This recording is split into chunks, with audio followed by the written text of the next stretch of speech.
T minus 50 seconds.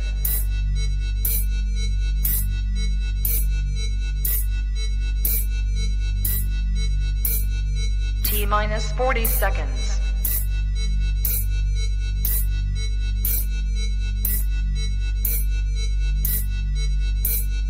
T minus 30 seconds.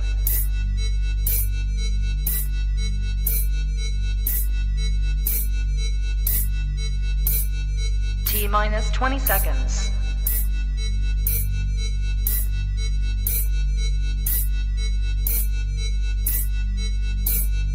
Ten, 9, 8, 7, 6, 5, 4, 3, 2, 1, 0.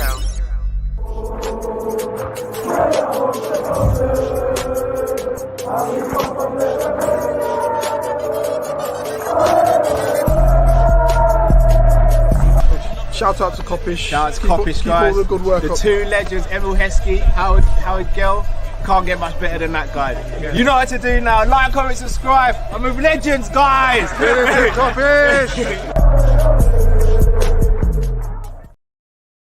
Hello, lovely people. I hope you're well and welcome to another Kop-ish Kall-in live. As always, when we get behind the mic, please make sure that you subscribe, comment, and like. Shout out to Bajan Barnes. Just want to reiterate, guys, Drifty will be back in due time. He'll be back in due time. Like, I'm not going to go into what's going on, but he's dealing with something personally. Please just show that respect and just chill. Just chill. Like, there's no craziness going behind the scenes. Like, me, Matt, and Drift are good.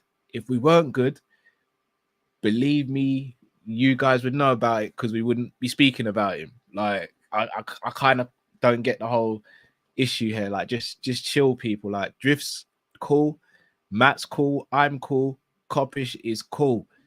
Just needs a bit of time.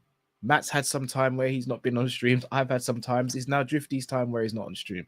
Chill, people, and just stop with the little, like, what's the word I'm looking for? Like, agendas and conspiracy theories. Like, I'm gonna be real with you. If me, Matt, and Drift weren't cool, like, I think you know us well enough by now. They would know. Yeah, know. They like, would know. Yeah, we don't hide very well in terms of our emotions and our feelings. If we're annoyed about something or we don't like something, we ain't gonna put up with it. Like, Drift is our brother, and he'll be back when he's ready, guys. So we'll leave that there. I don't really want us to be saying it every stream.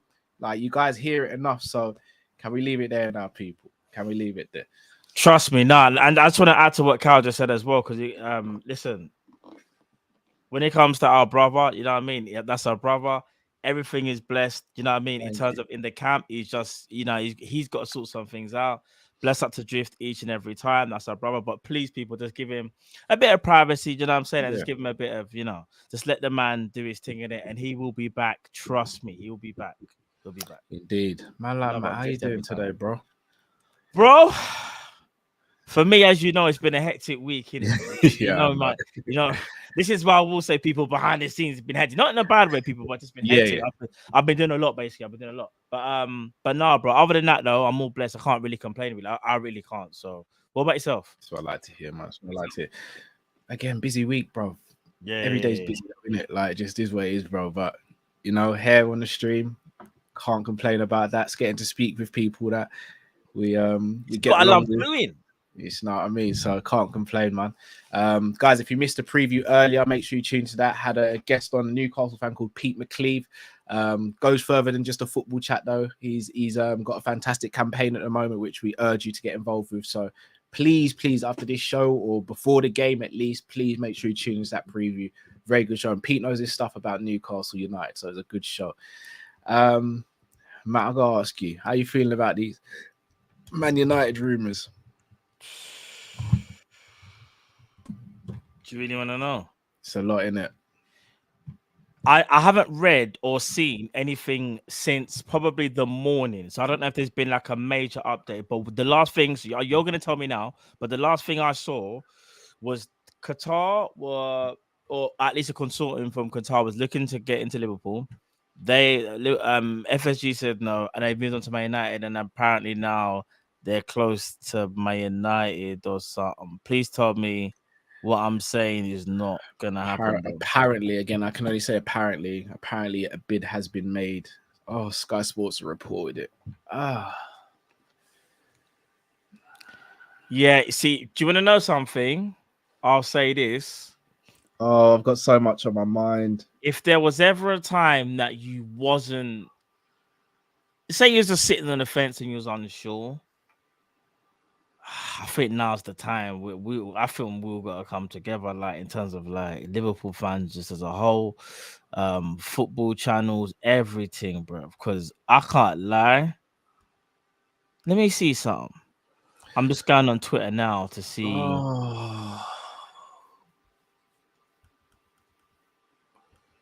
Because you know what I heard, Cal? I've heard two things. They want FSG. No, FSG wanted 2 billion as Minority stake. as a minority stake. Excuse me, what? 2 Why billion. why does this surprise anyone though? Like on the real, why does like at this point nothing they do surprises me. They are business people. They do not care about the club. They don't care. They want the most amount of money for the least amount of effort. Like, why are we surprised at these lot? I've got so many things I want to say. I just don't want to get cancelled though. For real. I just got so many. I just don't want to get cancelled. Right? I got a wife. I got kids. I got like friends and family. I don't want to get drawn into this, but they just even Fabrizio Sheik. You know what? Actually, let me quickly. Do you know? No, because it's Man United. Basically, it says the Sheik. Apologies, people, if I can't say the name. By the way, Sheikh. Yeah, sorry, I'm saying Sheik. Sorry, Sheikh Hassim bin Hamad Al Thani bid in 100% for Man United. This is on Fabrizio's Twitter. The offer aims to restore the club to its former glory, both on and off the pitch, and will focus on putting fans back at the hearts of Man United. Bro, it's official. Like, it's not a thing where it's just, you know, I'm not gonna lie. This has actually made me just destroyed my whole aura. On a real, because look, we can get on here, we can speak about FSG, this, we can do the hashtags and all that stuff. What as a fan base do we need to do to actually get these lot out though? Because that's the question I've got, because I'm not going to sit here and say I've got the answer. I could sit here and say we need to protest at the stadium and all that. But the truth of the matter is I'm going to be transparent. Me, Matt and Drift can't get up to Liverpool every week. We just can't. For real? So, look, I'm not saying that it's just us three that's going to lead the charge. But as a fan base, what actually needs to happen? Because enough's enough now, man. On the real, enough's enough now. Like, it goes beyond, like, this is greed. This is just ridiculous now. Like, it's almost as though they've wanted this to happen so they see how much Man United's worth so they can potentially get more. Yeah, and what's so killer is that we were officially put on the market, so to speak, before them. Yeah. And we thought we was in the driving seat because there were a lot of opportunities, and they probably still are, but I'm not gonna lie, this is the bit where we have to really burn a hole in their man's pocket. So if I'm being realistic, remember they're businessmen. The only way businessmen are gonna start getting cold feet, yeah, is if like you don't buy merch, you don't go to games, because it's gonna hurt them financially, innit? They're not the revenue. But then again, at the same time, are we hurting ourselves as a club? Because remember everything that goes into Liverpool. So I'll be honest, I'm kind of just like, I'll be honest, Matt, even the whole merch thing, I hear what you're saying. People are still going to buy the merch.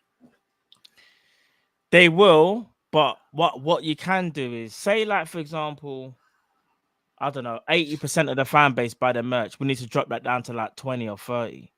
Like, you know, I know it's not, but I'm just trying to think realistically. How can you hurt businessmen that just don't want to move? The only thing you can do is stop that. Basically, don't support their product.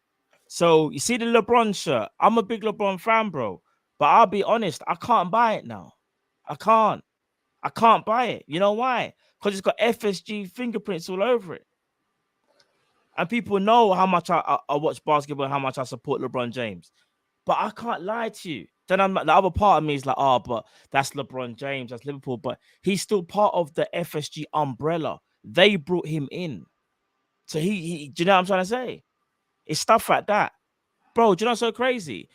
Why on this planet Earth did we decide to release this LeBron James thing at this time as well, by the way? Like when you this is Arsenal. We're Arsenal all over again. like, bro, when you actually deep it, it's just a joke. So I don't know, bro. You see the gate receipts and all that. I'll be honest. You see, like obviously, when we went through the hard time as like humanity going through the whole pandemic here, everyone's club was hit. Now we're not gonna get it to like that, but we need to somehow hit their pocket. That's the only way they're gonna move, you know. If they're like, oh, we can't milk this cash cow, so to speak. That's how they think. Remember, someone from FSG even made a statement or was speaking in an interview and said something about it's been oh, we have to wait and see whether it's a full takeover or a minority stake. But it goes, it's been amazing business so far. That was the buzzword for me. Who said this? One of the FSG people. So it's someone on the board, not one of the people that's like, so it wasn't Tom Werner. It wasn't J Dub. It was someone else on the board, like slightly lower down. And I think it might have been an interview potentially in Boston or something like that. And they basically said that it remains to be seen what happens in Liverpool. But Sam Kennedy, he's the CEO, FSG CEO. Yeah. Bro, the man said it's been amazing business so far, you know. That's when you know. I'm all for everyone having their opinion and all that, and I don't want to belittle anyone's opinion. Crazy. If you genuinely believe in FSG at this point, I genuinely don't know like what to say. I can't formulate or articulate an argument as to why you feel like that. I can't see any benefits for them being here anymore. And look, I'm not even going to sit here and act like the man. Here's the thing, yeah. I think everyone in this conversation will say that Man United's owners, the Glazers, they're poor in it. Like, they're poor owners. But if you look at it, they've neglected Man United off the pitch. On the pitch, they haven't neglected Man United. They've neglected Man United behind the scenes. FSG haven't neglected Liverpool behind the scenes, but on the pitch, they have neglected us. So maybe they're not as bad as the Glazers, but they're not much better. And everyone is quick to cuss the Glazers. Everyone, whether Man United fans or opposition or rival fans. But FSG get a free pass every time. Like, we get told we're spoiled fans. We get told this, we get told that. EMJP, like, you know it's all love. So this isn't an attack on you or anything, but you see the whole human rights and sports washing stuff. It doesn't really hold weight with me anymore. Shall I tell you why? Because we talk about morality in football and all that.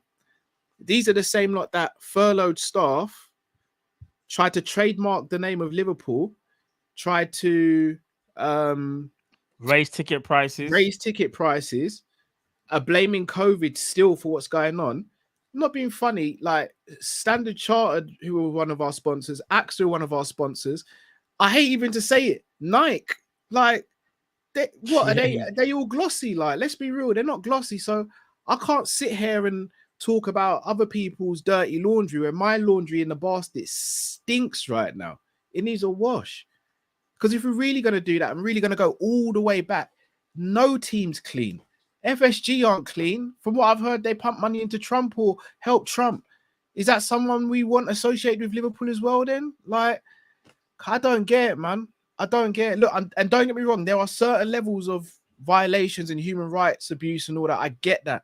It is different going to a shop and robbing a Snickers bar than physically harming someone. I get it. Crime's a crime though, right?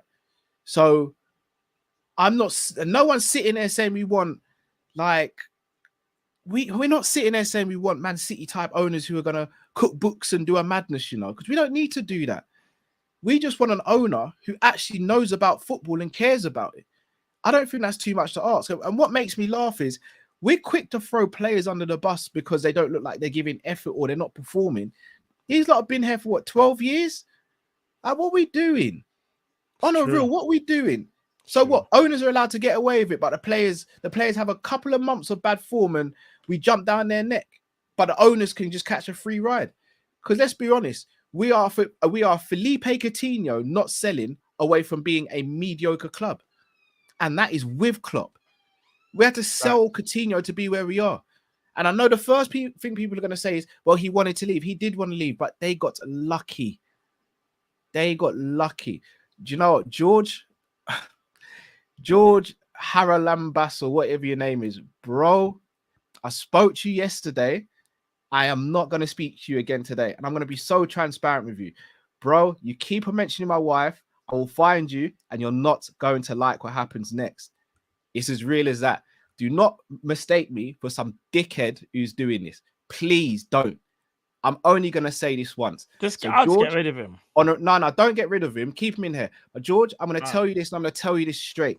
You message or you message me, you message my wife, you say anything about her, I swear to God, bro, you're not going to like what happens. Watch your mouth, bro. I'm not that guy. Don't think because I'm a nice guy that I'm a dickhead, bro. Do not do that. I'm the last person you want trouble with on this planet. I promise you that. Don't go down that road. You don't want it with this panel. I'm just keeping it a buck. So we'll keep that there. So George, if you want to stick in there, it's up to you. But you know where it is now. So you know where it is. Yeah. So don't get upset when something happens. Yeah. Anyone can get touched. Remember that. All right. So I'm gonna leave that there. As far as Liverpool go though, bro, I don't know, man. Bro, I'll be honest, innit? Like, we've gone from having optimism when I think the news broke in November. I think it was that Liverpool potentially up for sale or investment. And when it first happened, there was optimism that finally, that something might happen. We might get new owners or at least some amazing minority shareholder that will potentially be a majority shareholder over time. I think that's kind of like what FSG wanted, probably. But it's going to really, really annoy a lot of the fan base. Not all, because some of you are happy with FSG, but I'll say majority because I just feel like we've outgrown them. They were very helpful in terms of getting us to where we needed to be. And I don't think anybody will ever forget that because we won the league under their ownership and it was 30 years that we had to wait. It was their ownership. Can't take that away from them. Can't. But in terms of trying to continue something, you know, when you want to continue your journey, people, and you see things are changing and you might have to make a change.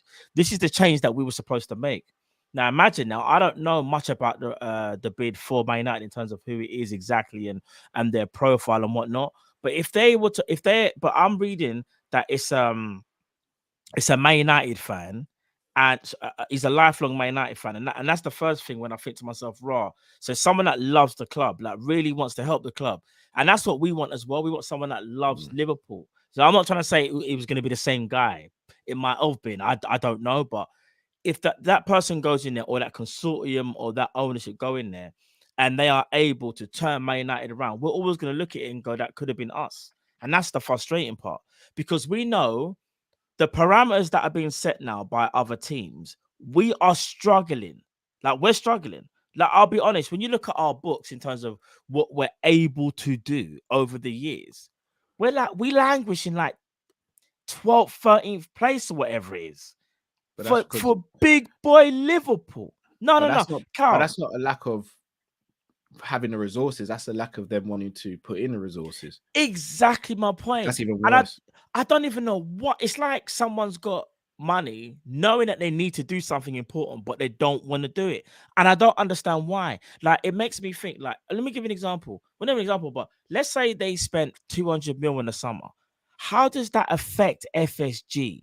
Like, I need someone, in fact, Jamrock, I need you to explain it to me because it's the club's money, if I'm not mistaken. But one thing I did clock though, and I think Mo Chacha even said, is that the loans that were used for the expansions We're paying that, right, Carl? If I'm not mistaken, right? We're paying that back to them. Yeah, I've said And this that's all along. and if I'm not mistaken, that's a massive priority in it over a lot of things. Bro, they lent us the money. This whole talk of they saved us, they built a new flipping training complex. They've built a new stand. They haven't. They've just lent us the money.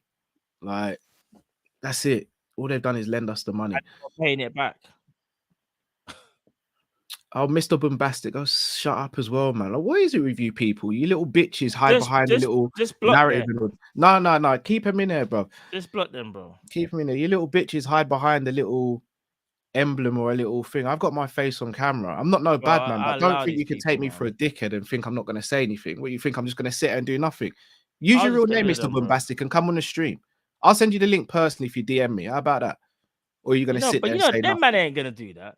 Them man are keyboard warriors, bro. I wouldn't even give them, bro. Don't even entertain them. Don't entertain them, bro. Honestly.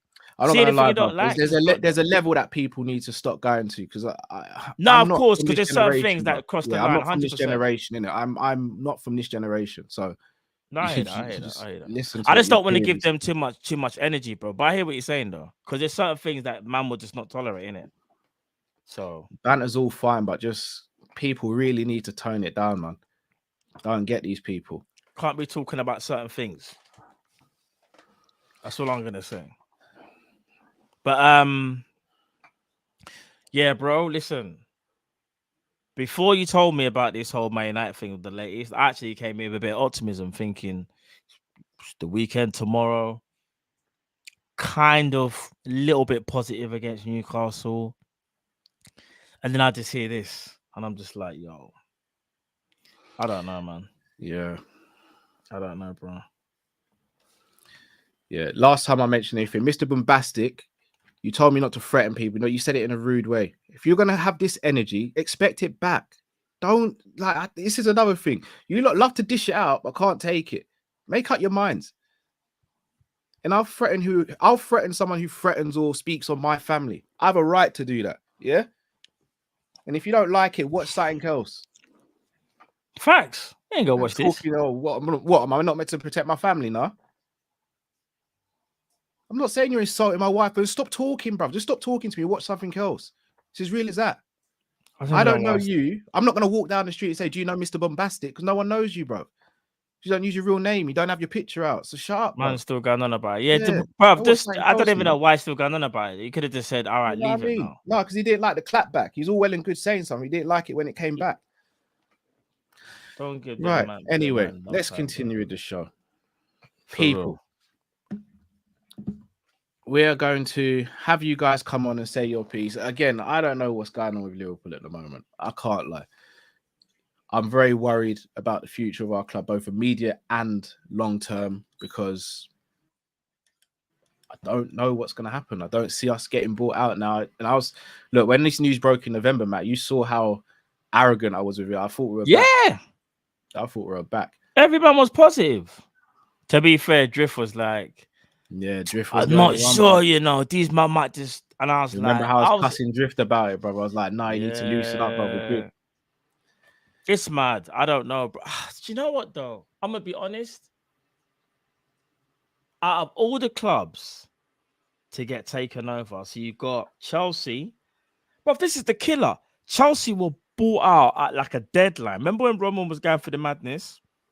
Then they get some consortium that saved them and done a madness.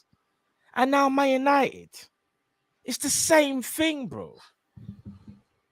Man United ain't been in the market for that long, you know. Just imagine, we could have had the buy owners, we could have had the owners that Newcastle have got, and then we could have had the owners that Man United are about to get. We are so left behind, it's not even funny. Oh my days. I can see. Yeah, it's mad. I can't lie. And do you want to know something as well? I just need to see Klopp with a war chest. That's all I need to see. It's here. That will answer a lot of questions for me. Because if I hear something like that, let's say, for example, got the new owners now. New owners like, right, Klopp's got 350 million war chest. Oh, not say it, but we just know how much he's got, yeah, whatever. But Klopp's like, no, I don't need nobody. I just need to buy one midfielder and buy a defender. Then I'll be like, we got a massive problem. But if I see Klopp spending and buying a whole heap of man, you will kind of sit there and go, Yeah, man had the handcuffs for real for a little minute in it, and he was being very strategic on who he was wanting to buy because he realized the budget just can't stretch. Can't lie, bro. I just need to see that. I just need to see it. I don't think we're ever gonna see it at this rate, though. These men just won't go away. Yeah, and here's the thing: it's like we've seen Liverpool with FSG and without Klopp. We've never seen Liverpool and Klopp without FSG. So we know what the common denominator is because we've seen Liverpool before Klopp and we've seen Liverpool with Klopp. I now need to see Liverpool without FSG before I can really, really make up my mind on Jurgen and be like, is he the one playing a part and holding us back, or is it the guys at the very top? Yeah, for real. Right now, I think there's shared blame. I think FSG still hold the most weight, but I do think like Klopp still holds some weight in the blame category, especially from last summer. But you see, if we get new owners and Klopp's, and again, here's the thing: we don't need to see Mbappe's and all that walk through the door straight away or anything like that. But you see, if we go and address the midfield and we address centre back and we address attack, then I'll know what it is, isn't it? And I'll be the first to come in here and be like, yeah, you know what? Apologies, Jurgen Klopp. But until we see that, it's a lot, man. Right, people. Mediocrity again. Link is in the chat. Come and join us. Have your say on what's going on with Liverpool Football Club at the moment. Guys, we are going to give you guys 3 minutes to say what you got to say. So, again, don't feel upset if we got to move you on a bit quicker than normal, but we want to try and get as many people on as possible. So, once again, please don't feel as though we're not appreciating the fact that you guys are taking time out and jumping on the channel. We just want to keep it 3 minutes for everyone today. So, yeah, let's go. You ready, man, like Matt? Let's go, bro. Let's go. LFC for days, bro. Can you hear us? What are you saying? Can you hear me? Yeah, we hear you, bro. Yeah, FSG, they've run out of the funds right now. You need to be doing up the interception. It's okay. I got them, man. See that man there, yeah? That olive oil is pending for them, man. I'ma see them and I'ma sign the sign of the cross, the Holy Spirit and the Father on their foreheads. I am sick. These men here have used us, have extorted us for too long. I'm feeling like one of future sightings, believing that he's gonna be loyal, and he's not loyal. These men have lied to us and said how many times they're going to sell us, and we have not been sold. How I knew we were not getting sold was when these men said to us, oh yeah, we're looking for someone that is going to buy a percentage of the club to just invest on players. What businessman in their right mind, unless they really, really love Liverpool, is going to be stupid enough to do that? Oh yeah, I'm gonna buy like what 5% of the club and start putting like billions into the club for what return? These men, they make me sick.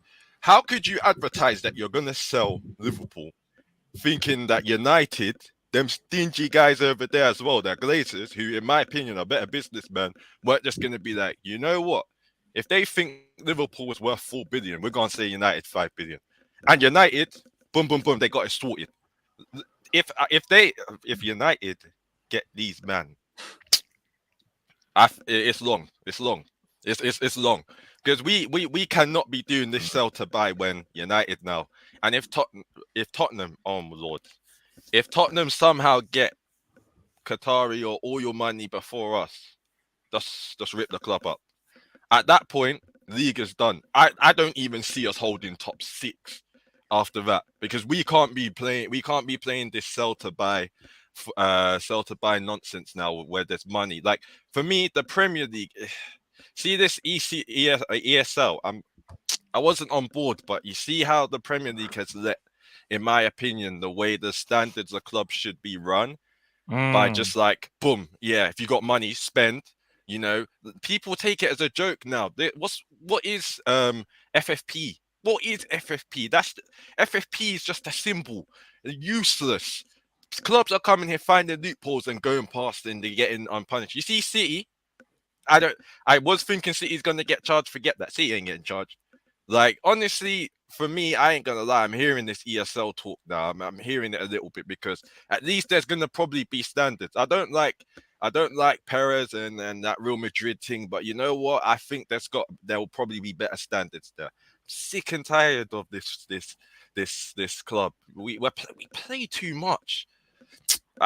Big United, you know, what will kill me is if United get owners and they just get Bellingham. Oh. I'll just laugh. And then these men are out here buying Sander Berge, bro. Who? Train station in the north, Sander Berge. Bond that, man. Forget that. We don't want that. Man, oh, Lord have God. Bro, we're going to chop that. We're going to chop yeah, that. man. You might need to chop that up. In a bit, yeah, my guys. Bless you, my brother. Bless him, bro. In a bit. Bro, I forgot about the Bellingham stuff. What Bellingham stuff? Yeah, no, as in, it's a very real possibility that if United get top 4 and then they get bought out, Bellingham could be a very realistic possibility to United. I just can't anymore, bro. Seriously, this news has broken me, you know. No, if I don't laugh, I'll listen. Another thing as well, the more I look into, the more I don't see Man City getting in any trouble, you know. And you know what? Shout out to Daps. We did the Prem panel show yesterday, and he made a very good point. You see, if City get found guilty, yeah, they're not just gonna sit there and take it, you know. No. You know they're gonna go, oh, we're dirty, yeah, fair enough, you caught us. But you see all these teams and that team, you might want to look into their books as well. And you know what, Premier League? You might want to look into your own books because we know some stuff about you as well. For real. I genuinely think City are gonna get away with it.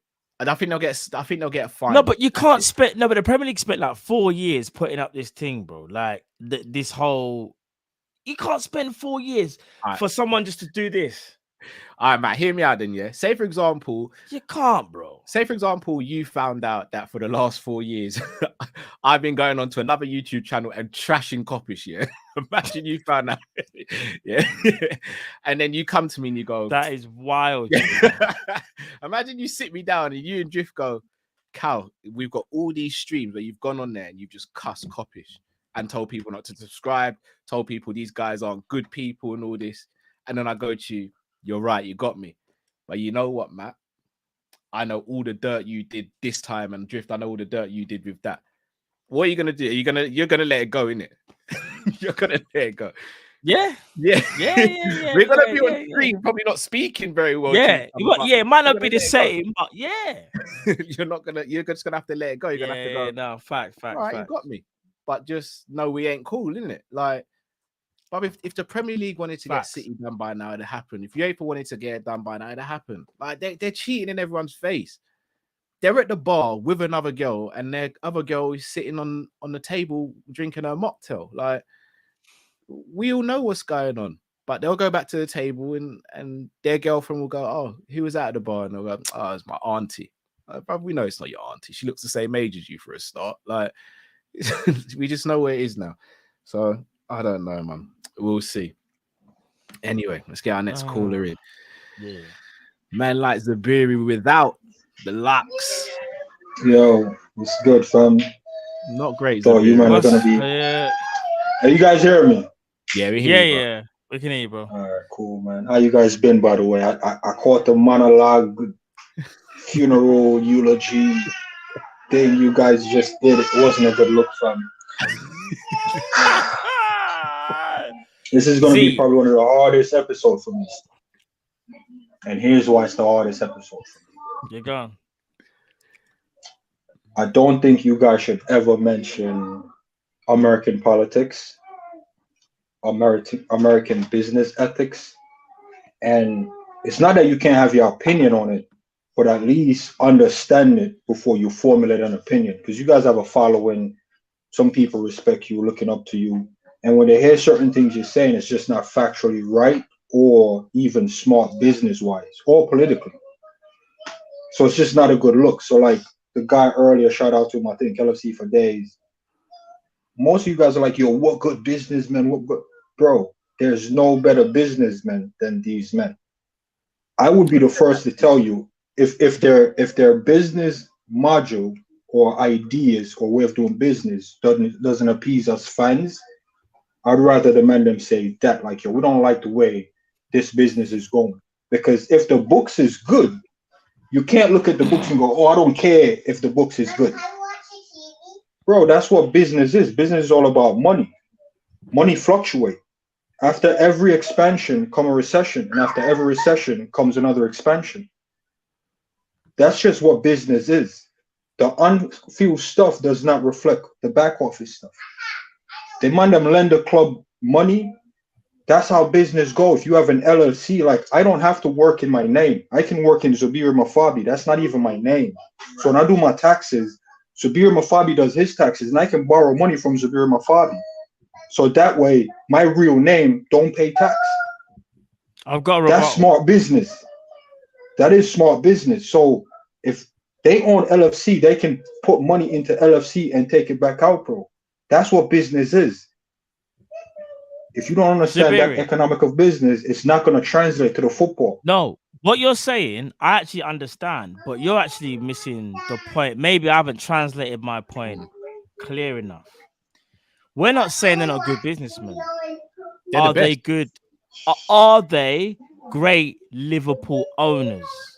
And when I say great Liverpool owners, there's you got the business. Hear me out, Before you continue, yeah, go tell on, me go on. in your little thing you're talking about, tell me the greatest Liverpool owner. Because what are you greatest? measuring them to? Okay. I'll probably say the greatest is probably Bill Shankly, Bob Paisley. They're the Well, they're greatest not owners. owners. They're not Okay, owners. founders. they- They're founders. I hear you. They're founders. It's different. They're founders, right? But here what I'm gonna say though. When I say great owners, it's hard for me to correlate what's happened before. I can only talk about now. So you're right. Maybe I can't go back how many years and say this owner was better than this owner because they've been good owners. But what we need to see is it doesn't matter, in my opinion, how great an owner is at doing business. Obviously, business is important. Like it's part and parcel of the game. But that's got to correlate and translate onto the pitch. That's the issue that Liverpool fans have. It's not about how many jerseys you can sell. It's not about how much money you can generate. We understand that goes with the business of running a football club. But the whole point is, you're forgetting the key point. The whole point of football is to score goals. It's winning. Money's a part of it. We know that. But that joy, we're talking about grassroots, just putting the ball in the back of the net. Did these men really understand what that means? Or do they really care about releasing a LeBron James jersey in February because apparently they want to sell out of shirts? You explain that to me, bro. All right, let me explain it to you. First thing first, that's what Klopp job is. So Klopp should be explaining that to you. For you to ask the men then who hired a football guy to do the football things, you're going to avoid the football guy to go talk to the men who installed your football guy. No, talk to your football guy about the football stuff. Because when you go to Klopp and you say, yo, Klopp, tell me about the business, Klopp is going to say, yo, go talk to them men, because them men run the business. Now, it's not about get Klopp in or get Klopp out. Bro, if you have football questions, that's who you talk to about that. That's Klopp. If you don't want to talk to Klopp because you respect him and you admire him and what he's done, bro, that's one thing. You're basically saying, I don't want to know what's going on with the football because I trust Klopp. You can't take football question to the business guys and ask business question to the football guys. That's what we're doing right now. What you saying, Tal? So this is my thing. I hear both sides. And here's the thing, Zabiri. I'll be the first to say, you see FSG as business people, phenomenal. No two ways about it. Look, they are. If I was trying to sell an asset, I'm trying to get as much money as possible as well. I get it. The problem is they just see us as an asset. We're not an asset. We're a football club with rich heritage. We'll be Liverpool before them, and we'll be Liverpool after them. The issue I've got with the last bit you said, Zabir, though, about the football man thing. I work in media, right? Say, for example, I go to my bosses or my clients and I say, guys, in order for this campaign to work, I need you to do this. And I need this to make my job sustainable in getting you the results that we want. And they go and turn around and say, we ain't going to give you that. Then I might be the media man you can come and speak to, but my power only goes so far. And again, say, for example, I'm putting out content that isn't correct. Then by all means, that's me. That's on me. In the same way, when Klopp's putting out tactics and formations and players that shouldn't be playing and we're getting slapped, that's on Klopp. But you see, if I'm going to my client or my boss and I'm going, I really need this to make. I need a camera so I can go and film these things, so I can create content for you to boost your business. And they go, nah, use your phone. And I go, well, my phone's not powerful enough. I need a Here's the thing. video recorder, and they can't give me that. Then that's on them. Then Here's the thing, Cal.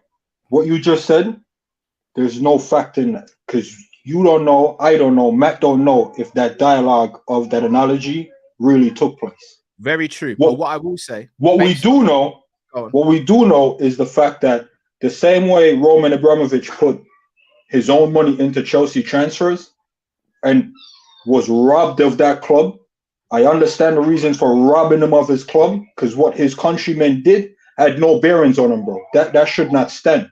And it's okay if football fans just want to turn a blind eye to that. The man wasn't doing nothing to that other country for them to strip his asset of him. To the point where he was like, yo, the club owe me close to $1 billion. And they're like, yeah, nah, just walk away from that. Bro, do you know how gangster whoever put him up to that is? Bro? Strip a man asset because of what his president of his nation is doing.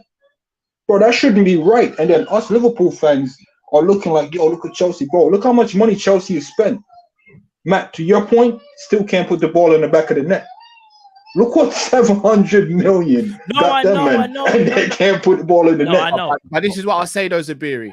Imagine Klopp had half of that money. Do you think we'd have a problem putting the ball in the back of the net, given our history with Klopp? And this is why we can definitely speculate and said certain man minutes would have been still probably mismanaged. We could have speculated and be like, yo, probably would have been walking it, or we're probably just doing the Gakpo and Nunes thing. Nunes has been here. He hasn't really 100% gel. Gakpo probably 6 to 8 games in, just now getting up to speed. Bro, football is a process. And if Klopp says, yo, I'm good for another rebuild, bro, I'll be the first to back him, bro. I saw a build. So he must know why he wants to be in the situation.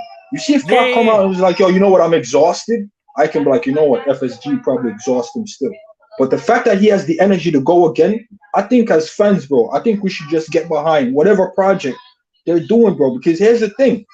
Chelsea has always bought players. I hear that. When was the last time they finished above us, bro? But in the last 20 years, they've been more successful than us. What do you call more successful, bro? We've been to 4 Champions League finals, bro. They only been to 1. And it's because City fluffed that one. But in terms of trophies won, I think they have one more. But do you know what? In the last 7 years, we've probably won more trophies than Chelsea. Let's be honest. In the last 7 years, we've won more trophy than Chelsea. I actually don't know. Off the top of my head, I don't know.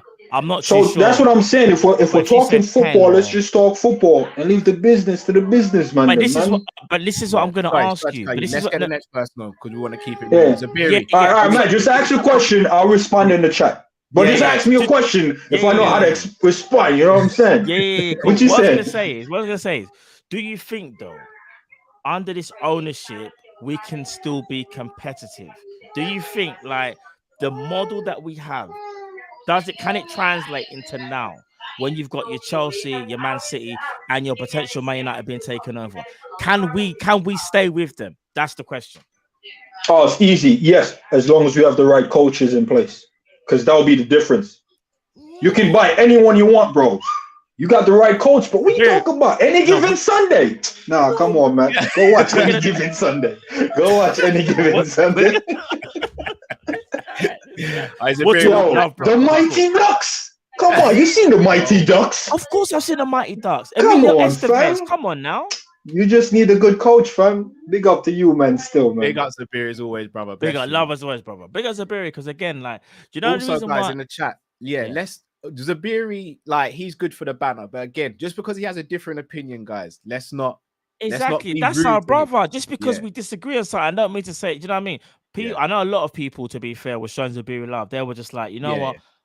I don't believe it. That whatever. That's cool, but just please, people, just show man respect because just respect. That's just his opinion, isn't it? You don't have to agree with it. I have opinions that you lot don't agree with, and so does Cal, so does Drift. Do you know what I'm saying?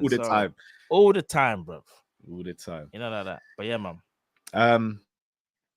No, look, I hear where Zabiri's coming from in terms of the business stuff. I don't know. I just need to see. I've seen Liverpool before Klopp came in under Brendan. I've seen them under Hodgson. Barely had any money to spend. I got it because we were building up from ground zero pretty much. Yeah. Brendan came in, still didn't have any money to spend. Okay, you're still quite new into the project. Sorry, no, Kenny came in, spent a little bit of money after recouping money, but still wet around the ears.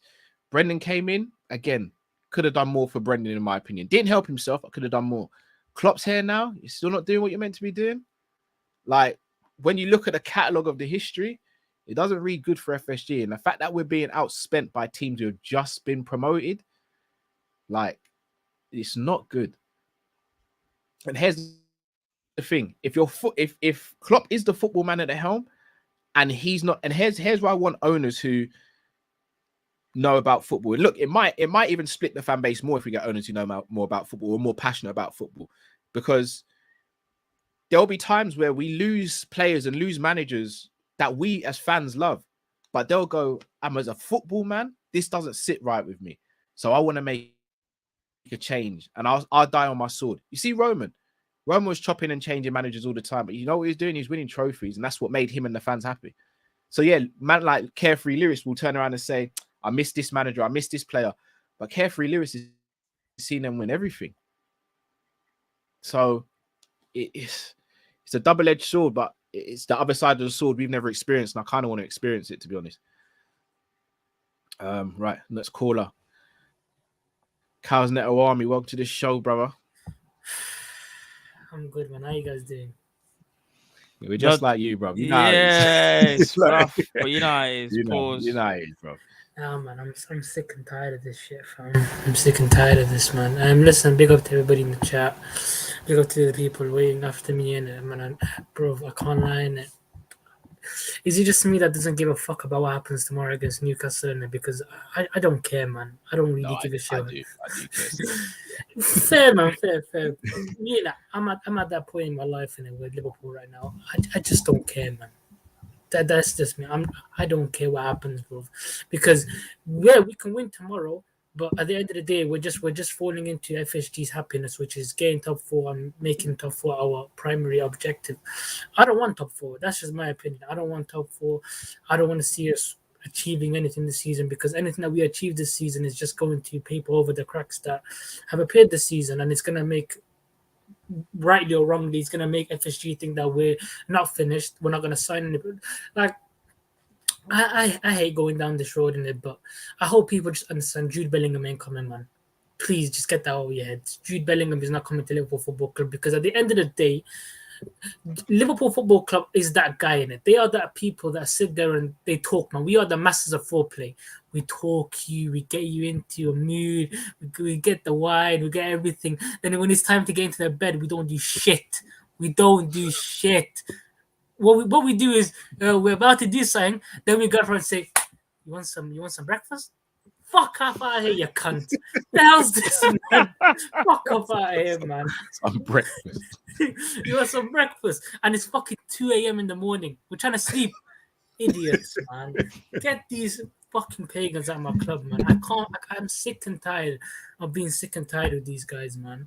When is the end game? When are we gonna do something about these guys in it? But we're not spending any money. It's not going to happen. I can already see that vision of this summer. Roberto Firmino is going to get a new contract, which for me, I wouldn't give him a new contract, because I'm trying to get some new blood into this team. Some people will say get him in. Fair enough. James Milner's going to get a new contract, which for me is a no. That's a no, 100%. I don't want him. What's it called? Curtis Jones is going to still be given a career at Liverpool Football Club, even though he hasn't done anything to warrant it. Harvey Elliott is going to be the backup right winger, even though I think he should be going out on loan for a season or two. We're going to be told that fucking Sepp Vandenberg, coming off a loan from Schalke, is going to be the 5th choice centre back because we saw Nat Phillips. We're going to be told that Jude Bellingham can't come to Liverpool because we don't have the financial capacity to compete with the elites. And then we're going to get told that Mason Mount is going to be the quote-unquote the next Steven Gerrard. Do me a favor, please. Get out of here, man. Get out of here, man. What the fuck? I'm sick and tired, man. Bro, do you know how mad it is that I'm going to go into another summer window seeing teams like Nottingham Forest, Southampton? Fuck, we got outspent by 8 championship teams last season. 8. We got outspent by championship level teams. Do people not understand? Don't listen to the bullshit that people tell you. I don't give a fuck what these journalists tell you, people in the chat. It's not going to happen. Get it out of your heads. If FSG are at Liverpool Football Club, we ain't spending. And to people that sit there and say there's gonna be the investment route, let me paint you on a picture here. FSG won an NBA team, correct? Well, that's what they've been said in it. Isn't that correct? As far as we know. Reportedly, they want to help LeBron James. Yeah, they want to help him. Yeah. There's also been some reports that they want an NFL team, right? I haven't heard about that, but yeah, that would surprise me. That's that. What's it called? When John Henry when they first came into sports, their aim was to own an NFL team. So they do want to own an NFL team, hopefully. So let me ask you a question, guys. Let's say there is a stupid enough owner, and I'm gonna say this: anybody that invests into Liverpool Football Club and FSG, you're an idiot. That's just my opinion. Unless you're not gonna buy the football club outright. Let's just say somebody buys 35, 37, okay, 40% of Liverpool Football Club. Can somebody explain to me can somebody show me any evidence to suggest that money is gonna go into the footballing squad? Or is it going to go into their pockets to help them out later? Because wasn't a full sale of Liverpool Football Club needed for them to buy an NBA team? So even if they sell 40%, aren't they going to need to pocket that money to keep it together for when they sell the football club in a few years, when they buy the NBA team? Well, where are they going to get that money from? We know who John Henry is. This motherfucker knows everything that happens in his wallet. You think this guy... Bro, 50 cents. If 50 cents fall out of that nigga's wallet, that brother's gonna be like, where the fuck did it go? Where the fuck did it go? That's that brother. This brother wants every single penny of this guy. He doesn't care about us. That's just my opinion. To these top reds in it, I'm sick and tired of them, man. Talking about sports washing this, sports washing that. SOS, and listen, I ain't got that much hatred for SOS in terms of some people will do it. To the SOS, you motherfuckers got played. You motherfuckers got played. You go out there doing a joint statement with the Man United Supporters Trust saying you don't want sports washing, and then 2 weeks later they get bought out by Qatar. You idiots, you imbeciles. They played you. And you know what? We deserve this, man. We've got played out by the same people that had Sir Alex Ferguson, that bullied my childhood. Because let's keep it real.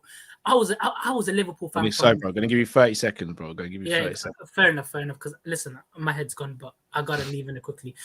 Listen, these man bullied me my childhood, these United fans. And now they're getting Qatari owners. Yeah, hold that, man. Hold that. But listen, it is what it is. Big up to you, man. And listen, my one question before I go, guys. Is the pain ever gonna get? Is the pain ever going away, man? Is the pain ever going away? I can answer that short term. No. Well, I will say, bro. Obviously, appreciate the passion and all that, but we don't want the N word on here, bro. We don't want to. Is that was you? Because I just saw the comments and was like, yeah, we don't want to use. Yeah. We can't be using. Oh, my bad. Then. If anybody felt offensive in it, my bad. Obviously, man. You know me. Appreciate. I can't be asked, man. I can't be asked this one, man. Big up to you, man, doing it, and everybody like yourself as well, bro. Big up, bro. We'll catch up, man. Of course, Definitely. man. Of course. Yeah, and apologies, people. If anybody heard that, because I did that went over my head because I just saw the comments. I was like, what? When did? You know, I needed to check. But if he said that, then yeah, he did apologize. So apologies to anyone that did get offended because we don't want to use that language on here. Do you know what I'm saying? So yeah. You know what I mean? I kind of agree with everything he said, though. Bro, here's the thing. I know a lot of things when people talk about FSG. A lot of it is speculation, and I have to be honest. I think speculation goes both ways because big up Zabiri, and I know Zabiri was even saying like this guy talking speculative, but I also feel like as well, unless like you have a know inside of Liverpool, you can only speculate. You can only go by what you see with your eyes, what's been read. So I do feel like you got to allow people to have their opinion. This ain't a real, right? This is everybody. Yeah. Just in terms of like, I don't want someone to kind of have their say, be passionate about it, and then someone just to sit there and go, but you don't even know that's even real. When it's like, well, bro, you don't even know if what you're saying is real either, because there's nothing. And again, unless you are on the board, everything's speculative, right? You can only go by what you see and what you hear and what you read. Yeah, just want to say one thing on that the whole N-word thing. with all due respect, if you are getting annoyed with people who get, you know, offended by the word, then I mean, I kind of don't know, like Cal's Network Army for a start is black. Like that, we'll clear that out first and foremost. Indeed. Again, the reason we don't want to have that word used on the channel is because Cal's Network Army might use it today, and then the next thing we know, in a week or two's time, everyone's using it. Like we don't want it's it. a trend. We don't want that to be a running theme here. And again, this is not even me trying to chew out on Cal's Network Army. He said it. He's apologized for it. We move on for it. But for anyone saying we're soft or anything like that, like I'm gonna be real. Like, what do you want us to do? Just be like, yeah, say whatever you want. Like, bro, there's kids that watch this as well. There's people from other ethnicities who watch this. Like, I'm gonna be real. I don't really want anyone coming up to me and saying that to me, but I definitely don't want someone of another ethnicity coming up and saying it to me, thinking because I hear it all, because how Matt and Drift let it go on the show every week, they must be cool hearing it. Like, please think outside the box, guys, and open your mind up to why we say certain things. We have a platform here. We have to be seen to, you know, be moderating certain things and all that. Like, come on, people, man. We're not just telling Cal's Network Army off just for the sake of it. Like, there's rules to this, innit? Like, so I don't know, man. Oh, there are some people in there, man, tonight. Bro, tonight, I don't know, bro. Tonight, I it swear. Must be the Man United news, bro. It must be because people moving mad today. It must be the Man United news. Anyway, gonna bring in the one and only Chris Angel. Good. Could be better, bro. What are you saying, bro? You gooned up today, bro. Cal? You gooned up today? You know what? I'm not gonna lie. I'll be the first to say I got rattled. Do you know? Like, I'll pause your time to give a backstory. This George guy has been doing this for about. Nah, I saw him live streaming shit. I saw him live. No, this has been going on for about a year, and I've spoken to him a few times. Like, yeah, I don't mind someone coming in and to my DMs and saying a whole bunch of craziness. I'll do it myself in it. Like, no one ain't gonna really rattle me like that. But the moment you start bringing it to family or friends, I'm gonna be real with you, bro. You let me know. Bets are off in it. I'm no bad man. I'm no road man. I'm nothing like that. If you mention my wife, I am my kids. I am. You let me know. Like, I already sent you screenshots of shit that I did before, bro, in the chat, bro. You let me know if you need to be found and shit. You know what I mean? Fucking VPN, like, you can't go hide you from me. And I'll be real, that goes for anyone. If you say anything about Matt, I'll be real. If you say anything about Matt's family or Drifty's family, it's gonna be the same energy from me. Like, I'm just gonna be real with you, innit? And I get what you guys are saying about ignore it and mute it. But guys, really and truly, like, I say this all the time. If someone's trolling us, don't tell us to ignore it. Go and speak to that person who's doing the trolling. I've never heard of a situation where the victim gets in more trouble than the perpetrator. It's mad to me. But that's just my opinion. Maybe I'm too old school for some of this stuff. But as I said, if you want that energy, I'm more than willing to dish it out. Anyway, Chris, how are you this evening, bro? No, I'm good, man. I was liking the energy and shit. I'm like, yes. Curse everybody out. Yes. I was about to come on and say, to get you hyped and shit, I was gonna say Curtis Jones is 10 times the player Steven Gerrard ever was. I'm like, yes. Yeah, that definitely would have sparked up top. 100%. Yeah. Yeah. I was gonna bring up, your son told you that he didn't look like you and shit. I'm like, yeah, honestly, bro, I wouldn't take that type of disrespect, bro. We're $2 million this shit, bro. I would throw my son in the closet and shit, bro. He mugged me off in it, big time. Oh, bro. Nah, but damn, I don't know what to say, bro. I had a lot of stuff to say when I came on, but like, your energy kind of rubbed me off and shit. I'm like, damn, I lost all my train of thought or whatever. But have you guys heard of the rumor about this 15-year-old we're looking at and stuff? Yes, Kennedy. I don't. Yeah, what's his? No, I saw something on Twitter the other day. Is it a Brazilian? Ecuadorian, right? Ecuadorian. Yeah. I didn't know then, so I don't know. All right, so I'm gonna best describe him in a way for you. Do you think the club would do with a Kaká right now? Yeah. Hold on. Said who? Kaká, bro. Left-footed as well, Matt. Yeah. You got a left-footed. So look at the smile on Matt's face when I said left. No. But hold on. Let him cook, bro. Wait. Wait, but can he play centre mid as well, though? No, he's a center mid. Yeah, he's a centre mid. Oh, he's a centre mid. Yeah, bro, he's center mid. He could play the right wing as well, but he's a center mid and shit. He's only 15, bro, playing with grown ass men. Now, I'm not obviously. You don't. Obviously, you know what I mean. Like, you can't compare the competition. Obviously, the Ecuadorian league is probably one of the weaker leagues, but there's journalists coming out now saying that he's pretty much the best, not Ecuadorian player, but the South American prospect. He's the best right now at the age of 15, compared to anyone that people watch currently. And apparently, it's just not Liverpool looking at him. It's Real Madrid, it's Barca, it's Bayern Munich, it's Manchester United, it's Manchester City. It's a lot of big clubs looking for him and stuff right now. Okay. So, yeah. And then when in regards to work visa, that won't be an issue and stuff. He has the good amount of points to apply for the work visa and stuff. So, hey, man, hopefully we can get him and stuff. You know what I mean? But I doubt it, though. You know, I doubt it. Why do you doubt it? What type of question is that? You trying to give me a or something? You want me to bench press you and shit? What's going on with you, bro? Don't make me go over there in England to bench press you. Embarrass you in front of your wife. No disrespect to your wife and shit, bro. What would your wife say if she sees me doing this to you and shit, bro? You won't even send it to the couch, bro. She sent it to your mother's house or something, bro. No, I know the answer from you, but the people don't, innit? The people don't know. The people not dumb, bro. Don't get me hyped and shit, bro. Chris, bro, I swear down, you're bringing the vibes. I can't lie. I needed this laugh, bro. I can't even front. No, man. That's all we can do, man. That's all we can do is laugh, man. It's true, bro. Bro. But all I'm saying, bro, if we get sold, if Tottenham gets sold before we do, we in the mud, bro. Bro, if Spurs, I'm switching the leadership. I'm about to go on loan somewhere else and shit. Like that will be the lowest or something, bro. Yeah. I'm about to go over there and still support Tranmere Rovers and shit. That'll be the lowest of the lows. If Spurs get taken over or if Spurs get investment before us, bro. It's tough, man. It's a sad situation to be in right now and stuff. You know what I mean? Like, and I'm not like I saw because a lot of people have been doing this Klopp out and shit like that. But like, I think the past two press conferences from Klopp, it kind of shows he still has some fight in him. You know what I mean? Like some of the stuff that he's saying is like, you know what? Let's give him another.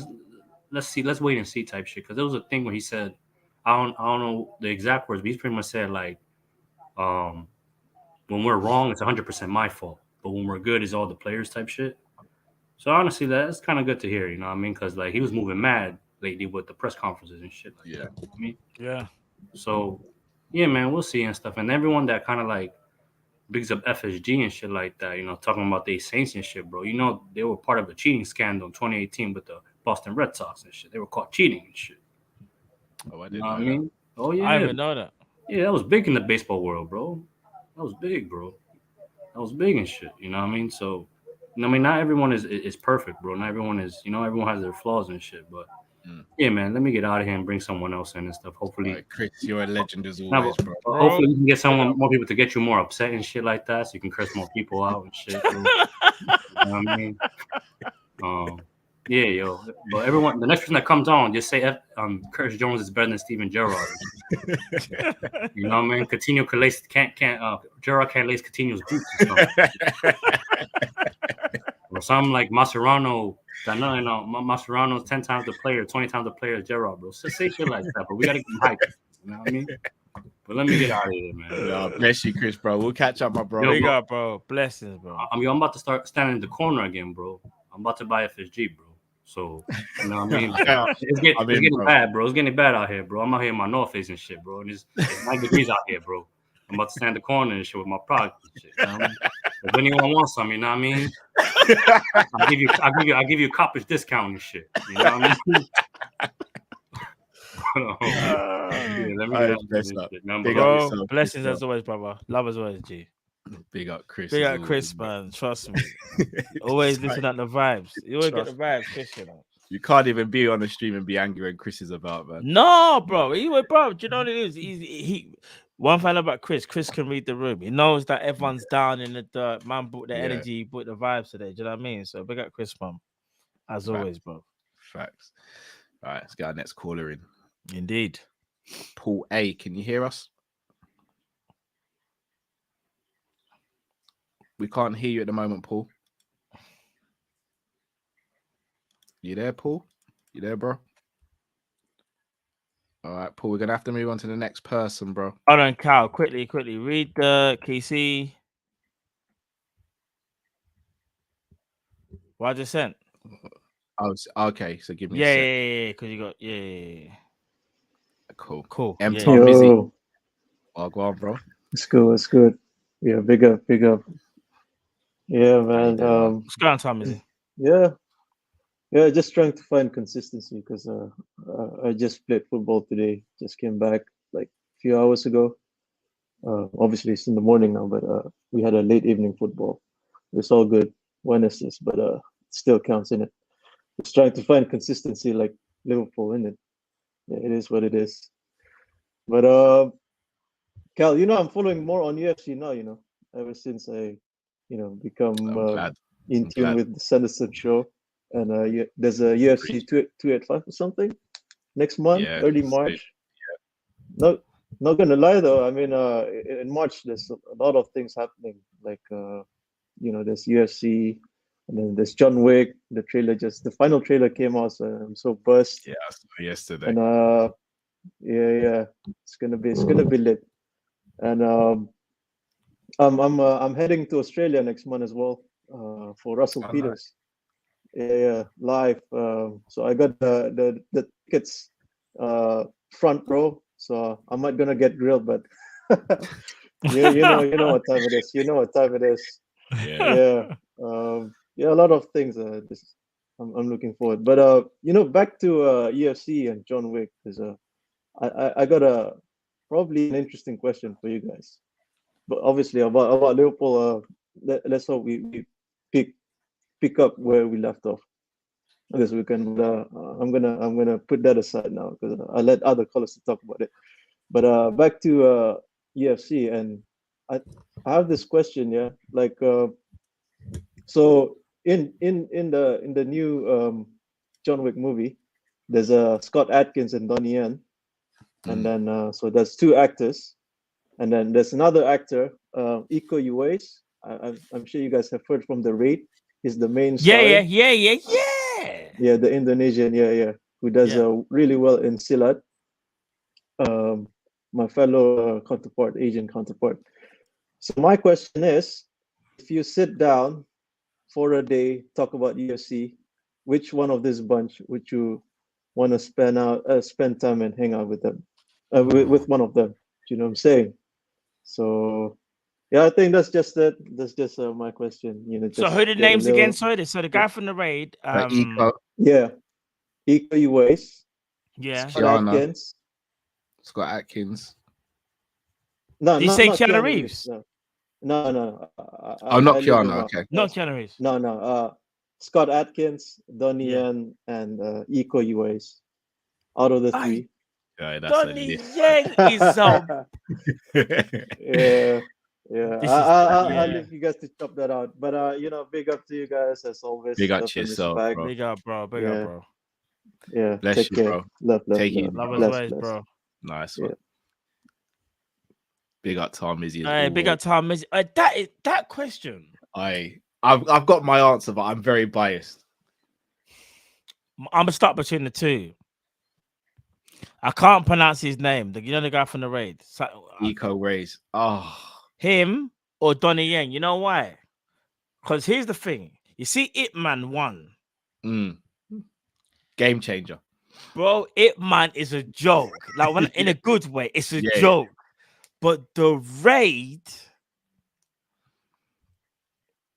Just remember the scene, bro, where he falls back while he's holding the guy's head on the door frame and just lets go of it. No, I know. It's actually deep. The prison scene, like the prison scene. I know. No. Do you know? No. It's The Raid. Iko's different. It's different, but Donnie Yen though, because remember Donnie Yen is like I call him like he's like a grandmaster type guy. He's been around. Donnie Yen's been around for time. Do you know what I mean? He's one of the old school heads. So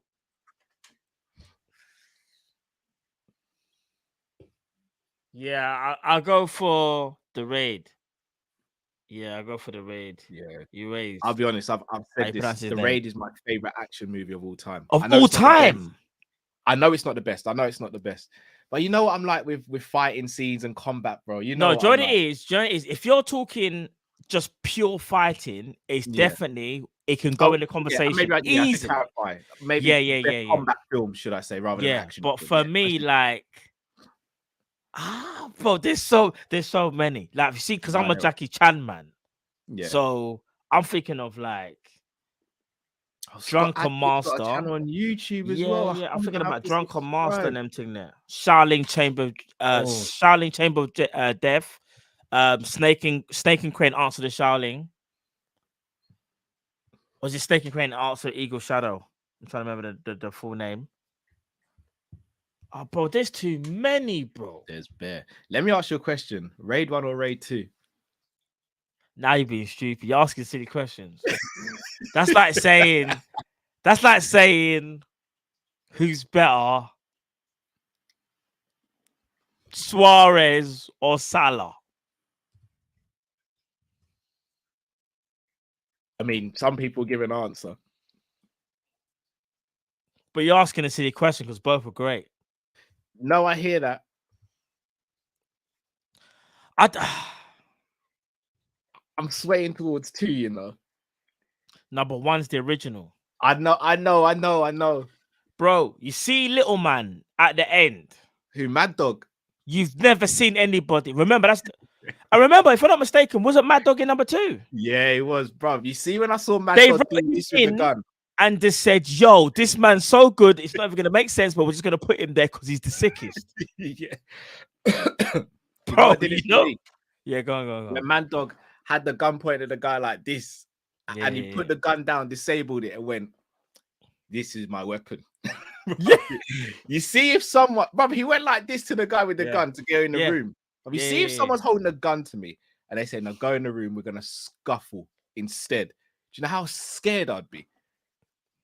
I would enter the room, bruv. Yeah, bruv, you've got a gun. You can end this whenever you want.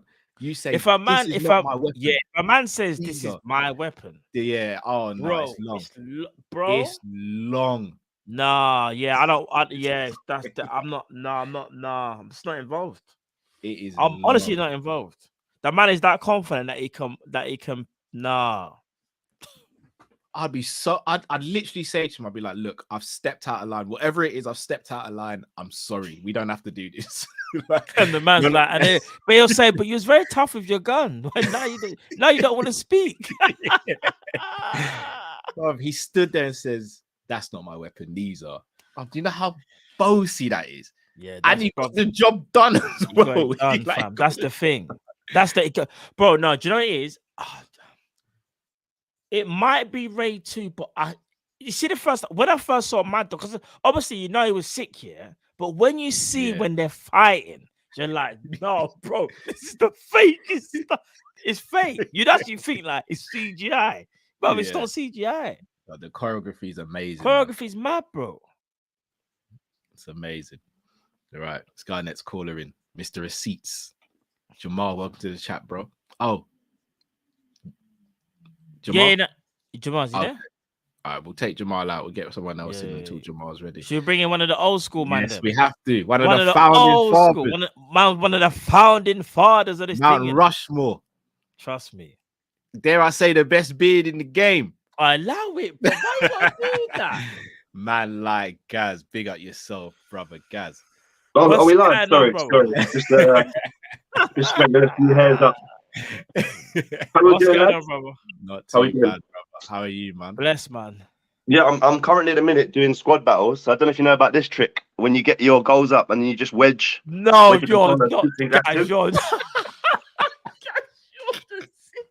So I'm listening to you lot while squad battles on. 5-0. I need to do it for the 88 rated player, Matt. You know how things get hard sometimes. Yeah. I hear that. Yeah, look.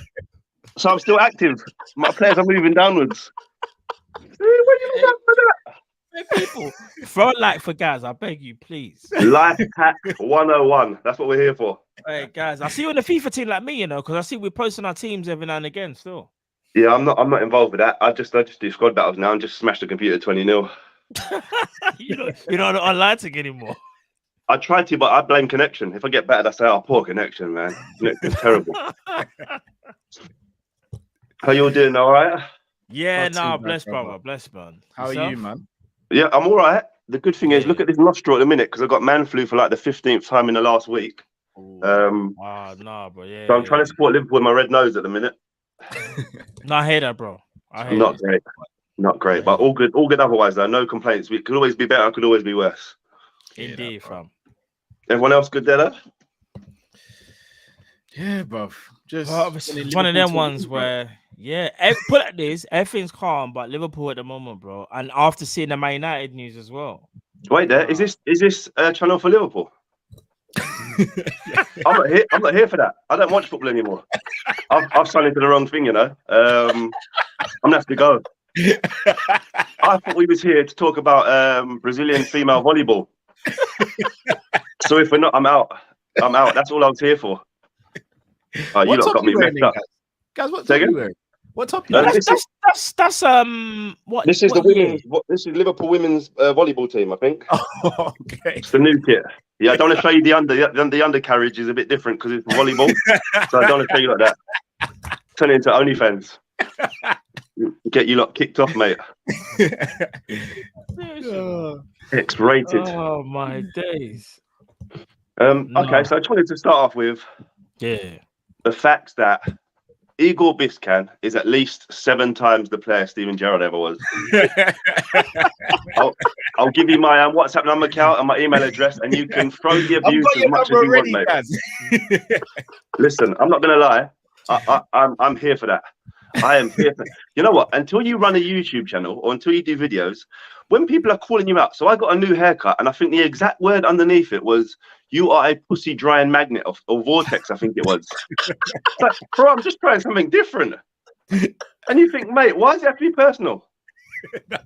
I'm here talking about Liverpool and how well we're doing, and you're telling me that basically I'm going to give my missus a dry veg. Like, there's no need for that. There's no need for that at all. I don't get it. It's true. Why can't we all just get on? Why can't? And you know what? If you give it, take it back. Take it back. Don't whinge after. Facts, bro. Facts. Listen, if you cost Mike Tyson, he punch you in the face, deal with the punch. Yeah. That's what happens. Facts, bro. But serious conversation now. So, obviously, the whole thing with FSG at the minute. Zabiri, 100%. I love the fact that he comes on and he talks his mind. But I cannot wait for the episode where he takes his mask off. You know, like they do from Scooby-Doo. And it's one of the FSG men them underneath there. Listen, my guy is a ride or die, and I respect it 100%. If you're in a room with 100 people who don't agree and you still stick with it, but that episode is going to be lit. that will bring up. You have to get the Scooby-Doo, Scrappy-Doo, that one. You have to get that up on there. Shaggy always did the reveal, isn't it? And it's always the first guy that tries to help. It's always him. Oh, you can stay in this hotel. You're the guy that's going to kill us all. 110%. But you know, with FSG, like people always say how they got us to where we are now, and I appreciate the effort and the stuff they've put in, but we should be in. Like, I feel bad out of our dominance. We've won 1 Premier League title. We should be 3 or 4 up. And you can say about Man City and they're cheating with their blades of grass and stuff like that. But I just feel like I would rather an owner that puts in, say, for example, 50 million instead of 100 million, but has got a genuine interest in Liverpool Football Club. I get it's a business. I get that. But I don't want it to be a business. It's a football club first and foremost. It is a football club first and foremost. And when, you know what, all you have to do is go around the area of Liverpool. People don't care about the money around there. Anfield is a base that brings people from different cultures. When I went to Anfield, there are people that have traveled from Japan to come watch it. They don't care how much the tickets are because it's not a business to them. It's a chance to get there and see Liverpool play at Anfield. And when you turn it into a business, I know it's a business. I appreciate that. The world revolves around money, but we need to keep the bases there. It is a life. It is a bloodline to a lot of people. Facts. And all this talking about we need to make money and stuff. If you want to go and make money, don't be involved with football. Go somewhere else. Go to the casino. Buy a casino. Buy what else could you buy that's going to make money regularly? So you know what? Start an OnlyFans page. It could be FSG because they go around fucking everybody else. They might as well do it for themselves. Like what? It's so real. Football is the worst business to get into to make money. Yeah, to make money in it, to make profit. Because you know what it is. Got like, I know. I'm not stupid. I'm not naive. Like I'm an old man now. Look at the grays. I'm an old man now. But I just feel like we've lost a bit of the club with FSG. And I'd rather have an owner that's got a genuine love for Liverpool and our history and what we could do moving forward, and sees from the same point of view as Klopp, and maybe give us 50 million. Because right now we'd be lucky if we can sign Jude Bellingham's brother at the minute. If we could get him in, we'd be lucky. That's one point. Sorry, moving on. Second point. Now, on Twitter, I had to check. Let me check my previous tweets, because I know for a fact I said about this, and I'm not one to gloat. Lads, you know me, I'm not one to gloat, but this is a gloating moment. I said from ages ago we should have signed Matheus Nunes and we should have signed Sven Botman.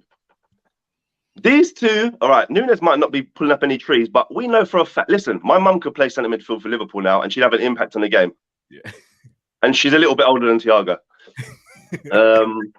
I just feel like that's two players we really, really missed out. And you know the other one? You know the one that people keep sleeping on? Just go to Fulham and say there's 40 million for Polinia.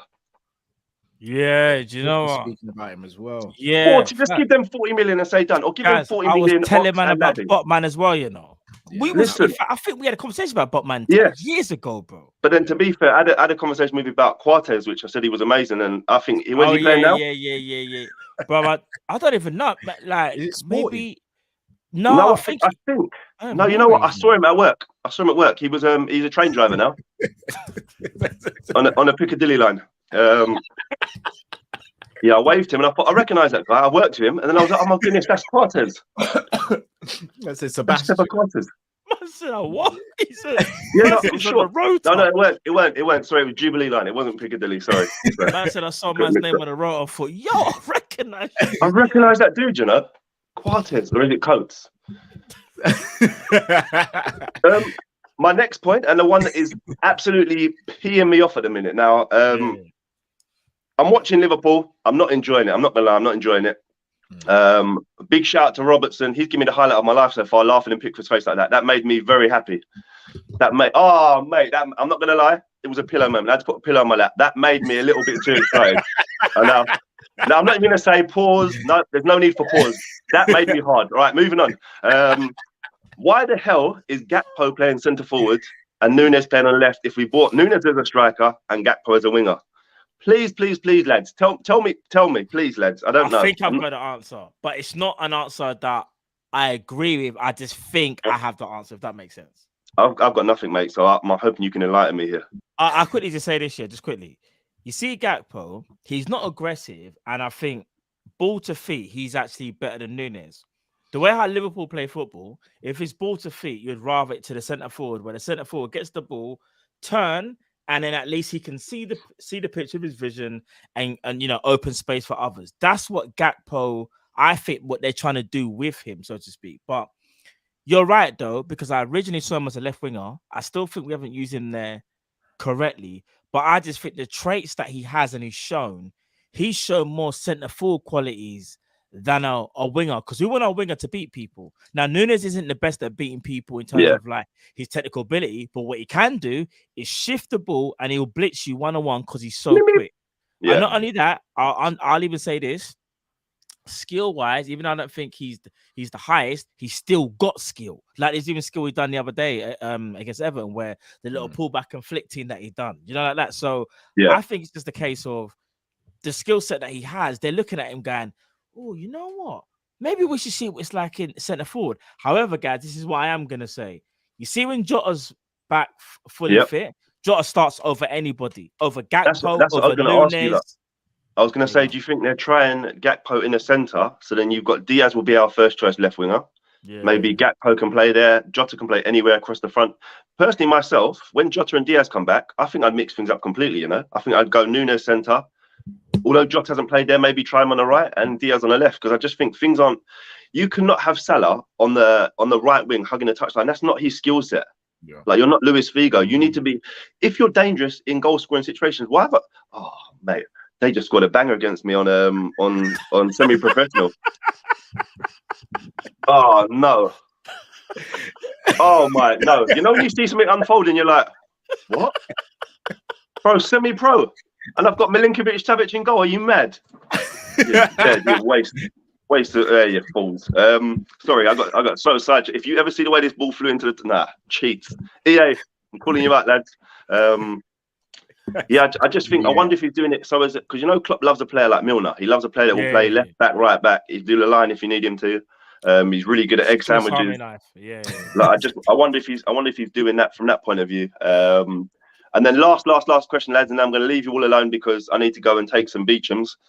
That's not a plug. That's not a plug. No one's sponsored by Beechams. Just wondering if we could sign one player realistically, who would it be? Who do you guys feel that would be the player that would help us out? If we get one player tomorrow, who would it be realistically? So I don't want to hear Messi. I don't want to hear Mbappe. Cool. What's your times for realistic, bro? Yeah, true. Actually, because realistic right now will be Mark Noble. Let's maybe let's yeah. I don't know. Unload, can't even buy him. Unload. And you can't say Arta. Right. So I'm actually starting to think maybe we signed Arta. You know the things, the like cardboard cutouts you use for free kicks. I think we signed Arta as that. You know. Yeah, just stand there, bro. Just stand there. Just stand there. Yeah, he's got to get one of them yellow morph outfits. Right. So you know what? I'm going to leave you lot to decide who's realistic. Cool. I'm going to leave you lot because I trust your lot's judgment. I have done for ages. I watch you lot. This is the levels. I watch you lot when I'm in a bath. There's no pause there either. I watch you lot when I'm playing squad battles. I watch you lot when I should be in bed because I'm getting up at 2:30 in the morning and I've missed your lot's life. I watch you lot at 1 o'clock in the morning and I think, I'm not good. What's the point in going to bed now? What's the point? I'll stay awake. And then at work, I'm hanging out of my bum. But yeah, sorry, I'm going to leave it there. So I just want to hear your opinions. If you could sign one realistic player with no caveat, so it's down to you. If you wanted to sign a centre midfielder who would play as attacking mid or defensive, completely up to you guys. Cool.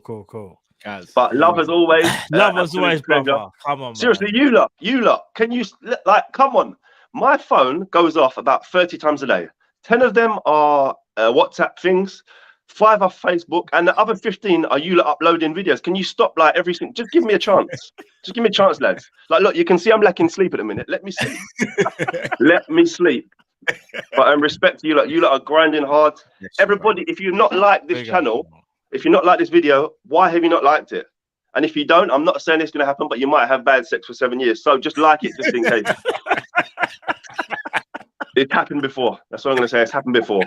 So yeah, no, but seriously, love to you all, man.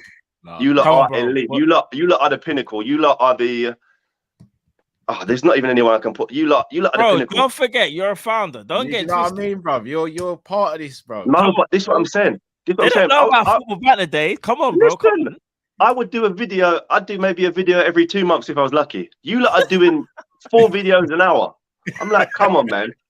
But just listen to you lot, seeing how you lot have grown. The guests you lot get on, the guests you lot had on earlier was inspirational as well. I'm in awe of you lot. That's all I can say. I'm in awe of you lot. And as a Liverpool fan, you lot are the only thing that gets me through this season, you know. Because seriously, I could have phoned Virgin and told them, shut off. I don't even want any channel. Shut it all off. Shut it all off. I'm starting to think I'm a bad omen now. But yeah, just love to you lot, man. It's wicked to see the growth of you lot, and I love listening to you lot. And Cal, the way you flew off earlier, more of that, please. We need to set up a celebrity boxing match. No. We need to because we need to calm that down now. No. I think more, Matt. I think more. No, I'm not gonna do a celeb boxing match, man. I'm not even a celebrity, bro. Is there any way you lot can chase IP addresses? and then the sponsor of next week is the person who turned up to this idiot's house and give him a slap for everybody else that's agreeing with it. That'd be the way forward, you know. Vigilante! Hashtag vigilante! Shut your mouth. Come on, man, shut up. Yeah, sorry, I've realised you haven't started the timer. Can you start my 3 minutes now, please? No, I'm gonna love you lot and leave you all. It's been an absolute pleasure as always. You lot keep doing what you're doing, man. Legend, love as always, bro. You're a legend. Raw love. It's been an absolute pleasure. I'm gonna go and smash some other team 11-0 now, so I've got stuff to do. Big up yourself, bro. Catch you later, bro. Love as always, Nice guys. one, We'll brother. catch up, brother. Catch you later. Cool, bro. Love. All right, big up, Gaz, man. Big up, guys, man. Big up, Each and Gaz. every time, man. Absolutely hilarious. My brother Gaz, trust me, that's our brother, bro. And that's Trust. Gaz all the time, by the way, people. That's not him just putting this on for the call. That's Nah, him all this the is time. Gaz. That This is is Gaz. Gaz. For those that don't know, that is Gaz from day up. one. Big up, Gaz. Absolutely Man. hilarious, man. Legend. All right, then, bro. Who's the one player you'd realistically sign?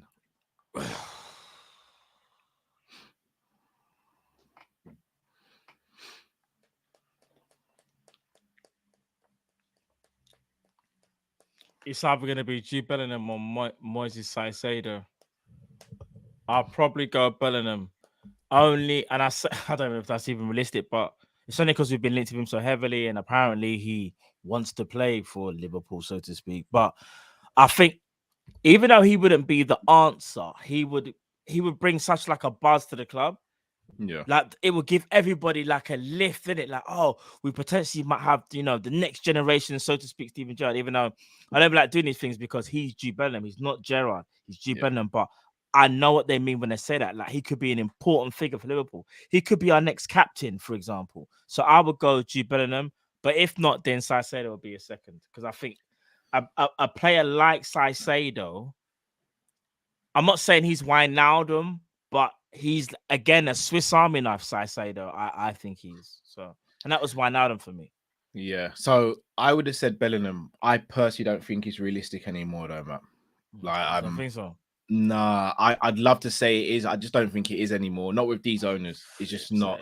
So what we got to do then? We got to say something like, for me, it's Rice. But I think Rice will cost stupid amount of money, though. He's only got a year left on his contract. Oh, is it? Yeah, I'd go Declan. Yeah, mate. Yeah, I think probably. Declan's massively underrated. And look, I'm not going to sit here and be like he's this technical wizard or anything. But when you look at Declan's stats and you look at the eye test with him as well, you put Declan in this team, dare I say, next to Bichetic and Thiago, I think we cook. I don't think, put it this way, I don't think we get overrun in midfield and bullied in midfield with Declan in there. Declan, Bichetic, and Thiago, it's a whole nother ball game. I agree. You see, that's a really good shout. You see, Declan, I'll play him in the 8 as well, Yeah, I'd alternate it. I'd unlock it. No, I think he can be unlocked because he's mainly played 6. I know he's played a bit at 8 as well for West Ham, but I genuinely feel like he has the traits to play the 8. He definitely has the traits. I didn't think he used to back in the day, about 2 years ago. I just thought he was a base 6, and all he can do is sit there and protect. He can do way more, and he showed that. So big up Declan. Do you know what? In an ideal world, we'd get Rice and Bellingham. Because another thing people sleep on, Declan can fill in at centre back if need be as well. Bro, in an emergency situation, he can fill in at centre back. What's your favourite 2 initials? HG. Yeah, covers that as well. Yeah, bro. I just don't know if he'd want to leave London though, because he could easily, in my opinion, Chelsea or Arsenal, innit? I think he walks into Arsenal's team and Chelsea's team. Yeah. Yeah, Granit Xhaka's been very good this season, but I think he starts over Granit Xhaka. Rice and Partey would be more. It'd be a lockdown. More influential. Yeah. So, yeah, big up Gaz as always, man. That was a beautiful. Yeah, trust me, man. Legend, bro. Big up Gaz. Right, let's go next caller in. Mr. Receipts, Jamal, you there, brother?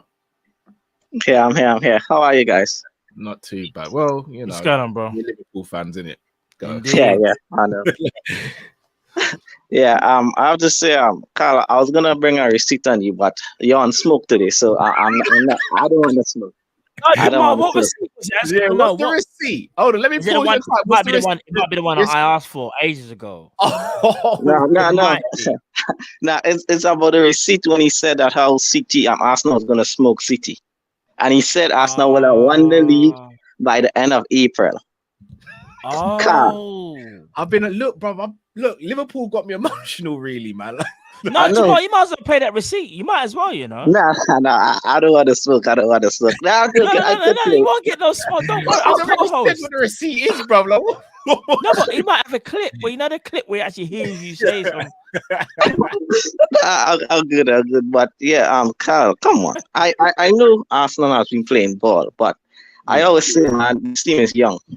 And I don't think they could find a City team yet, man. I know this is not the City as old, but still, Haaland is not going to score 65 goals and finish second. I'm just saying. Yeah, so, but bro, Carl, everything you say, it looks like the opposite might happen. I'm not saying Arsenal could still win the league, but it looks like it's City's.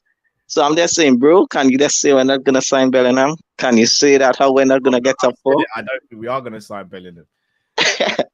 So man, I just want your guys' thoughts on the title race because I think it's done. For me personally, I think it's City's on right now.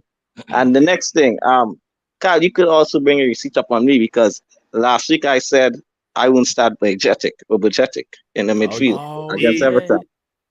And bro, I was like, I was unfamiliar with his game. That's all I gotta say. Bro, I thought Unana, Trezeguet, and Decore was gonna outmuscle him. But bro, Bujetic say Unana, bro, that was the Super Bowl. That was Sunday. This is real football. That was Rihanna. So it's mad. But guys, how much time Salah scored them kind of goals? Because I was watching the catalogue. How much time it started from the opposition goal to the next goal? Because obviously there's a West Ham one. That for me is the best. Yes. But it was 2 West Ham goals. Because you remember the one in the black kit, lockdown season, when it was Trent to Shaqiri. That one was Shaqiri hit it first time. Yeah. And then the orange kit one. There was an Arsenal one. There was one in the orange kit. He used to go about the orange kit, Jamal. You know the with orange Mane. kit. Him and Mane. They isolated that West Ham defender. I think it was Cresswell. The poor guy. Bro, they were pulling hamstrings, bro. Do you know how fast them man was so quick? The Southampton one in 18-19 when Mane blocked it in the purple kit as well. Yes, that one. And you remember the one against Fulham as well when Mitrovic scored, and I think the goal was offside, and we went down. So Salah down the line. Yeah. I know Callum with the memory got me still, but Salah scored a lot of goals like that, man. So yeah. And then the next thing, cause this is the final thing I'm gonna make. Did you see the interview with John Obi Mikel? What he said about Hazard? Yes. No, bro, that's mad, you know. Bro, he said he's the laziest player he ever trained with or worked with. He said the guy never uses the gym, never do nothing in training, and this will be the best player on the Saturday or Sunday. He's literally saying Hazard was just relying on his talent. Bro, you know how talented you have to be to just in train and just be the best player on pitch. And I wouldn't lie, Hazard is the only player, because I wasn't alive yet to see Thierry Henry play. But Hazard is the only player that I was shook of when we played Chelsea. Yeah. I mean, guys, how much time Hazard packed us out, man? Bro, when I see the number 10 and the blue kit and the level 1 trim, I know we was in problems. Bro, bro, I think the shape up in it when he had the shape up. Fresh as well. Yeah. Always fresh for Liverpool. I know he's finished now, but people forget Prime Hazard in that. That guy was a problem in that. I was shook with that. He wasn't bad. He's one of the most talented players to actually ever grace the Prem. It's not even a debate. He goes into the conversation as one of the most talented players to ever play in the Prem. If you made a list of top 5, Hazard probably is in there. If we're talking about talent, just talent, nothing else, Hazard's there. Easily. Yeah, man.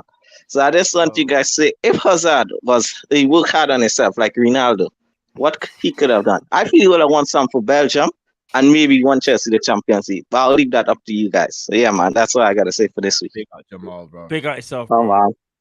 Peace out, guys. Bro. Peace, bro. Big up, bro. Aye. Hazard. I'm being honest. Thinking about Hazard with Ronaldo's mentality, Cristiano Ronaldo's mentality is scary. Bro, Hazard. He'd be unstoppable. But Bob, even a Hazard with a mentality of like like a Mane or a Salah, that drive, that will to win. But you're right though, Cristiano Ronaldo. I'll be honest with you. I actually think Salah and Mane do have the same work ethic and desire as Cristiano Ronaldo. I just think Ronaldo is just a better player, or was a better player than them. I think they he was able to stay at his peak for longer, in my opinion. Hazard was scary, bro. Do you remember the goal he scored against us when he was just jogging with the ball and then just I turboed it up and then just bent it bottom corner. I've seen Hazard play live against us, and it is a joke. It's a joke. The game when he hit the post twice. Yeah, bro. When he runs with the ball, it's the fakest. It's almost like he's in terms of ball retention. The way he can manipulate the ball at high speed is the closest thing you'll see to like a Neymar, a Messi, like those type of players where Iron Robin. We're talking high speed, but the ball does not leave his foot. Bro, it's crazy. You see, listen, Salah's a great dribbler, but he doesn't touch Hazard for ball retention. You see when Salah dribbles at high speed, you'll see there's a bit of a gap. There's a bit of a gap there, yeah? And rightly so, he's running at high speed. See Hazard, bro, the ball don't leave his foot. It's actually mad, bro. It's like it's magic. The guy's crazy, though. Hazard's for abilities, man. I think Salah's the better player because of what he's achieved. Yeah. Longevity, but in terms of natural talent, no, it's Hazard. I can't believe that. It's Hazard, man. And natural talent, Hazard. Bruv, there's nothing he couldn't do with a football. If they just woke up on the same day 5 years ago and someone just said, "I need you to beat 5 man a pack in the corner," I'm probably going to put I hate to say it, but I think Hazard does that. I don't even think that's a blight on salary. Hazard is that guy. Even his creativity. Really and truly, Hazard's a 10. Yeah, bro. You're right. He's not. He even said he's naturally a 10, but obviously because he was so quick, they were like, "Oh, we'll put you out wide." He was a playmaking 10. He wasn't like that goal scoring. Let me ask you a quick question. Who has more talent, Neymar or Hazard? I knew you were going to do this. I knew someone was going to ask me this. I didn't think it would be you, though. Well, I'm not going to lie. Someone put it in the chat. I was going to press to bring it up. Oh, jeez. All right. So the dribbling aspect, Neymar's more flamboyant. I think they're both just as effective, though. Yeah, do you know what I say? Again, Hazard takes care of the ball better, but Neymar will take more chances. Hazard's stronger on the ball. Yes, he knows how to position his body better. He puts his body in the way. It's not like he's stronger. He knows how to place his body to the point where you have to foul him. However, do you know what? AD's right. Drifty's listening, bruv. Yeah, Neymar. I would say, me personally, I'm still gonna say Neymar, but I think Hazard is like if Neymar's is for talent. Let's just say Neymar's like a 10. I would say Hazard's like a 9.8. That's how close it is.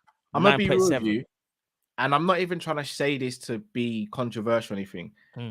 We may look back on Neymar and say he could potentially have been the biggest disappointment. Don't say it.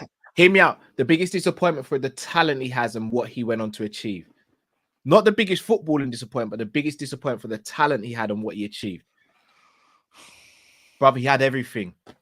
Matt, name me one. Remember when he was scoring half volleys with his left foot, right foot. The only thing he hasn't won is a World Cup. The only thing he hasn't won but the only thing he hasn't won is a World Cup. No, I hear that, but I'm talking about him as an individual, though. I know. Do you know what it is with Hazard? And Neymar, I hate to say it. He should have won at least 2-3 Ballon d'Ors. Yeah, easily. Injuries and a lack of, dare I say it, desire, like Jamal was saying when it comes to the Hazard team. I don't think Neymar's as bad, but he's still bad. Like if Neymar was more driven, and here's the thing: when Neymar was put into Barcelona, all the older heads, like at that time, like Messi, Xavi, and Iniesta, were saying to him, like, not basically like, be focused, watch what you eat and stuff, because Neymar was very much like, come from Brazil, I eat what I eat, look, I'm skinny, doesn't really matter, look, I'm quick, I can do whatever. But they made sure he was very regimented. And when he was at Barca, that's why I always look at the Barca Neymar and just think, bro, you see that Barca Neymar? Oh my gosh, bro. Nuts. He was crazy. Bruv, he was rainbow flicking the ball over people, Matt. But he was holding someone behind him. Yeah. The next person was running towards him. He rainbow flicked it over him. Bro, Neymar past it. Come off it, man. Remember, didn't Neymar do that to help with a comeback? In fact, it might have been against the team he's playing now. Yeah, PSG. Yeah, remember the 6-1. Bro. Without him, Barcelona don't like say what you want about Suarez and Messi. That was Neymar's day. That was Neymar, bro. That was Neymar's day. Bro, Neymar had everything. He does have everything, but he's not. Yeah, he's not the same. But you know what's so sad about Neymar? Every time I see Neymar get an injury where he's off for 3-4 months, I just notice that athleticism to take a little bit more of a hit, and it's sad because, bro, like you said, the talent and the ability that this man has, yeah. Bayern Munich again in lockdown. No, Bro? not lockdown. Remember when he did that left-footed reverse pass over everyone to Marquinhos? Oh my god! Yeah. Bro. My. See that? Bro, who else is doing like that with their weaker foot? Bro, who else is doing that with their weaker foot? If you want to talk about pure footballing skill, just pure wake up in the morning and who Neymar's him, Ronaldinho, and R9 are the only ones who have that conversation with each other. No one else is allowed in the room. Yeah, no, Messi can. No, not skills. No, but I just said pure footballing ability. So that could mean a lot of things. Sorry, yeah. Oh, yeah. Just ability. Yeah. Just ability, like the ability that God gave you. Like God bless certain players with things that some other people could just never get close to. And that's just how it is in the world. The way God bless us, He gives us all gifts, in my opinion, anyway. And there's a certain people when it comes to football, you can tell that's got nothing to do with training. It don't matter how many times you can go to the best academy in the world. God gave you that gift that you can just do what you're able to do. And some of them players, bro, like you just mentioned, this world, bro. Different. Simple. It's a shame about Neymar, man. Really is. Yeah. It's a real shame, man. Special talent. Right, gonna get the next person in. He wasn't able to get on last week, so promised him we'd get on this week. And like Uncle Rod's in the building. Uncle Rod's in the building. Rod, you're ready? Volleyball! You didn't know, because I saw you sitting there. And I was like, does Uncle Ross know he's ready? No, we couldn't get him on. No one's coming on next to the dog. I know. You know what? First off, in the day, got big up Drifty, my other nephew. Yes, big up Drifty, my other nephew. Indeed. And I can't wait till he comes back, man. My little nephew there still, you know what I mean? And sometimes, at the end of the day, sometimes people have to take a little SATA. You understand me? I said, little SATA, deal with a few things and stuff, and then come back better. You know what I mean? So big up my brother, big up my nephew, anyway, I'm there. You understand what I'm saying? Big up my nephew, man. Right. You know what I mean? I hope everything starts to go. You know what I mean? I don't know, obviously, the philosophy of what and what. You understand what I'm saying? And obviously, we're not going to go into that. But big up my nephew anyway, I'm there. You know what I mean? So when you see him, make sure you say Uncle Ross, big him up. You understand what I'm saying? Of course, brother. Of course, right. Point. Another thing I would say, is this, right? You man, I love you, man, I love you, man, And you know why? Because you see, you, Cal, you gave me the name of Uncle Rod, You gave me that name. No, man, you give that to me. I say it now. My name is Uncle Rod, You know what I mean? You gave me that name still, and from that, right? And another thing as well, you see, you helped my channel grow. You've helped my channel grow. There's twice at the day that you put my channel in the chat, and I've got 17 subscribers straight away. You know, so you have helped my channel grow, and for that I'll always be eternally grateful to you, mans, and I'll always watch you, mans.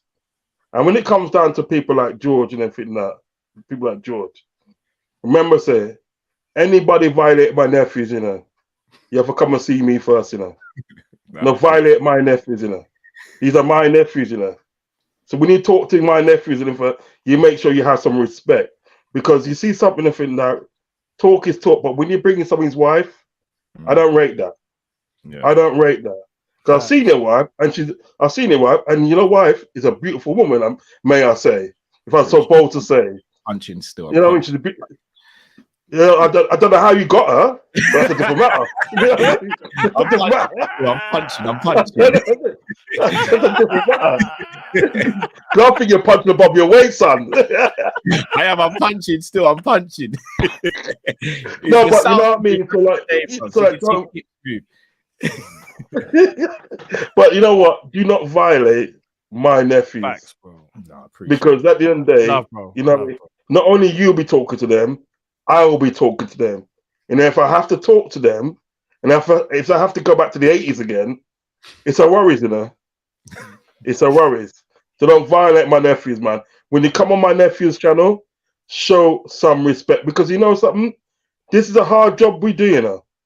This is a hard job we do when we have to think about content and constantly keep guys in the sort of like that subscribe to us, keep them entertained. I mean, you got over 28,000 subscribers, quite rightly deserved. You know what I mean? I've just hit 300 today. I've hit 300 today, and you know what? I do find it hard. So obviously, if you got 28,000, you must find it hard, but you still do it. You still listen. When we lose and everything that, right? When we lose, I was saying to Carl the other day, when we lose it and day, it's like we win when I watch your channel. When Matt was talking about the Nike Air, the lean Nike Air. The Nike Air, so like the lean Nike Air. Leaning. Cal, he was done. He was done. I watched it. I was in He was done. I was kidding. And then the other day you was on there. He said, "Listen, I'm not gonna crack. I'm not gonna crack. I'm not gonna crack." I somebody made you crack, you know. Somebody made you crack. But you see that now. That was all vibes, you know, fitting that right, and it makes you forget about what happened earlier on in the game, and that's a special talent that you lot got, and everything that right. So, listen, when you come on my nephew's channel, show some bomber clock respect. You understand what I'm saying? Don't violate people like that. No, I mean that's not on. Getting on to the point and everything that what coming for. We are done. We are done. You know what? Because you see something. Them man then and they've been taking us like saps for too long. They've been taking us to saps because what they do at the end of the day, they spin us a lie. Yeah, when they don't want to do something at the end of the day, I hear what Zubair is saying and for that right, but at the end of the day, I don't want to hear about that business thing. I want to hear what you're doing for the pitch, because when the pitch grows, your business grows.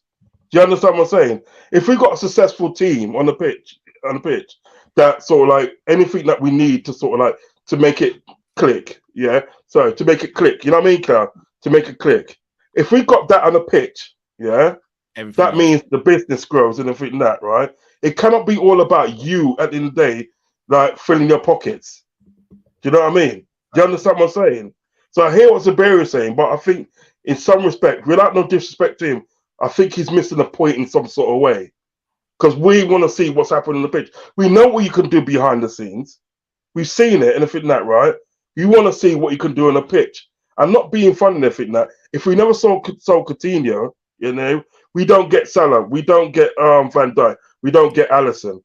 Do you understand what I'm saying? And that's not good enough. Sell to buy does not work, because at the end of the day, you sell 3 players, then bring in 3 players, your team's just the same. You still ain't got no strength in depth. Do you understand what I'm saying? So what happens at the day, when you got players are injured and you got players that run into ground, you have to then bring in an inexperienced person into midfield, hoping at the day it's going to work. And yes, touch wood, it has worked with Stefan, but that was always a risk. We need the finished article. Respect to Stefan, respect that he's coming and he's done bits. But we need the finished article. We should have to be relying on an 18-year-old. And to the fact at the end of the day, right, they've told us at the end of the day about the fact that we're getting bought out.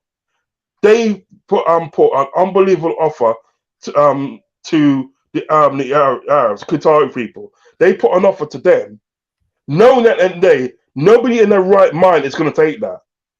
But that's what they wanted, Cal. Yeah. That's what they wanted. Because all they can turn around and say it in the day was a look at the day when they didn't want it. Now these people are going to go to Man United. And when they buy Man United and everything, if they eventually do buy Man United, it's a madness. Yeah. So what was all that work for? Do you understand what I'm getting at? And I've just got to the stage of the day, I'm fed up of them lying to us.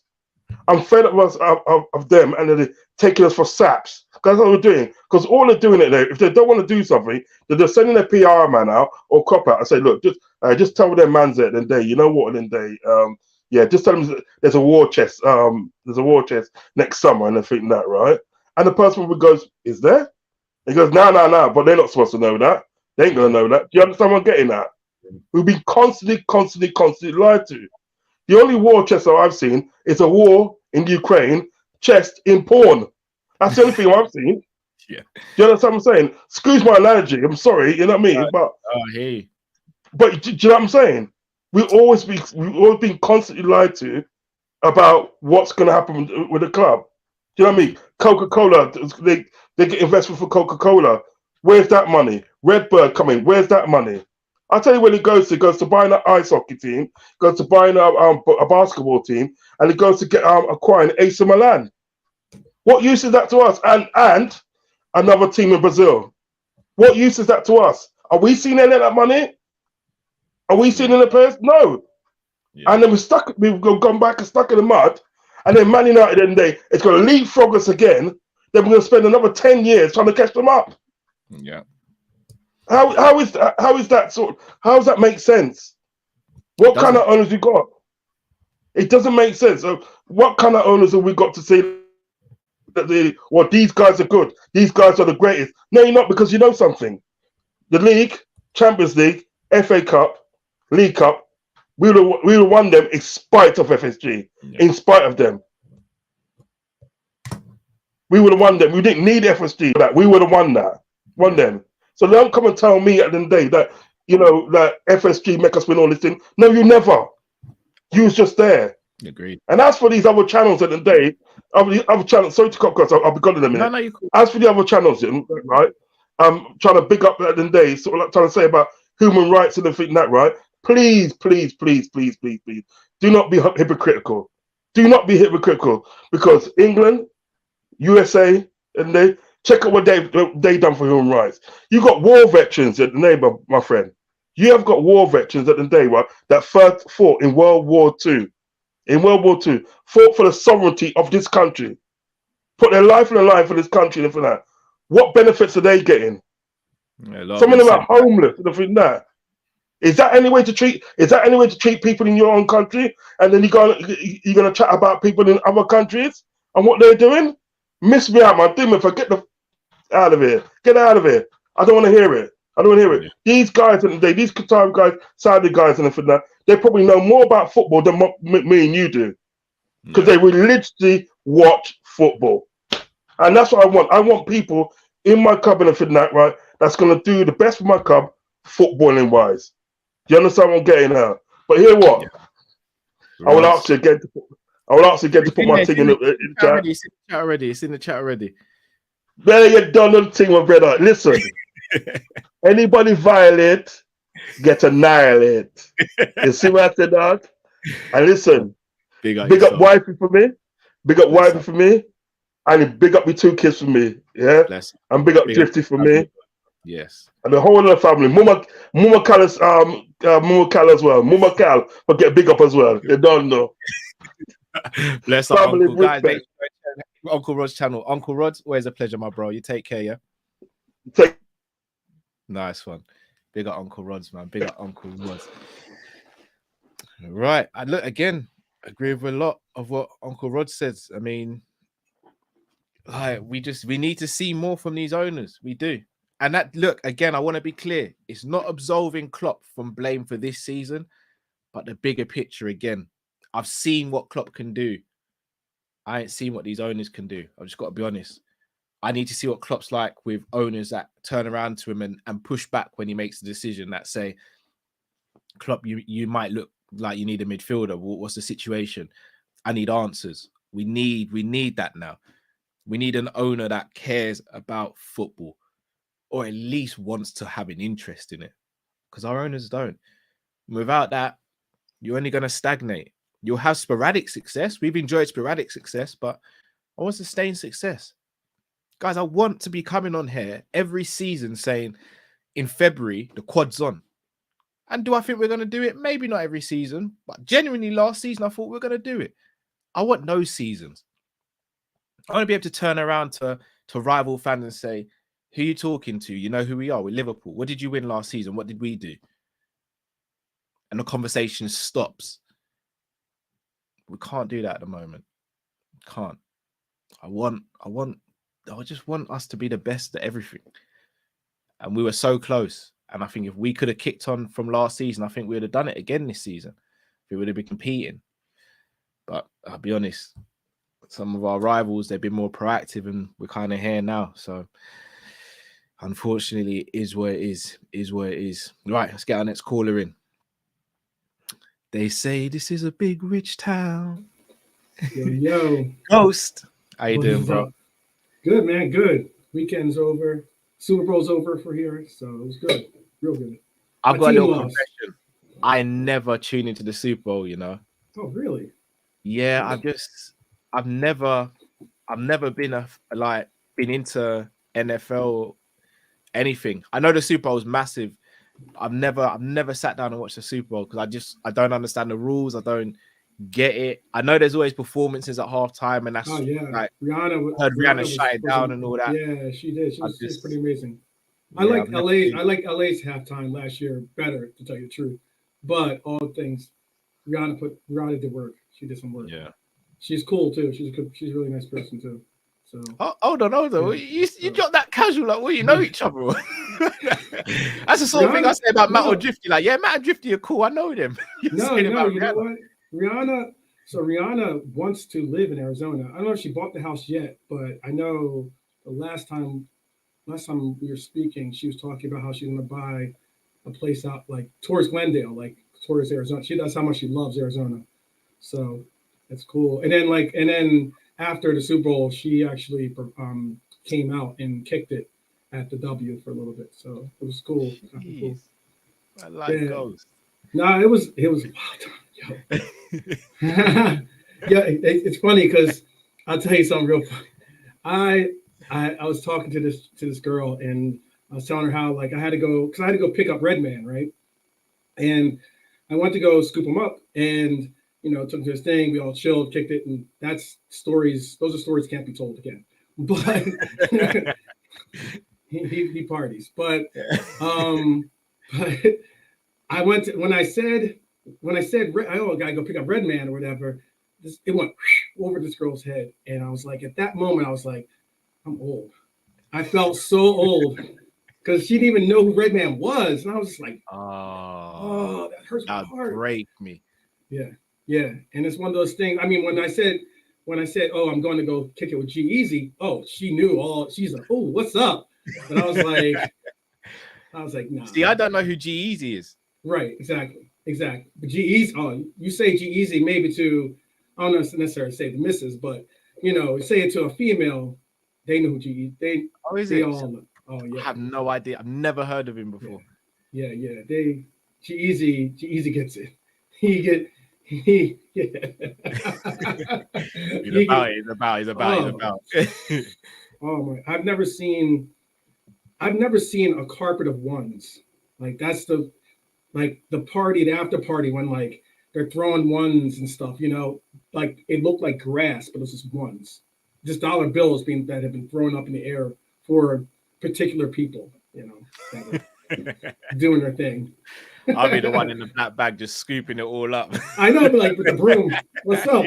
No, keep going. Keep dancing. You keep on throwing it. I got you. Yeah, I know. But yeah, man, it was a fun time. And again, my team lost. Like I'm an Eagles fan, so that was heartbreaking to see us lose. Oh, we lost on some, in my opinion, some BS. But anyways, that's another thing. Because then the Derby happened, and then it was all happy days again. It was. I enjoyed that game. It's the first game I've really enjoyed for a while. Yeah, for real. It was one of the first games I really saw everyone just kind of like breathe again, and everyone, all the negative stuff that was just being spewed everywhere is just like kind of like dissipated for once. And I was like, oh, this is what I miss. This is what I'd like to see. Because like on 100, I was watching one of the shows yesterday, and I saw Igal, who's a big Arsenal fan. Yeah, big up Igal. Big up Igal, represent for sure. And he blew up at one of the other Arsenal supporters. Oh, was this on the terrace? Yeah. Yeah. Big up Terry and the boys there. Oh, big up Terry. I saw the clip. Oh man, yo, and like I could understand where he was, and how he was so frustrated because he was like, oh, he called the one guy called the players P-word, isn't it? Yeah, called them pussycats. Yeah. You know, raised cats. And yeah. and just he went off. And I was like, as much as you know, a lot of what Igal says, I'm not in agreement with because I just can't stand Arsenal. But all the same, I understood. For me, I was like, am I connected with Igal? Because you know, I can't stress enough that there are so many people that always come up with these, like, you got haters, trolls, rivals, all these different people in the that we accept openly in the community. As in, we still say, hey, come in, let's all have a good time and everything else. But it's the same thing as, like, you know, I would say the club, but I mean, like, let's just do it on a family's perspective. We all got you know, family reunions that we go to. Yeah. And we sit down at the dinner table, and there's some cousins or some you know, or some uncles that we're just like, oh man, what's he gonna say? You know, can't be hearing this crap. Yeah. But yet, you know, you still show them love and respect, considering all things considered. But I mean, sometimes you gotta realize that as now that I made that statement about me being older and being a little bit of an OG now, I know that I have to do my best to continue to, like, be one of those, like, light bearers, like one of those people that shows maybe the youth how to conduct themselves, how to go forward, how to really properly be a supporter of this club from the experiences that I've gotten from my elders and the ones that came before me, you know. And it does hurt sometimes when I do see some of those older elders acting just like the youth. But all the same, I was like, I really understand where it's coming from, because I just want to see us all be that community that supports each other. That's not always like, if you came into into a party, and every time you came to the party, you heard people complaining and people, you know, talking trash. People, you know, I'd be like, yo, I don't even want to be here. You feel me? Yeah. And like, I don't. You know, you don't have to all blow, like, you know, sunflowers and daisies and sunshine everywhere. But I mean, be respectful of each other. Let's also continue to, you know, to really present ourselves as being true ambassadors. And I give it up to you guys, because you guys do such a great job of really carrying that flavor. And I mean, not all people on these platforms do that. And that's a difficult task to be able to accomplish. So that was just one thing, you know. And real quick, I got to say too, I don't get along, like, as I don't agree all the time with Zabiri, okay, but I can agree with what he's saying, because, like, often people don't want to accept the reality of what we're dealing with. I get people don't want to say sports is not business. We should be all back to being, like, you know, we should all be back to they gotta come and they gotta root the team on and they gotta, like, carry the flag. That's just not the world we live in. Like, I get that we want that world to be, you know, reality for us. That's just not, unfortunately. We as fans have to pick up that mantle. We support the club then louder. We support the people that, you know, that show that carry that badge. That's how I see it. But Zabiri's right. They're businessmen. They're good businessmen. It's the reason why, and as much as I hear American hate all the time, constantly, to the point where it gets annoying, you got to realize there's a reason why America has the most billionaires in the world. There's a reason why you can add up countries, the second, third, and possibly even fourth place country, and add all their billionaires together, and it still doesn't equal up to America's billionaires. So, I mean, like, there's reasons why they do what they do, and I'm not hating on their business. They do their thing. They're getting their stuff done. You know, someone might say, oh, well, Redbird invested in FSG. Da, da, da. Yeah, that was all of FSG. FSG is not just Liverpool, you know? Yeah. So when it comes to Liverpool, look, I want big time owners. I want people to invest. But I mean, like, just allow for things to happen that you know about, rather than just act on your feelings. If you know something, then okay, yeah, bring what you guys say to the table. But when you just spout out things just because you're angry, it does nothing to the conversation. Yeah. And it doesn't enlighten, it doesn't educate, And that's one thing, as an OG, I hope to be able to do. Now that I'm going to be joining you guys, I'm about to launch this channel so I can join your. Okay. Yeah. So. Jeez! Just get a little invite still. Yeah, I was gonna say, man. Yeah. Oh, hell yeah. I hopefully I can get some of these big names to come on too. Some of these people that I know, quote unquote. Yeah. For sure. But yeah, man, I really think that we all are going to be the true essence of what Liverpool is, and that's why I wanted to say, like, I appreciate y'all. Appreciate the forums that you give me to come on and say my opinions. And yeah, man, yeah, this channel thing's gonna be an interesting thing. I tell you funny. I wanted to say it. All right, so I went to Drake had a party here, okay, over Super Bowl weekend. That's how crazy it is because there's so many people that come out for the Super Bowl.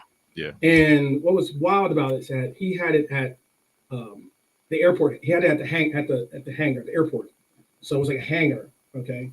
So he flew his jet in, right? His Drake jet. I don't know if you ever seen that thing. That thing's funny. It says Drake on it and everything. He flew his Drake jet in, and he came out, and we're sitting there, and he comes in right by me and everything like that's where we're standing, and I'm sitting there, and I'm just like, I wanted to be like, yo, what's good? But like at the moment when he walked by, I was like, I just froze up. I didn't say anything. Right? Because those are like opportunities you don't really get. But I would have loved to have been like, yo, you gotta be a Liverpool fan, bro, or something like that, or say give up. No, we don't. No, Drake's no got Drake.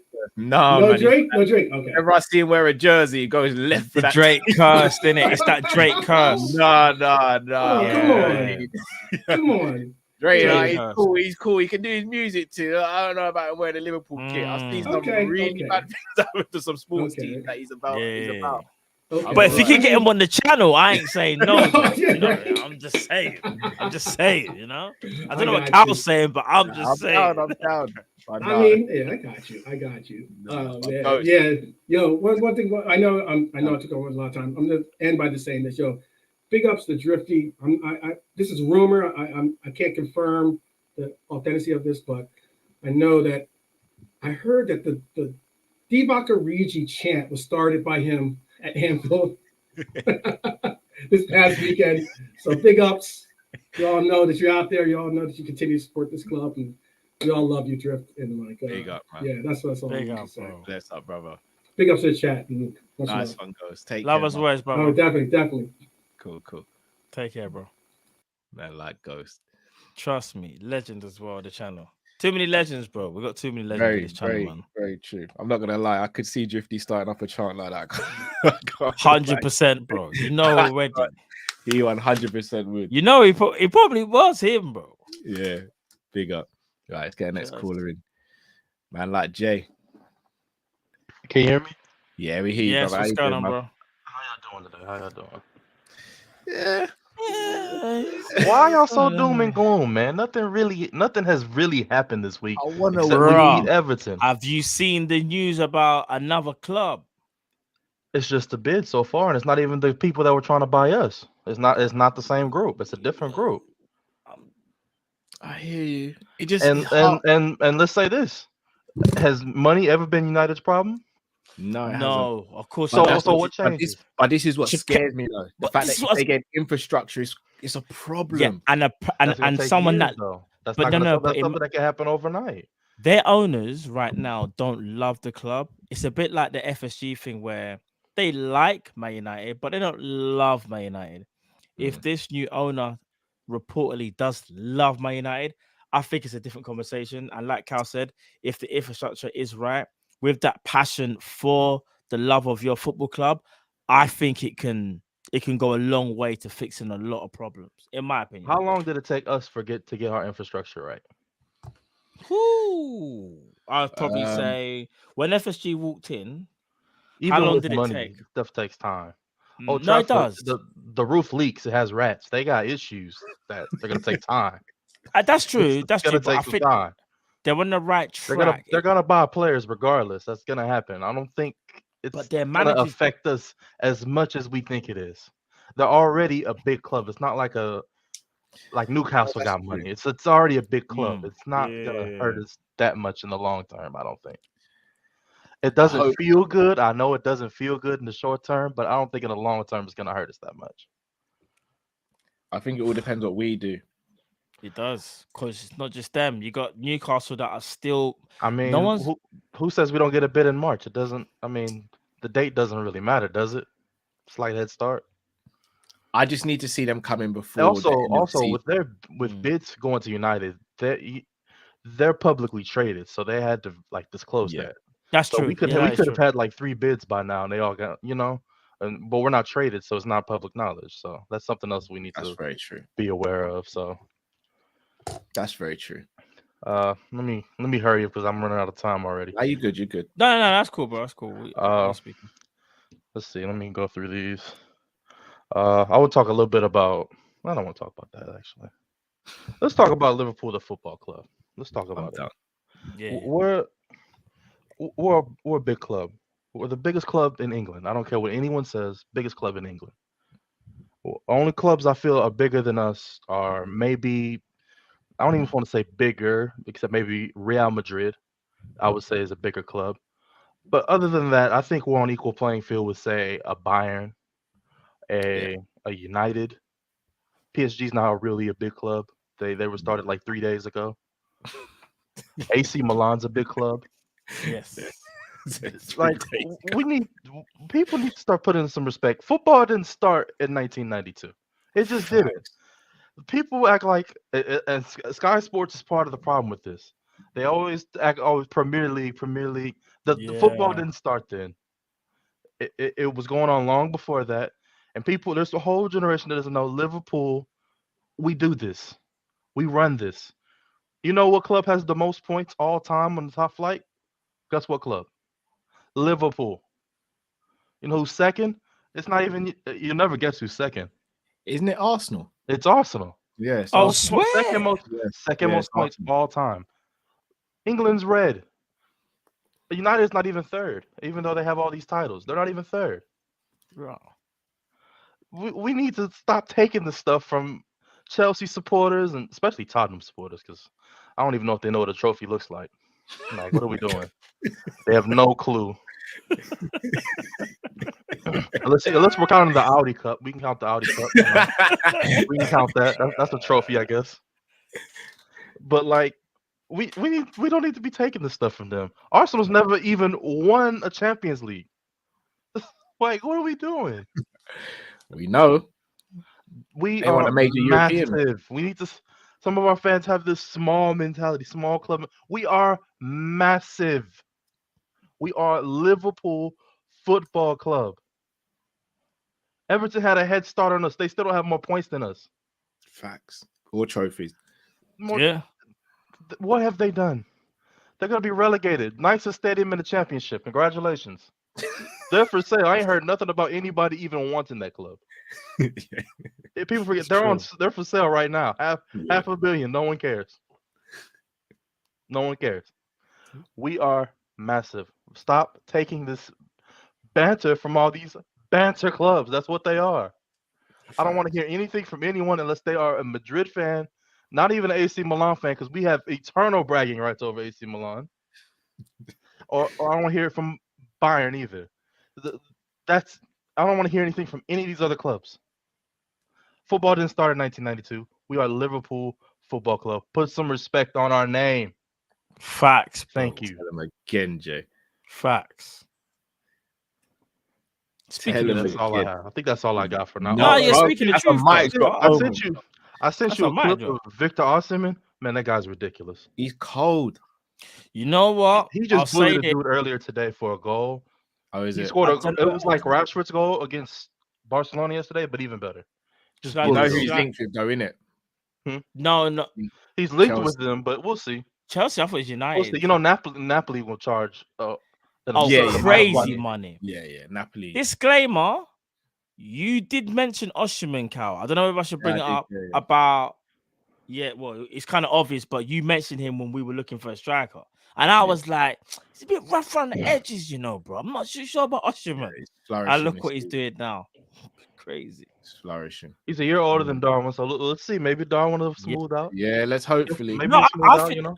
A year. Crabber's cooking as well, though, so he is getting help from Crabber. Yeah. A dark horse for the Ballon d'Or. Dark horse. If they win the double, and he keeps playing how he did. He scored again today. He's cold. Oh, again, bro. Crabber is moving. Listen, He's a legit dark horse. Legit dark horse. Because no one. Messi may have the World Cup, yes, but unless PSG wins the Champions League, then no one cares about them winning Liga. No one cares. Yeah, even the name. Messi will still win it. They'll still give it to Messi. I mean, we'll see. We'll see. What if PSG doesn't even advance? Sure, I might not. And he didn't play very well in the last game, so it will be partially his fault. I'm just saying. I'm not saying he doesn't deserve it. I'm not a Messi hater. Let me get that disclaimer. I don't need the. Be careful out there, bro. I don't need you coming for me. Rough in these streets, bro. Rough in these streets. He's allowed to have a rough game. It's okay. It's not like PSG spends all their money on their attack. It's okay. It's okay. Just let me put that out there. I'm not hating on Messi.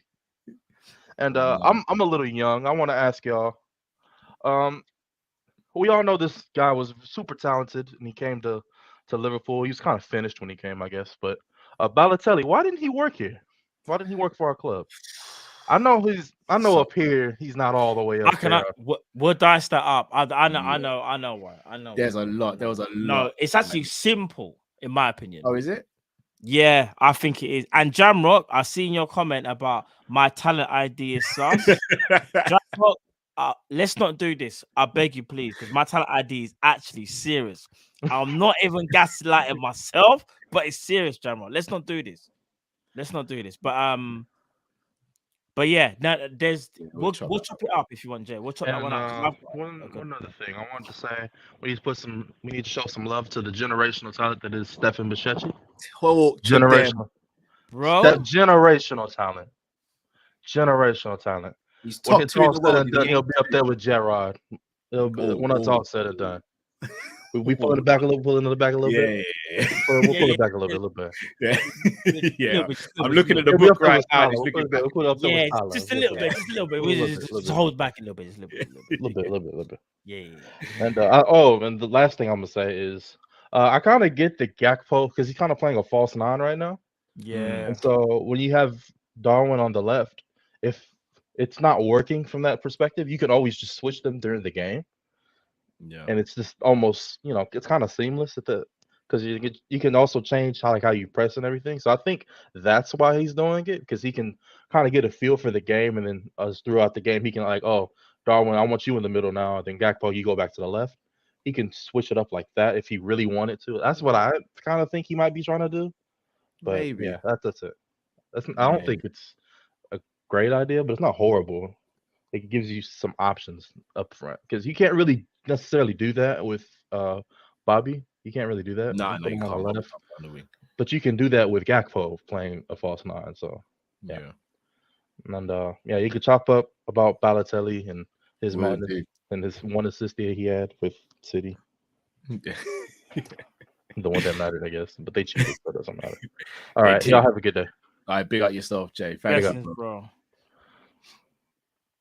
Big up Jay as always. Go on then, Matt. What's your theory on Balo? For me, it genuinely stems from Rodgers. Sorry, before was this big up Guna Lee in the chats. Yeah. Oh, hey, big up Guna Lee. And you know what's so mad, yeah? You know what's so mad? Big up Guna Lee, because he knows my son and my daughter.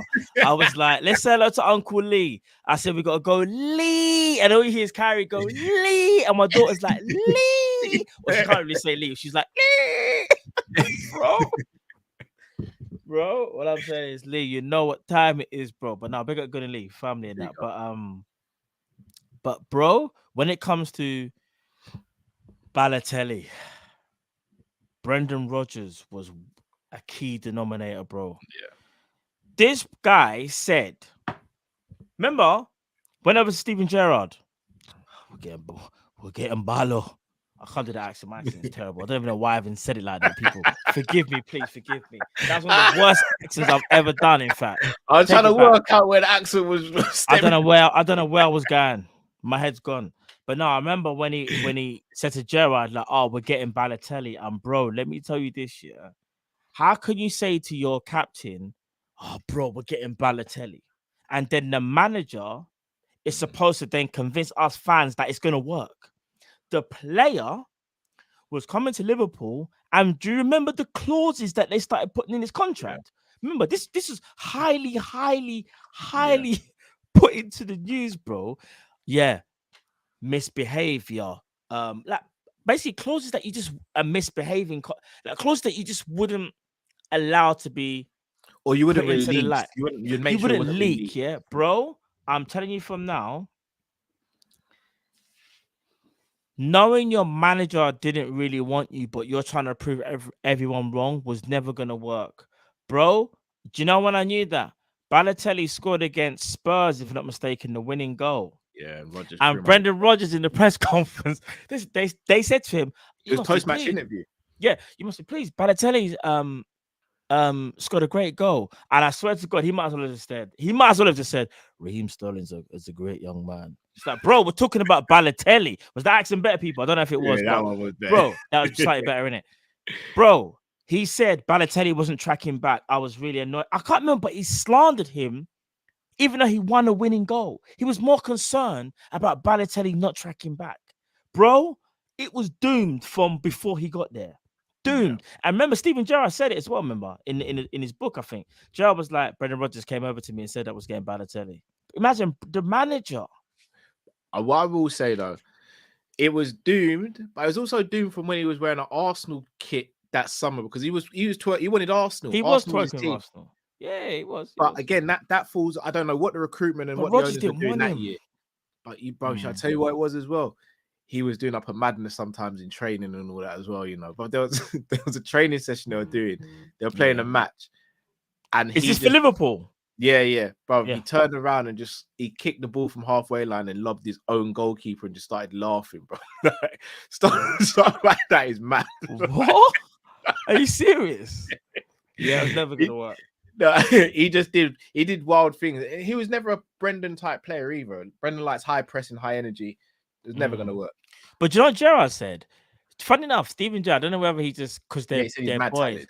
He said he's mad talented, but not only that, he kind of said he didn't cause no problem. So like Balotelli would do stuff that'll be silly, but he wasn't like disrespect. Well, one thing Gerrard said is like, one thing I did learn about Mario is that he gets a lot of stick for his behavior stuff, but he was like, he's a blessed guy basically, and I can see it. I think Mario, wherever he went, wanted to be loved, and he kind of needed a coach. Dare I say it?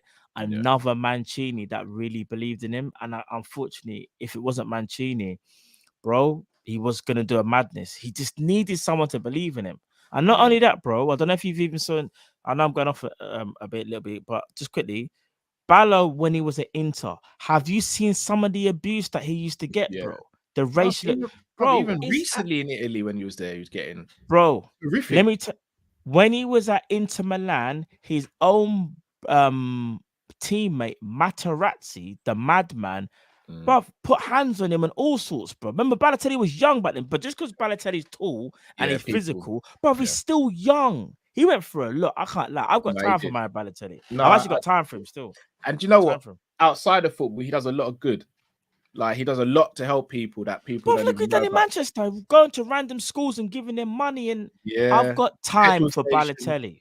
I would go to petrol stations and pay for everyone's petrol just randomly. Like, I've got time for him, bro. You gotta have a good heart to do stuff like that. I know people turn around and be like, "Oh, he's rich, he can do it." There's bare rich people out there who'd never even do that. Like, he's got a good heart in him. Like, so it just didn't work out. Footballing, he's another one that goes in that category, unfortunately, where it's like the talent and the mentality just didn't match, unfortunately, because he had everything: pace, dribbling, finishing, strength, heading. He had everything. Every penalty taking. Oh, on another level. If I'm not mistaken, he's only missed one penalty in his career, and that was one penalty in his own career. Yeah, I think so. Yeah, it's a problem, man. Indeed. Right, next caller, man, like Dean. Yeah, gents. What's going on, bro? What's going on, Dean? Sorry, Dean. Before you start, you can hear me? Apology. Yeah, I owe you an apology, Dean. I still haven't got back to your DM yet. I'll do that this week. I know. I was gonna be like, hey, my man, you want some? You want some? Apologies. You know who I am? Apologies. I'll get that sorted for you, Dean. Apologies.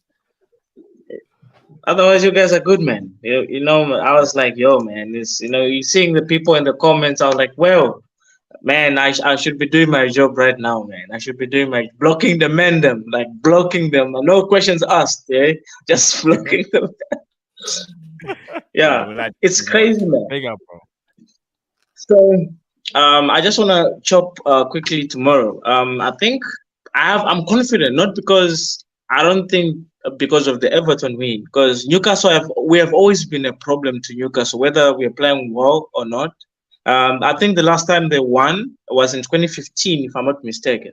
So regardless of whether we're playing badly, home and away, we've been bashing them, and this season we already did. So I think we got one back tomorrow, and now I'm happy as well because we've got a lot of players who got back as well. Like we've got Viju, you know, Ato might get some millions as well. I mean, the man himself. I think we're looking good. If I were Klopp, I wouldn't play the same first 11 that I played in the previous match, Everton, like Henderson. I think he needs to start doing that, like looking at the opposition, how they play, and then knowing exactly which kind of setup he has to play. Like I don't think also for Gakpo tomorrow he has to play the same position, like the same position. I think he needs to change things up a little bit. Which is, I know he's stubborn. He's gonna, you know, he always does the tried and tested and whatnot. And it's only us who was complaining, like, man, why is he doing that? Why is he stubborn and whatnot? Which sometimes it works, sometimes it doesn't. And I think it's his problem.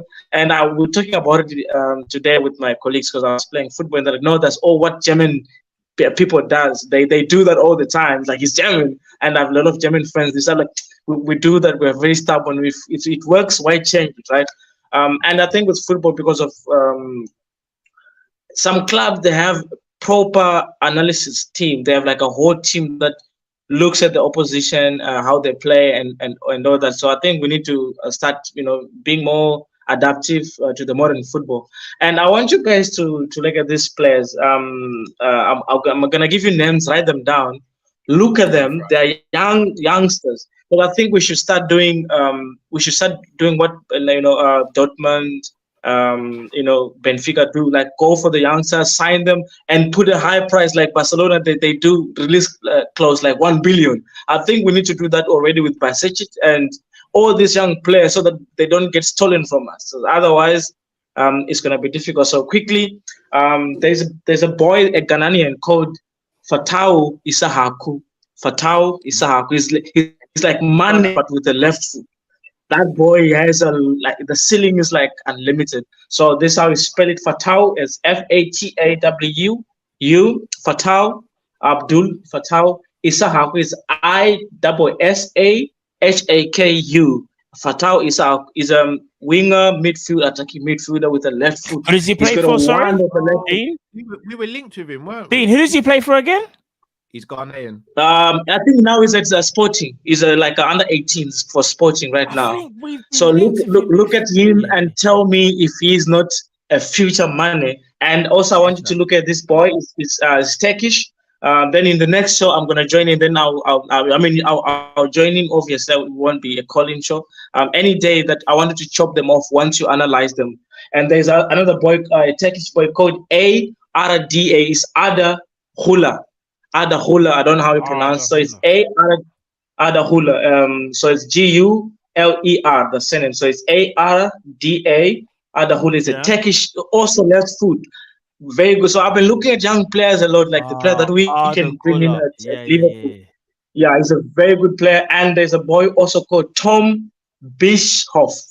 Tom Bischoff. So it's Tom and BISCHOF. He's trust me, he's like a midfielder, but more of our boy Dog. But we go also left-footed. And the last player I wanted you guys to look at, Nicolo Rovere. He's like Paisetic, but with more in his game. His free kicks, his deliveries, he's also right-footed. Sorry, Dean, what's his name? What's the last name? Yeah. What's his name? Nicolo Rovella. Rovella. So it's Rovella with double L. Yeah. Look at those young kids, man. I wish we could sign all of them and keep them. Put 1 billion release and put like 150 or 200 million.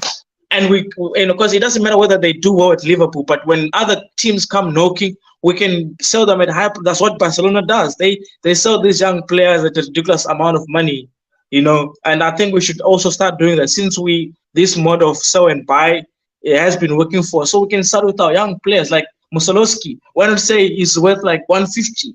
If anybody wants him, you know what I mean? Like, because he is, in my opinion. So definitely, I want you guys to look at those players and tell me think in the next show. After, just properly look at them. I'm telling you, man. Especially the Isao Fatawi Isahaku. He's a problem. Like money, the money, the shimmies, the speed, but he's left-footed. Like he's a problem, and he also pressing is very good. He wins his duels. He tackles well on ground. Trust me, bro, he's a problem. So that's all I have to say. Sorry, I took a little bit of time. That's cool, but yeah, bro. man. No, that's cool, bro. That's cool, bro. Yeah, I'm liking the scouting, Yeah, I'm liking it. I saw we got better scouts here than we do in the club. You're crazy. Not Jamrock, but everyone else. Everyone else. Not Jamrock. No, I'm joking, Jamrock. Yeah, no. Love, bro. Love. If you guys remember, if you guys remember, like, I don't know if you remember, like, I actually called out like players like Mkoko, Botman. I mentioned him almost 2 years back. I mentioned all these young players. Yeah, I was like, so when he was well young, I'm like, why this boy? We need to get him. And then Lille got him, and they win the league with him. So it's like I'm always looking at these youngsters, and we seem to be the best club. We're good at scouting, but how come we don't look at these youngsters and bring them to our club? So thanks, guys. I really appreciate it. I'll be in the background. I want you to tomorrow. I think we're gonna win. Let me know what about tomorrow's game. But I think we're smashing. Demand them. Liverpool, Nunes, maybe the press, and also I think Gakpo will score again. So he needs thanks, another guys. goal. He does. Peace. Big up yourself, Dean. Big up yourself, bro. Yes, bro. Cool, bro. Big up Dean with the scouting and that. Hey, big up. Why is Mark A gonna do? Big up Mark A is like Matt is living off that Botman stock. Bro, allow me. Why is it? Mark is the most undercover shady one in the chat, you know. I know. It's like little comments here and there. Flowers, Like, raw. Why can't Mark give me the flowers? Remember, Mark, you have to give me the prop. I said Botman from like 2 years ago. You did. You said you wanted Botman the season where we were going through all the defensive issues. Yeah, well, remember we said we needed the left-sided centre back. I said Botman's the guy. You did. Mark, man, you're gonna make people think that I'm just like what Jamrock said. It's like 1 in every 10, blood. Allow it. It's not that bad. It's like 2 out. It's like 2 out of 15. No, I'm joking. No, I will say, obviously, big him up. But your brother's got a scouting eye. Now, my brother, I'll be honest. His scouting eye is mad. When we was growing up, it was me. But I'm not gonna lie. His scouting network is mad. Crazy. I swear to God. When I saw him the other day, he was watching something, and then his laptop open and the phone. I was like, "What are you doing?" His lap, looking at some players, isn't it? We should talk about these players. I'm like, okay, like, bro. When I say my brothers, he's on point. Yeah, he's about to sign him up still. Yeah, right. Matt signed up for Markovic. Yeah, but that was how many years ago? That's like saying, did I tell Liverpool to be sponsored by Warrior? How many years ago was I didn't tell them to do that? Come on. Yeah, I'm not gonna lie. Markovic will never leave. Yeah, you know what it is. It's the same with me when what I said about Ronaldinho, bro. I still get random stuff about that. Yeah, but Markovic is worse though, fam. I know. I'm just trying to make Markovic is just a fried egg. That's it. That's it, bro. Yeah, that was a bad take, man. That was a bad take. Everyone got sucked into the Markovic. Of course. Still got young player of the year, but we move in Portugal. Back on the show. Man, like Beige and Barnes in the building. What's going on, fellas? You know. You guys seem a little bit down, man. I don't like this. I really don't. You guys are down, man. I want the happy Kop-ish crew. Come on. I need new owners, Bayesian, bro. I need new them owners. too. It's hard, man. Look, Last trying, bro. Last season drained me, man. And then when I saw we didn't do what we needed to do in this, I remember I said at the end of the transfer window, I think our squad's weaker. I was not happy with the Artur signing. I was so unhappy. That for me was the final nail in the coffin. But I never did I think it'd be this bad. The second hologram. Oh, it's worse. He won't play for Liverpool for the rest of the year. You know that, right? Yeah, I think you're right. Do you know who else won't play as well, Bayesian? But this What? is slightly different, but on a sadder note, Calvin Ramsey. Yeah, he's got groin issues. He seems to be going. No, apparently it's Bro, no, apparently it's the knee. He had a knee. He had knee surgery, bro. Apparently he's out. He's done for the season. What's going on in training? I don't understand. But Klopp said he had a back. Sorry, Bayesian. Klopp said he had a back injury. Klopp said it's a back injury he's never seen. He goes, he couldn't train, but he wasn't in pain. I was like, what's? Did you guys identify this? Like, what? I don't know, bro. I don't know. you said you live in rent free in Goonali's head, yeah. Yo, he's ducking me, man. Guna, he's ducking. Is he ducking? Listen, he's been 100 feet on the water with like 7 or 8 scuba tanks just to know how to surface. Serves him right. Serves him right. Good, you know. He knows what I've been telling him. 0 for 4, 0 for 4. Holding the energy. You man ain't winning nothing. Nothing. He's like, leave me now. Big up, Goodly. Listen, Ramsey's a wild one, true, but our tour, when he come back from injury, he's still got to serve that ban because of Juventus. Has he actually been given a ban? Yeah, anyone that was part of that squad got a whole like a 30-day ban or something like that. Bro. So he's not gonna play for Liverpool. There's no chance. That's the second hologram we've got. What is it if us buying holograms? Like, why? Yeah, that signing baffled me from the beginning. I'm like, I rather did not even sign anyone, to be honest with you, rather than that rush signing. A man that didn't play for 2 years for Juventus, and you go and sign him and try to throw him at the fans and says, here, I gave you a midfielder. Come on, man. Paulie. Look, I'm full FSG out. I understand they're businessmen. And I was listening to Zabiri earlier today. I'm a businessman myself. But as a businessman, you have to adapt with the times. What you've done 5, 6, 7, 8 years ago and your model, you can't keep doing. Because if you do that, you're going to get stale. And if you get stale, you get left behind. So Liverpool had a specific model of them doing sell to buy. And they weren't really investing in the club of their own money, which they should have been. We got lucky. Coutinho wanted Barcelona, and Barcelona broke the bank to give us the money we wanted. And then we turned around and we made some shrewd buys, which helped us and fast-tracked us a lot. Yeah. Now, let's say we didn't do that Coutinho transaction.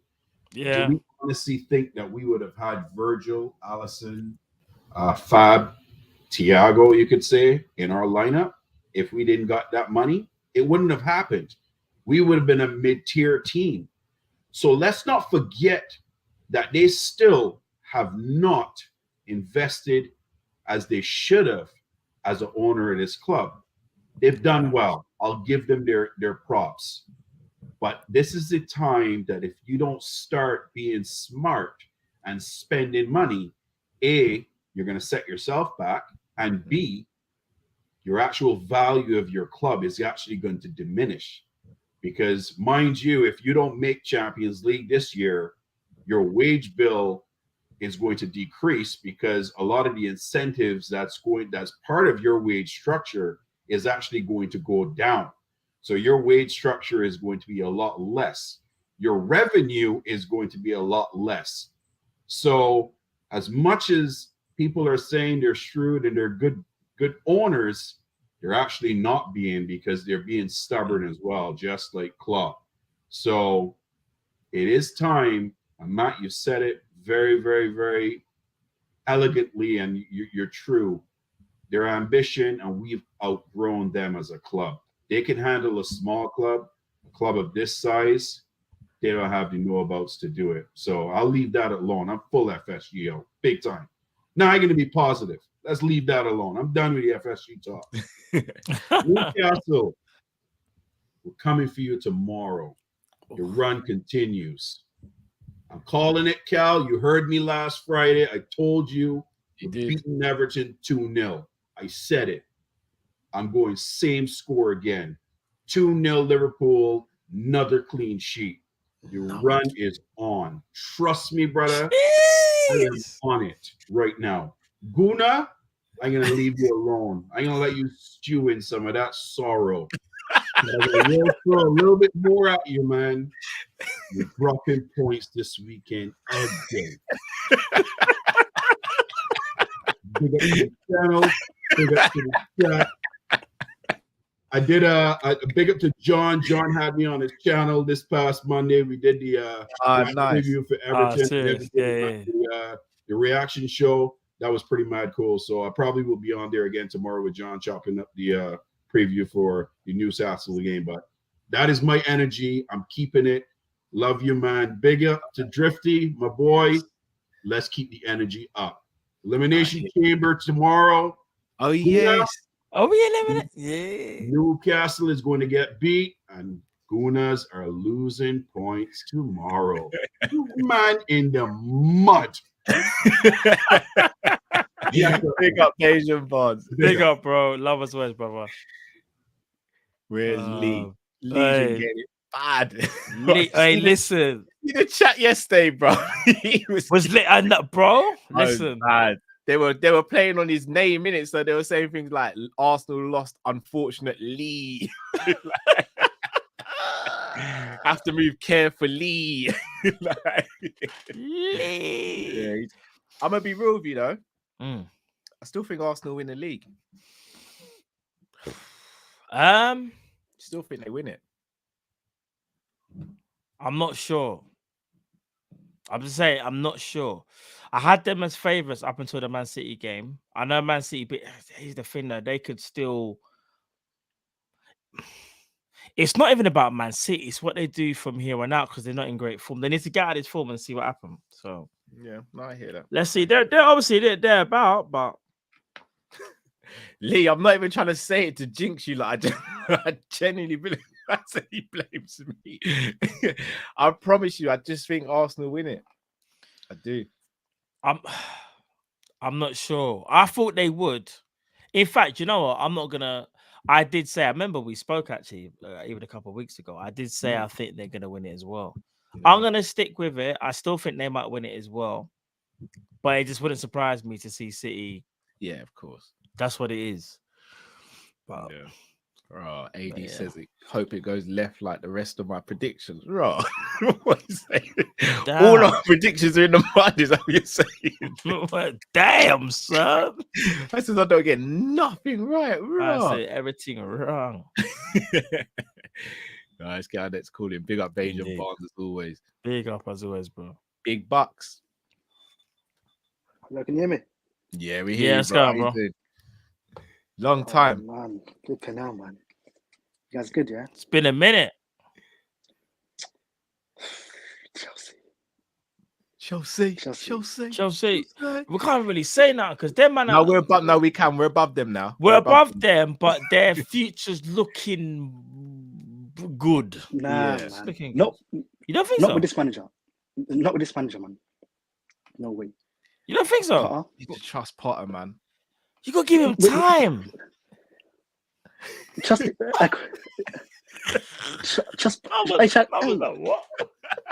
Matt.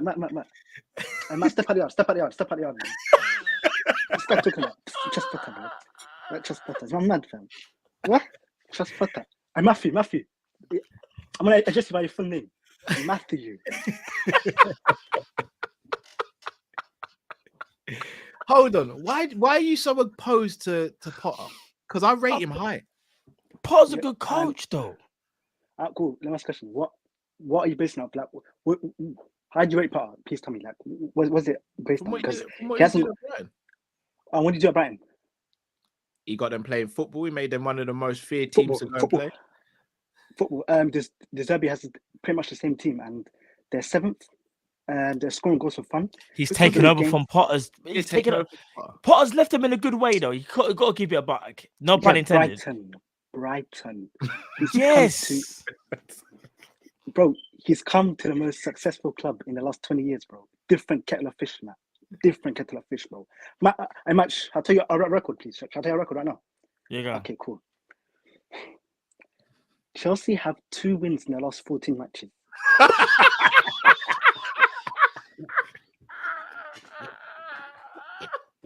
I'm not gonna lie. I didn't know it was that bad. I thought it was better than that. No. I thought it was better than that. I didn't know it was that bad. 2 in 14. What? I got more for you. You go. Since at the start of 2023, yeah, Chelsea have failed to score in 4 matches. That's the most of any team in the Premier League. Another stat, yeah. Yeah, go. 2 wins in 30. The 14 one was all competitions. Yeah, in the Premier League, it's 2 in 13. Guess when I lost? Bro, hey, I am sweating. I'm actually. Listen, hey, Matt, guess what our last away win was? Guess when it was? And Callum as well, both of you. Yeah. Guess when our last away win was? I'm gonna say something like in December or something like that. December. Cal? Yeah, December. Yeah. Cool. Yeah. Cal, I'm gonna go. Didn't you guys beat Palace away or something like that? That was Potter's first win, mate. And that's not the game. It was our last away win was, yeah, like October 16th. What? That was Matt. Hold on. That's last 5 months. year. 5 months. That's in 2022. Cool. We have 5 wins in 5 Premier League wins in 16 games on a Potter. So on average, that's 1 win a month. I got receipts. I can go all day long. I can go. I hear that. I didn't know. If I'm being honest, this wasn't me even trying to shade you. This is me genuinely being like, I think Potter's a good coach, but I didn't realize. Like, obviously, I knew it was bad, yeah, but I didn't know it was that bad because we're bad. Don't get me wrong, we're bad, but we're worse. And you know what? I'm saying now, yeah. If Liverpool win tomorrow, you'll get top 4. You think so? I genuinely believe it. Because deep it, yeah, you're 9 points behind Newcastle, right? Cool. Yeah, and you have a game in hand. You beat them tomorrow, it's 6 points, yeah? You win the game in hand, it's 3 points. Newcastle have drawn more games than they've won. I saw the other day. I was like, bro, have. If we were serious, specialist. I don't think I know this yet, but like Newcastle gave me the vibe of Leicester 2 years ago. Remember when Leicester were like top, doing amazing for the first half of the season, then this fell down. That's what Newcastle are giving me, and I think they'll fall down hard. Like, I think they finished 6th. If we get top 4 from this position, bro, I'm not gonna lie, that'll be a mazza. Because you see, right now, if I'm being honest, big bucks, yeah, I don't see it. If we win tomorrow, there'll be obviously that little bit more optimism, but I just got to be honest. I'm not sure. Don't think so. Yeah, as things stand right now.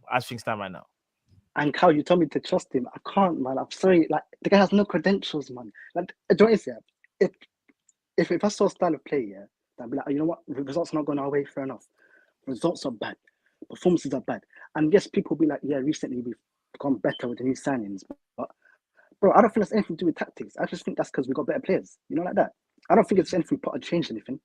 You get me? Like, please tell me one player he's improved, bro.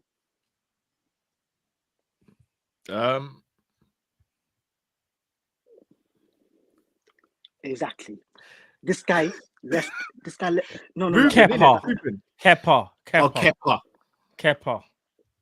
Did he improve? Yeah, we can't improve goalkeeper, man. You improve goalkeepers. Come on, that's not something silly. But yeah, One thing I'm giving credit for, yeah, the guy comes out the other day saying, we played well against Dortmund, but we got cooked in the first half. Man, yes, we had a few chances, but we got cooked. Yeah, we lost to Dortmund with the players we have. Come on, man. I'm sorry, I'm not patient no more. I'm put out. The only game I turned, yeah, I think it was Fulham, the first game back. Because bear in mind, yeah, we had 2 weeks off. We had 2 weeks off, yeah. Yeah. And so because we got knocked out of the FA Cup early. So I thought, you know what? 2 weeks off, new signings come in. There's a vibe around the place. I remember we played a Friday night. So I thought, yes, Friday night, first game back. Brother, we put on a disaster class. We drew 0-0. I was like, yeah, that's at home as well. He's like, what's he doing in training run? Bro, this guy's had 3 mini pre-seasons. He's had the World Cup phase where he had 6 weeks off. He had the part when the Queen died, and he had the FA Cup break. Nothing's changed. We come back worse every time. How? No, man. I'm enjoying it. I'm shocked. If I'm being honest, I'm shocked. See, you cannot enjoy nothing. You have Real Madrid on Tuesday. Yeah, Tuesday. Listen, I'm calling it now. You lot are getting whooped. I'm going 3-1 to the Galacticos. You're getting whooped, and your season's in the drain just like ours. If anything, Villa is worse because you have no money. You're broke. Your rivals, Man United, got new owners. You're in trouble. Your Liverpool's in trouble. United got new owners. You're done out. Yeah. Listen, Chelsea and Liverpool will stick together this season. We'll win them up together. But next year, if Potter's at the helm in August the 15th, wherever the season starts, yeah, just call it quits, man. Call it quits. I know. Like, right now, yeah, I just want to jump out the window. Like every time I watch Chelsea, I just want to bang my head against the wall. I'm just like, I don't deserve this. Look at my hair. I ain't got a haircut in 7 weeks, man. So the trip since October when they won. Yeah, but it's poor, man. The record. There you go, honestly, if you read that record, yeah, honestly, like you guys will laugh. You're not laughing now. I didn't realize how bad it was. All jokes aside, I genuinely didn't, because obviously we're focusing on ourselves.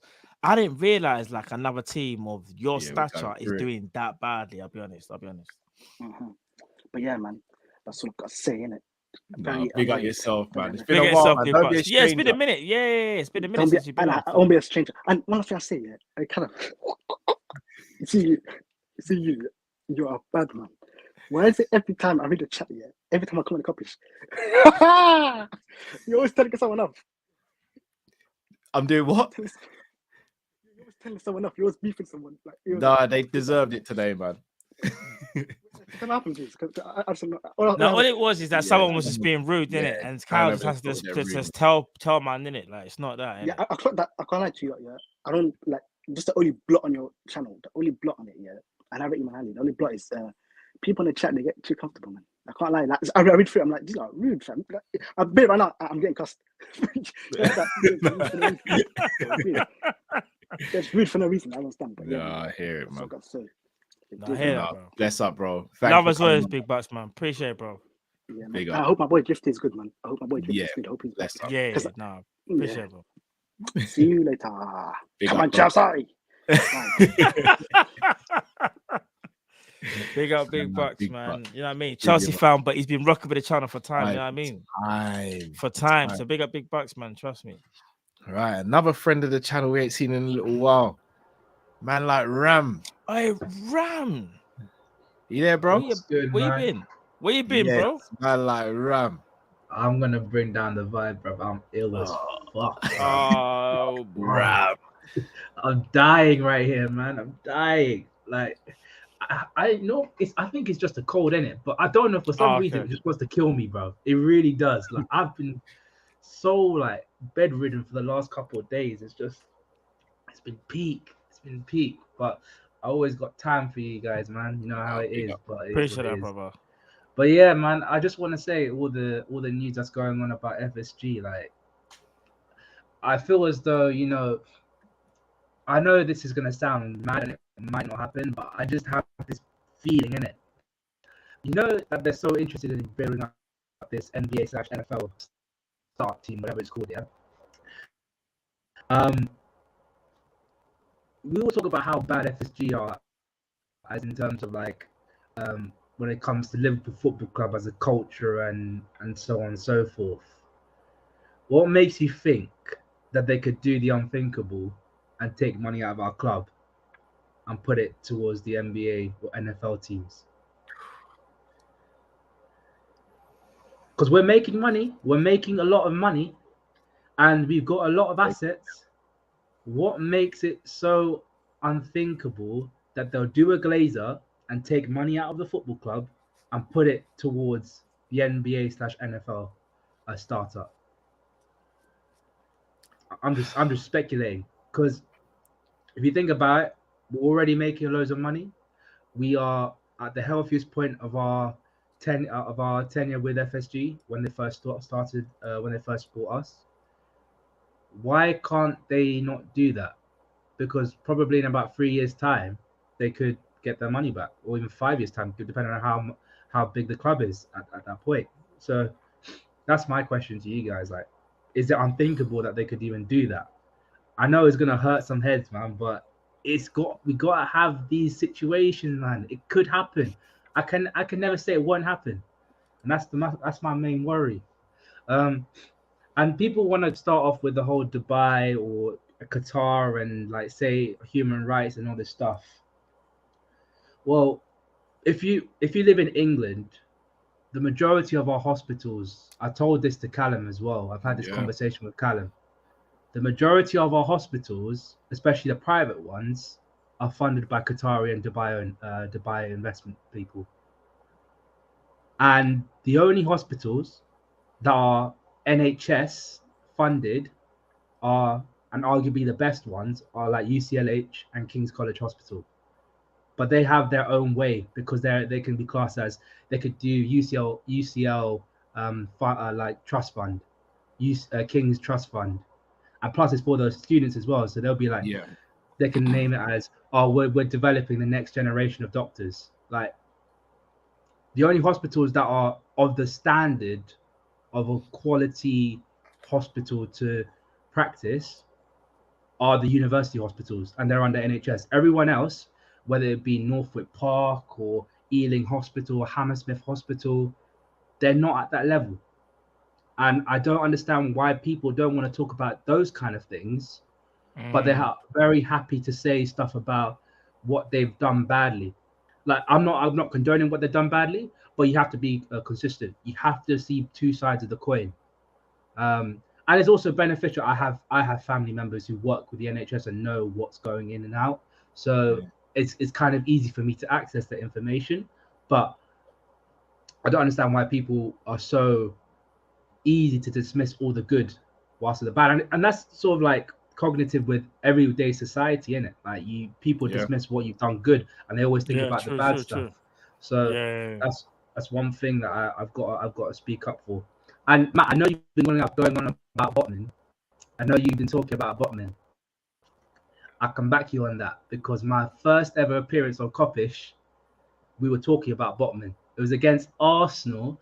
I think we beat them 3-0 where Jota scored 2, and you were talking. And Cal was making fun. I'm sorry, Cal, but I've got to say this. You're making fun of him, man, saying like, we're not going to get 6 centre backs, bro. The man was taking the piss out of you, but you were talking about it, man. I have to just banter. You know what I'm like, man. You know, just a little banter. You know what I'm like. Just saying, innit, Rams? You're just saying, innit? We're just saying. I'm just gonna clarify, because I was there and I was fully on board with it as well. It's fully all about that. But another thing, I've got a couple of questions for you guys. Go for it, brother. I know you love your like arts and like media and stuff like that. I got it's a bit of a random question, but my question to you guys is, do you think Marvel or the MCU have destroyed cinema? Ooh. Okay. Because personally, for me, I think they have, because I think everyone's now invested in all these longer stories, and they don't have time for any of the lower startup people that want to put their stories out there. They're more inclined to watching the big action-packed stuff that is like 4 films within a phase or something like that. And I feel it's just going to be tough for a lot of people that starting up to get their movies out there into the cinema. So that's my opinion. My second question is,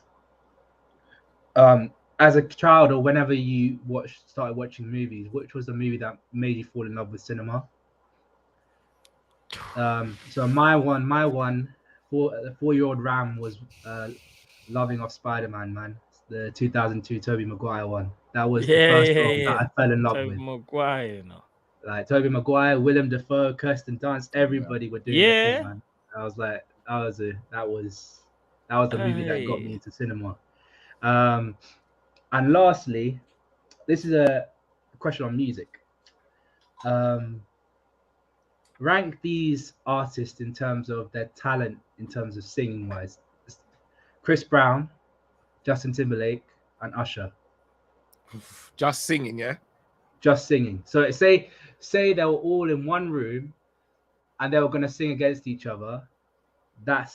Who would you say would have the better voice? That's an easy one for me. That's kind of easy still. In my opinion, it is. Yeah. All right. Oh, that's it, guys, man. No, big up yourself, Ram, bro. Yeah, bro. Big up, man. Big up. Bless you, Appreciate bro. it. See you later, man. Trust me, I go better as well, brother.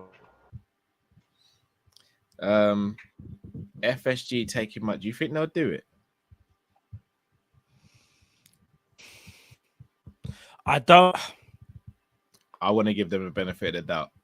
But at least really do. It wouldn't shock me. It wouldn't shock me if, for example, I see a headline: LeBron James making play for, let's say 3 years later. Say 3 years from now. Let's say they're still here. LeBron James trying to start up his NBA team in Las Vegas, and you find out one of the financial backers is FSG, and they've used the money from Liverpool. Wouldn't surprise me, bro. It wouldn't. I would be surprised. They've taken money out of there. I think that's the one thing that would surprise me with them. Why? They're businessmen. I know, but like what Zabiri said, this is where I will say, like, when you're a businessman, if there's an opportunity there and you think and the cash is there, why would you not use it? I'm just speaking. This is me flipping it. I'm being the evil guy now. Yeah, I'm saying there's money there. We have this club. Okay, cool. We like Liverpool. We don't love them. We'll just take some money out. We'll put it back in later on, or when we need to, we'll take it out. That's what they would do. Why would they not? Why would they not do that? Why? I have no logical because they love us. Because they have ambitions for us. I have no logical answer. I'd like to think they wouldn't. Bro, if I'm gonna be bad mind, I would look at it and go, I'm taking out money. They don't need it, or we'll put it back when we need to. When they needed us, we helped them. Now we need them. Oh, what you guys needed a revamp for the Anfield End Road and all that thing there. Okay, cool. We'll loan you that. Yeah. Now we'll need our loan. What's stopping them? What's actually stopping them? They own Liverpool, bro. Which means they have, if I'm not mistaken, they have, say on where funding goes. Oh, that would push me over the edge. I can't lie. I'm just saying, this is me being evil, by the way. I hear you. Bad mind. That's not what I would like to think, but I've also got to think of the other way. But yeah. Has Marvel destroyed cinema, in your opinion? It hasn't destroyed cinema, but it could be destroying cinema. So it hasn't destroyed it. It could be destroying. Reason being, kind of like what I don't want to kind of repeat what Ram said, but in terms of like all the series that they have now, it's like some of them are a bit hit and miss, and some of them they're not showing as much love as well. They're putting a lot of time and effort into all these phases and all these other things. Basically, they're trying to manipulate the market. It's a bit like when football was always on Sky Sports, for example, back in the day. It's a manipulation thing. Even Disney Plus as well. Like Marvel are really trying to dictate to the point where others don't even get a say. And I feel like they're overly convoluting the market with content that they kind of need to take a step back, if that makes sense. There's too much things going on. Like, it's gone from Iron Man 1, then Iron Man 2 comes out like 3-4 years later to now give an example. I don't know. Iron Man 4 is next year, and then 5 is 2 years later, and then you got the series, you got the spin-off with you know what I'm saying? It's like it's a bit too much. Spread it out a bit more and stop trying to do too much. Bring it back a bit, take it back to its roots. They're not doing that, so yeah. I hear that. Movie that made you fall in love with cinema. I'm gonna get cussed for this. Mine was Beauty and the Beast. I swear, mine was fall in love. See, all right, if we're talking grown up, it would have been either Terminator 2, Judgment Day, or Aliens. If we're talking kids, it might have been The Rescuers. Still, don't know if people know about the thing that Beauty and the Beast was my thing, man. So if you know about The Rescuers, still, but nah, Terminator 2 or Aliens, bro. That made me just think, yo. And what's so mad is, what was it? Terminator 2, James Cameron, Aliens, Ridley Scott, 2 bad boy directors, bro. But yeah. E.T.'s a shout as well. E.T. E.T.'s a shout. Elliot. E.T., bro. That's a shout still. Lion King's singers from singing talent. Chris Brown, JT, that's Justin Timberlake, or Usher. I can say it without even thinking about it. Usher, Chris Brown, Justin Timberlake. Oh. Just singing wise, I'm going Usher, Justin Timberlake, and Chris Brown. I don't think Chris Brown can touch Justin Timberlake when it comes to actually vocals. Bro, I'll be honest, Justin Timberlake. Vocally, I think he better than Chris Brown. I don't know, bro, because I've heard Justin and Chris Brown's singing it's pretty much the same. Usher's variation's crazy. Usher's the best. He's not even a debate. Like his Tiny Desk. You know what? It's crazy. Thinking of it now, you might have a point. I'm just thinking about there was one Justin album. I was like, nah, Justin can kind of. I know.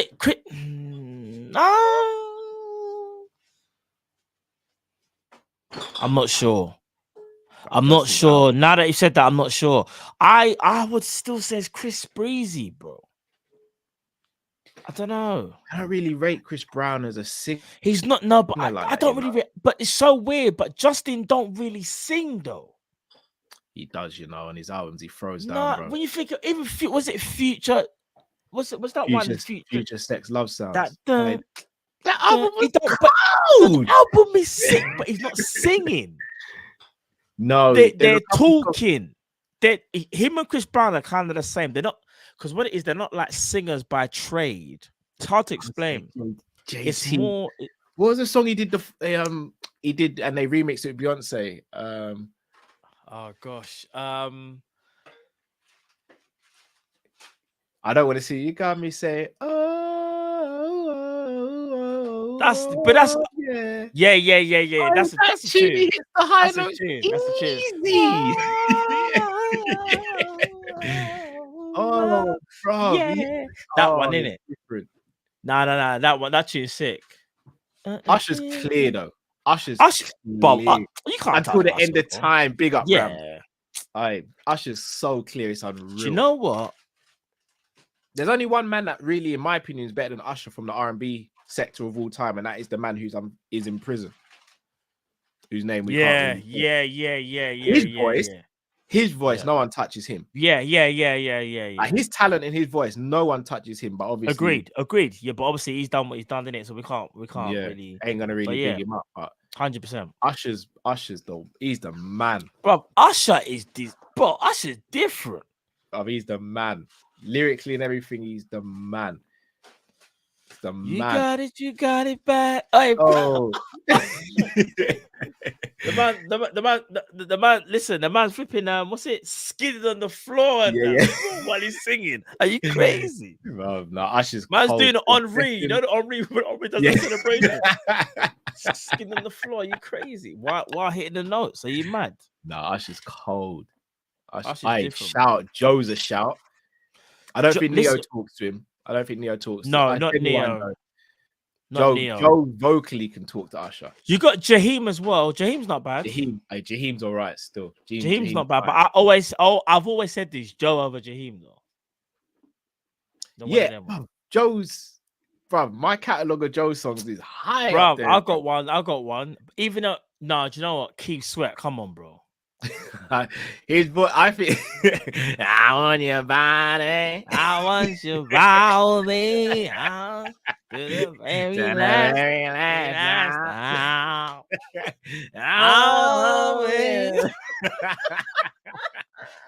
Who can love you like me? Nobody. Hey, Keith Sweat. You like me. His voice just has a little thing that just annoys me a little bit. It's kind of annoying. Keith Sweat's got that annoying kind of thing to it. It sounds like he's singing through his nose, isn't it? You can love you like me. Nobody. Can do you like me? Keith Sweat, he's serious though. He's a general in this team. Franco thought Mario could sing. Mario could sing, yeah. Such a shit. His backstory is really sad, actually, why he stopped singing and all that. Really sad. But Mario could sing as well. Mario could sing. For real. Big up Rams on the questions, man. Big up Rams. All right, bring up our next caller. Indeed. Ain't seen him in a while. Mr. John Moore, aka Mr. John. What's going on, bro? TV. Yes. Big up, brother. What's going on, bro? Long time. That's bad, Paul. You caught me mid-eating. Oh, sorry. Oh, sorry. We didn't even know, bro. Apologies. All good, guys. All good. How you been, man? Hope you're both well. Yeah, not too bad. Good, bro. Good stuff. I hope to see Drifty back. We all miss him over here. Say that again. We hope to see Drifty back very soon. We all miss him. He brings the vibe. He brings the banter. Brings the bit of laughter. Nah, he will be. He will be. So I hope he's well. Hope he's well. Whatever he's doing at the moment in time. Nah, appreciate. Now, whatever a fucking fan down, fucking pussy was banging on about your wife. We worry about that fucking perk. I can't find what fucking speaking about drinking and stop what I'm saying. Yeah, no, I hear you. Because he's been doing it a long time. Today was the breaking point. I've been ignoring him for a while. I know you sometimes you can't help it. You get sick and tired of fucking hearing someone walk over bullshit. But anyway, FSG Liverpool Football Club. I'm sick and tired of coming here and talking about these men. I'm done with the guys. Done with them now. How many times? I read tonight Liverpool actually rejected the Qataris with a 49% stake in the club. We were all on the budge or negotiate away from 49%. That says to me we're being lied to. That's not what we were told when we were told the football club was for sale. That's not what Tom Warner has said out his own very mouth. Yeah. He has said if an offer is on the table, we would be daft not to look at it.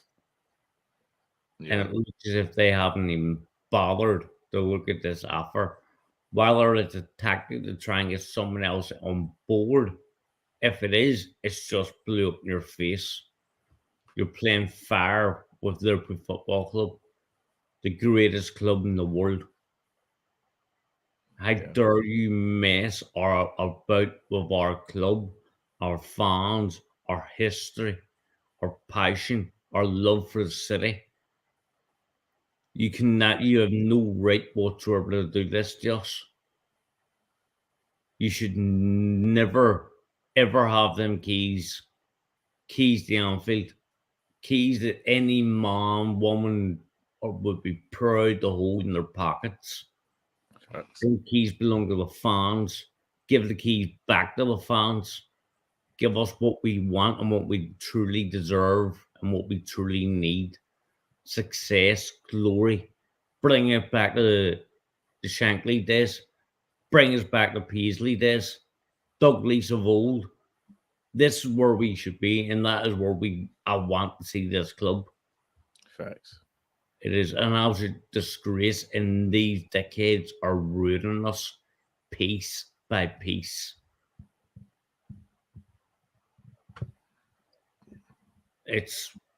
I can't take it anymore. I'm sick of them.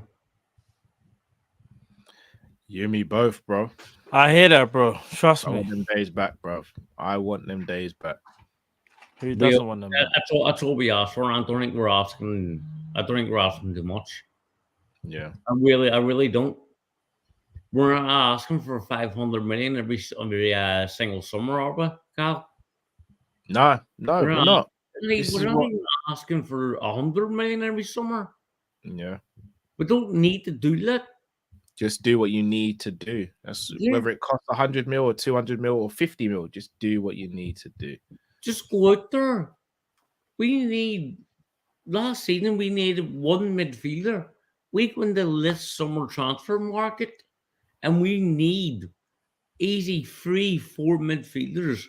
We need another defender and a solid backup. Agreed. It's costing you more money. Yeah. Because you never fixed us last summer. And now we're hearing out FSG's mouths that we may not have any kitty available. It all depends on the Champions League outcome. It's down to you fucking. It's down to you. You didn't invest in the fucking team. Why should we be punished because you try to make money? Put your hand in your own pocket and spend a bit. They won't. You know you fucking got it. Make more money than fucking Man United. We know you bastards have the money.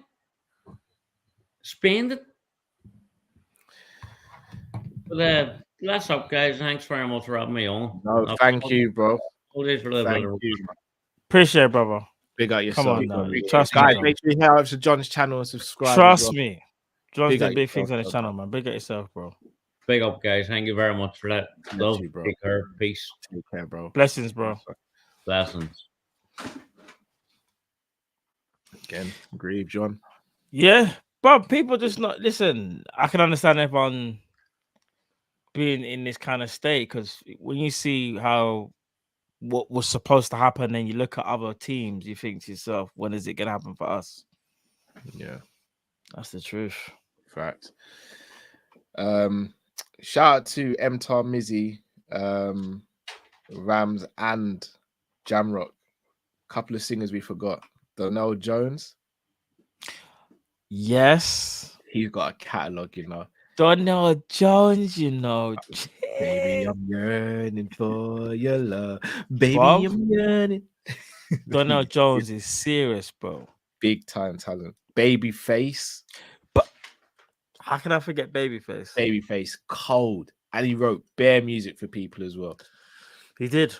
Bare music. He did. John B. Big up yes. John B. Yeah, John B. Yeah. I've also got to say, I know he's quite current. Bruno Mars is my guy, you know. I'm not on the Bruno Mars thing, you know. Oh, Bruno's my guy. I can't, bro. Nah. Like, you're not listening properly, bro. Nah, my ears are open, but it's just nah. You're not feeling Bruno, bro. Nah. Did you listen to his album 24 Karat Magic? Don't need to, fam. I've heard enough. Man, that's the album, bro. Bro, Bruno. I'm not trying to say he's bad. It's just I'm not gonna lie, bro. The album's the reason Stevie's here today, bro.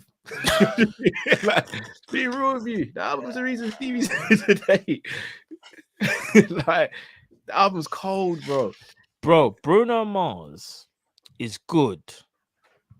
Do you know what it is? Maybe I just, like you said, I haven't sat. I don't know. I've heard enough of his stuff and thought, just not for me. I don't know.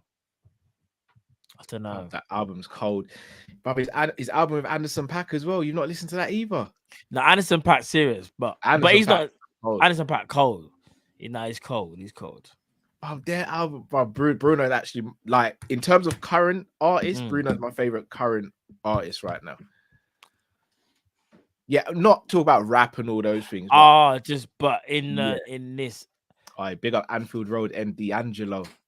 D'Angelo was serious as well. D'Angelo had every man needed to get Bruno into the Mars. All right, Bruno's cold. Bruno Mars is cold, man. Nah, I can't get. Listen, everything you said so far, I was on board with. I don't know why. I can't. Nah, not Bruno's for me. cold, but saying that, I'm not saying that he's just not for me. Innit? I don't know. No, I hear that. Of course. Of course. Big up Jodeci as well. Jodeci, you know. Jeez. Big up Jodeci. All right, let's get our next caller in. Big up John as always. Indeed. Josh Murray in the building. Oh, what's going on, guys? What's going on? Can you guys hear me? You're watching something you were meant to be, were you, bro? No. I'm playing NFL. I'm playing and my fiance just walks into the room as well. You're like trying to put it on me like that now. Crazy. Bro, the way you turn, you kind of like this, you like this, you like this, you like. Oh, I'm live. I'm playing Madden. Just making sure. Nah, it's all good. It's all good. Yeah, it's kind of. But yeah. I've been on with Matt. I've been on with Matt one time. Yeah, I think it was in the afternoon. So we were talking basketball, and the chat was grilling me about how much I'm a LeBron James fan. Yeah. Lakers, baby. We're back. We're winning the championship. Don't worry about it. We are. Rob Pelinka finally done something. He did something. It's been hard. But Matt, it's been hard, bro. Being a Liverpool fan and a Lakers fan at the same time. It's been painful. It's been tough. It's been tough. Oh, yeah. But no, I just wanted to come on to give just a different perspective on the whole ownership thing, because I'm not FSG and I'm FSG out, definitely FSG out. But for me, yeah, the thing is for me, yeah, when it comes to the ownership conversation, obviously Manchester United, I think, and I know I'm going to get flamed for this, but Manchester United for me are, as a brand, bigger than Liverpool. Not as a football club, not as talented and everything like that. As a brand, they're bigger than. So on an ownership perspective, I think what FSG are doing are being quiet about this. What they're doing is they're saying, look, what we're trying to do is find out what Manchester United's price is, why they are out on the market. And when they find out the price on the market, then from there, it's like, okay, cool. If Manchester United are sold for 5 billion, Liverpool are worth at least like 4.5 or whatever. Do you know what I'm saying? So that's how they're trying to manipulate the market. And obviously, it's risky because Manchester United get a bid of 3 million and then I can say, all right, so you're definitely just worth 2.5. Do you know what I mean? So it's risky in that element. So I just wanted to give a balance to the argument, because I was there when I was listening to the spaces and like having all the Qatari brothers talking, like I'm trying to learn the language and all that stuff. But I was there. But now that I see, because like I listen to like Grizz as well. I listen to Avi as well. Yeah, and big these guys they haven't been talking about Qatar or the Middle East like that. They haven't. They were like, look, from the beginning, especially Avi, from the beginning, he was like, when it comes down to the ownership, they want to sell to Americans. They want to sell to Americans. So when all this Qatari talk, if you listen to it, it actually all came from Qatar. It came from that side of the argument. We didn't really hear it from the other side. So am I upset about the Manchester United getting taken over by Qatar? Not really. Because like another caller said previously, Manchester United always had money.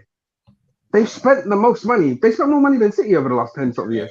They have. They've always had money. So them having more money is going to be like, oh, okay, it's fine. I'm a little bit worried because Ten Hag is doing his thing. I'm not even going to lie. I thought they were going to fall apart, but I think it's a down season. I remember Ole Gunnar Solskjaer doing his thing as well. They finished second. Rashford was on fire that time as well. And what happened the seasons after that?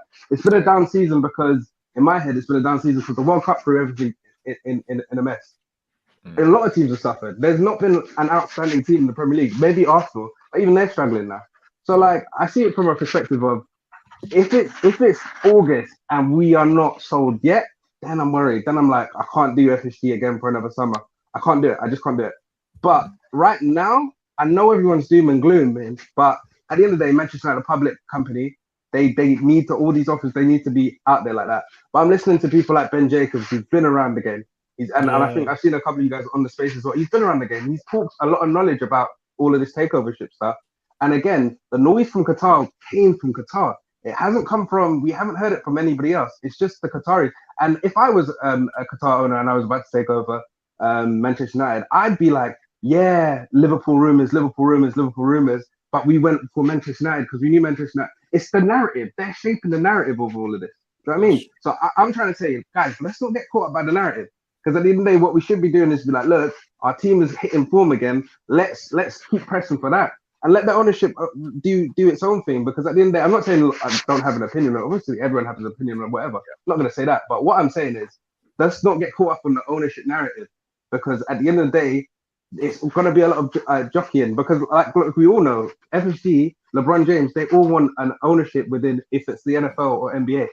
Brother, that is all a very much so old school boys club, isn't it? That's what it is. So they're going to have to be like, all right, cool. Happy to sell Liverpool or whatever to the US, keep it in US hands, and then let's go from there. And like, for me, I was like nervous about, oh yeah, definitely Middle East, whatever. But now I'm thinking about it.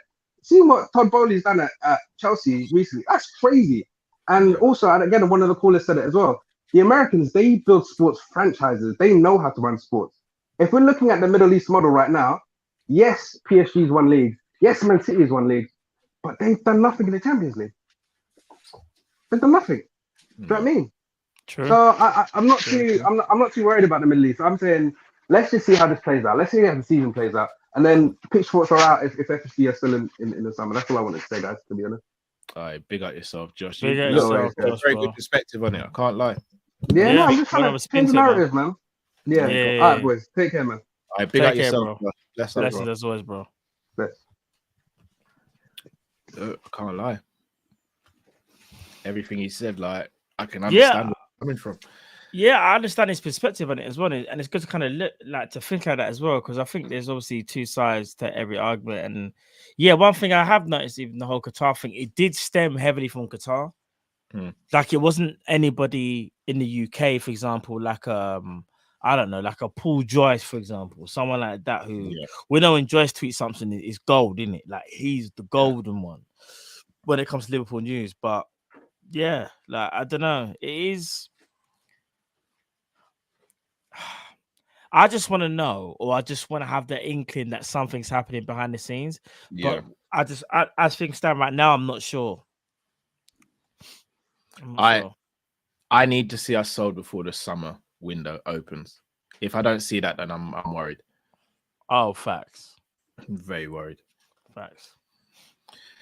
All right. Big up Josh, though. Right, let's get our next caller in. Pete Al. Can you hear us, Pete, bro? Yeah, can you guys hear me? Yeah, we hear you, bro. How you doing, mate?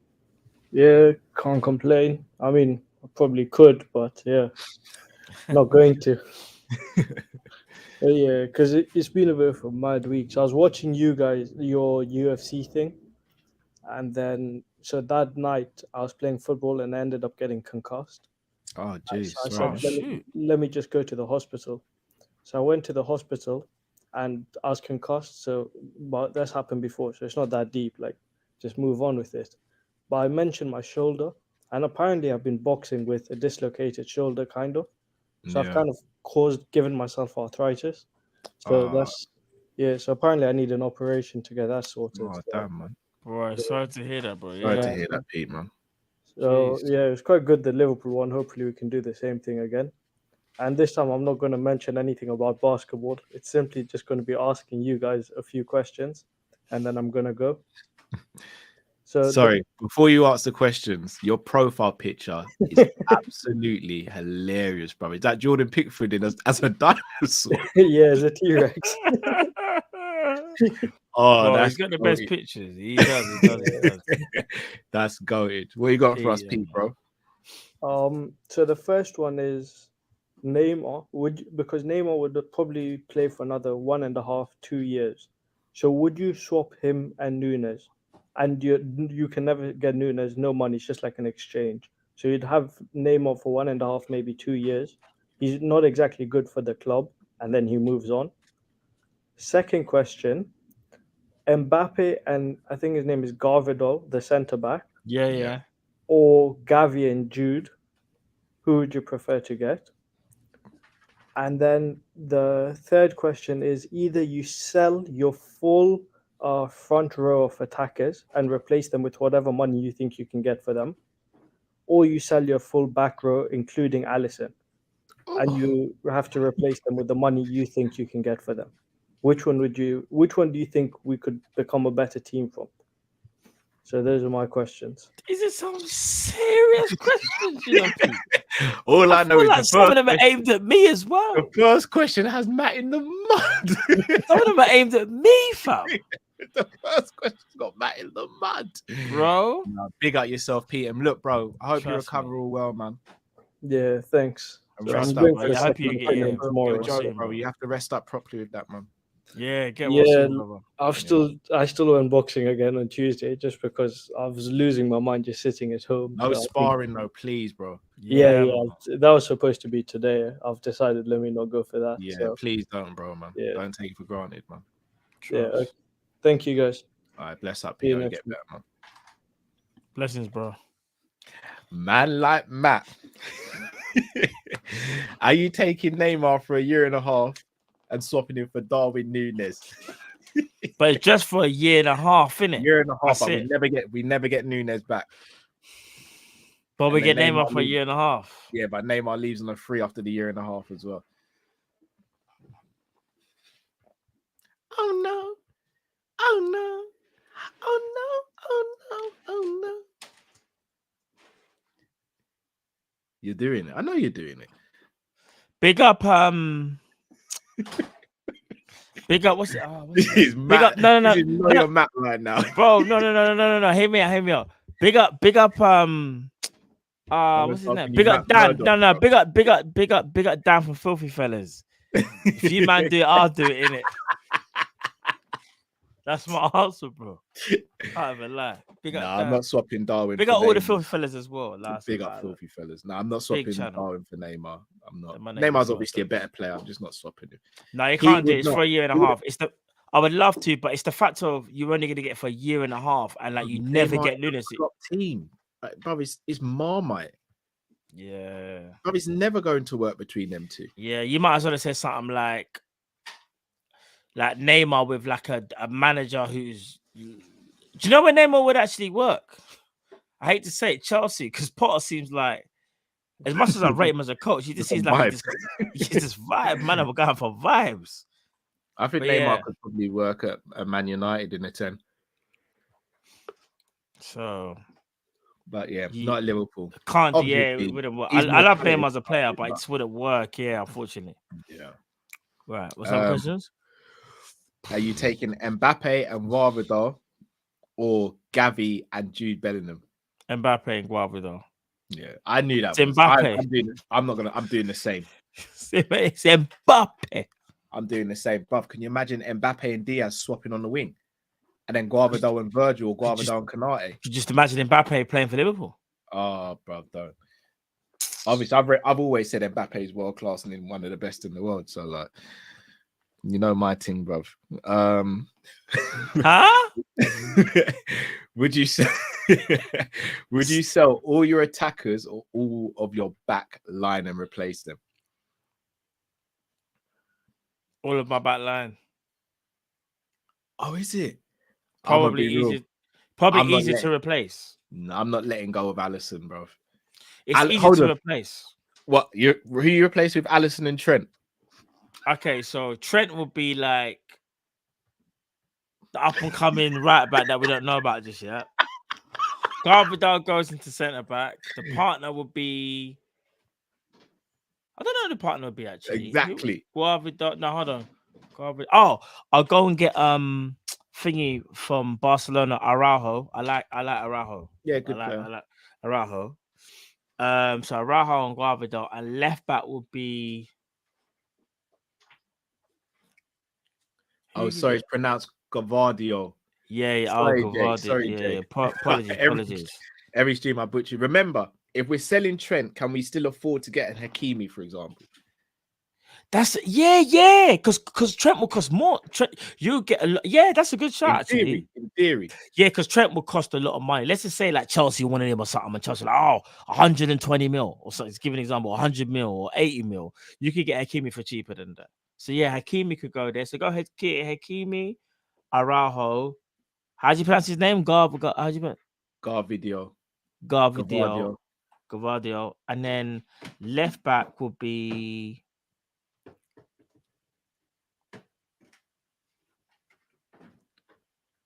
I'm not sure about the left back. That's what I'm saying. Nuno Mendes, a few people are saying. He's talented. I like Nuno Mendes. He's good. You've got me at the goalkeeper one, because goalkeeper one would be hard, because Alisson, because of his age. Saying, remember, it's not just Alisson going. Kelleher's gone as well, so it's not even like we can say Kelleher. Yeah.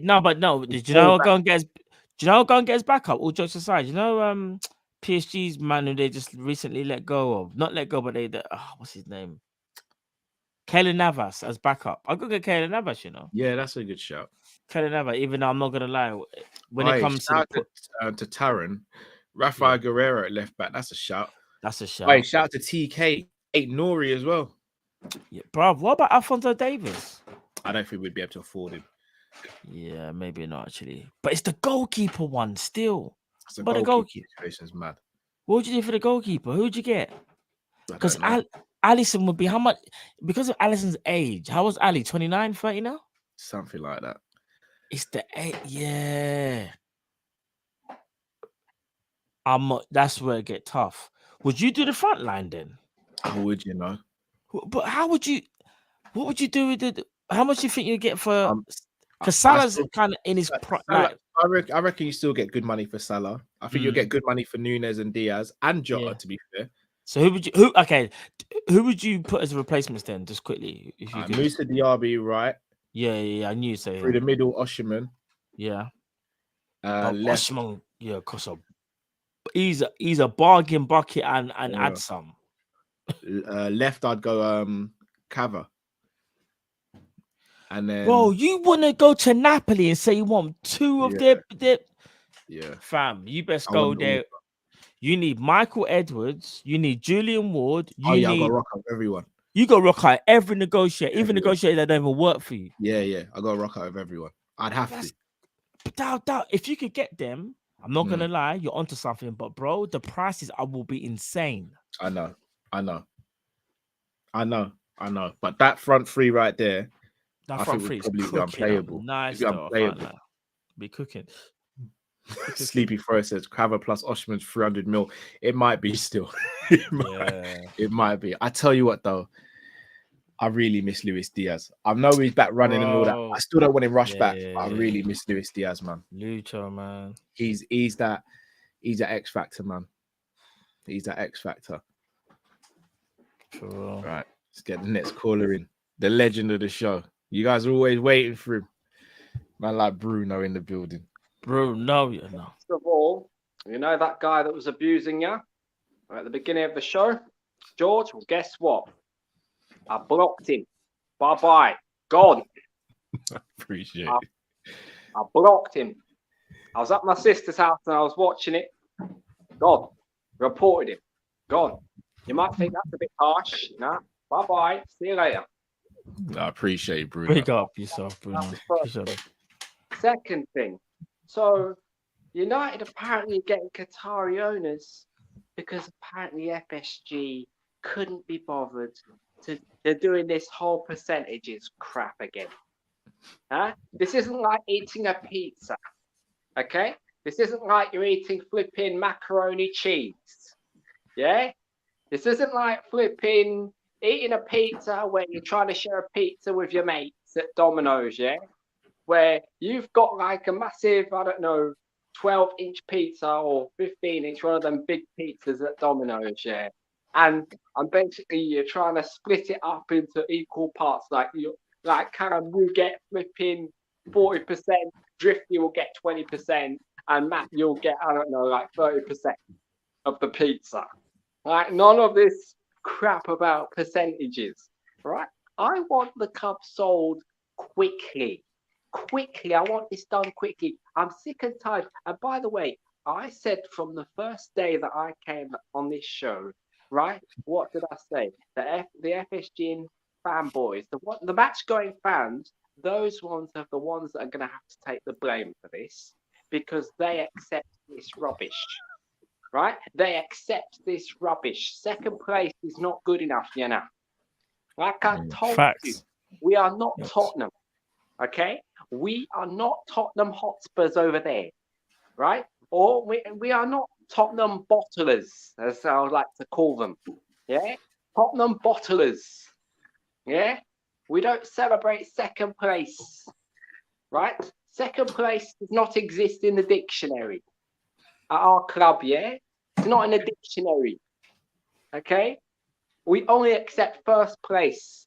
Second place is not good enough, right? Third place is not good enough. Fourth place is not good enough. Fifth place is not good enough. I could go on and on. It's not good enough. I demand trebles. I demand doubles. Title-winning seasons. Back-to-backs. Consistency. When it comes to the transfer windows, he's constantly making excuses. Every time the transfer window comes along and the manager demands money to make transfers, and he sits on his arse in America having sex with his wife while we're sat here suffering a load of pain. Yeah? Nah, get your ass away from America, book a one-way flight to England, and back Jurgen Klopp in the transfer market. If you're not going to back him in the transfer market, right, you put the club up for sale. He said he'd put the club up for sale in October. So he did. So now a couple of months have passed, and now he's trying to do this whole percentages crap, or he's playing mind games. Huh? I saw that a statement from, what was his name? I think it was the CEO, what's his name? Flipping Kennedy. Huh? Yeah. What in the name of garbage was that? Huh? If you're going to put the club up for sale, right, I'll put it up for sale. I saw a report that apparently Tottenham have apparently received an offer from one of the American groups. So what in the name of garbage is that? We've put our club up for sale in October, and Tottenham have received an offer, apparently, right, from an American group, right? So what in the name of garbage is this? Huh?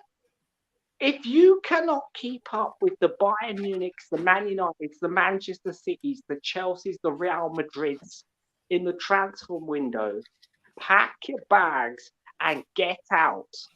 Get out and take your kids, take your belongings, take your wife, and sling your back off to America, right? I'm sick and tired of these pathetic, lazy excuses, right? And as for the FSG and fanboys, right? The match-going fans, the ones that attend the games, right? You better make sure in the next game. I don't care. I want to see the whole of when we're playing our next game. I don't care if it's Real Madrid. I don't care if it's flipping at home to Manchester United. Don't attend the game. Leave the whole of the home stand completely empty. Completely empty. In every game, whether it's Man United, whether it's Real Madrid, whether it's flipping Arsenal, whether it's Chelsea, I don't care. Leave the whole stand, the left side completely empty. Don't bother entering. And this whole narrative as well that needs to be pushed aside. I'm sick to death of this whole thing that unless you come from Liverpool, you can't support Liverpool unless you live right next to Anfield. Well, if you must know, haters, okay, I was born in Portugal, okay? 1998, April 22nd, I was born in Portugal, yeah? I lived in Middlesbrough back in 2008. Yeah, 2008. And in that time, I've moved house 6 times. 6 times. Currently, I live in London. So, for those FSG and fanboys that keep going, you have never been to Anfield in your life. You have to live in Anfield. You have to live near Liverpool. Well, you're talking up your ass.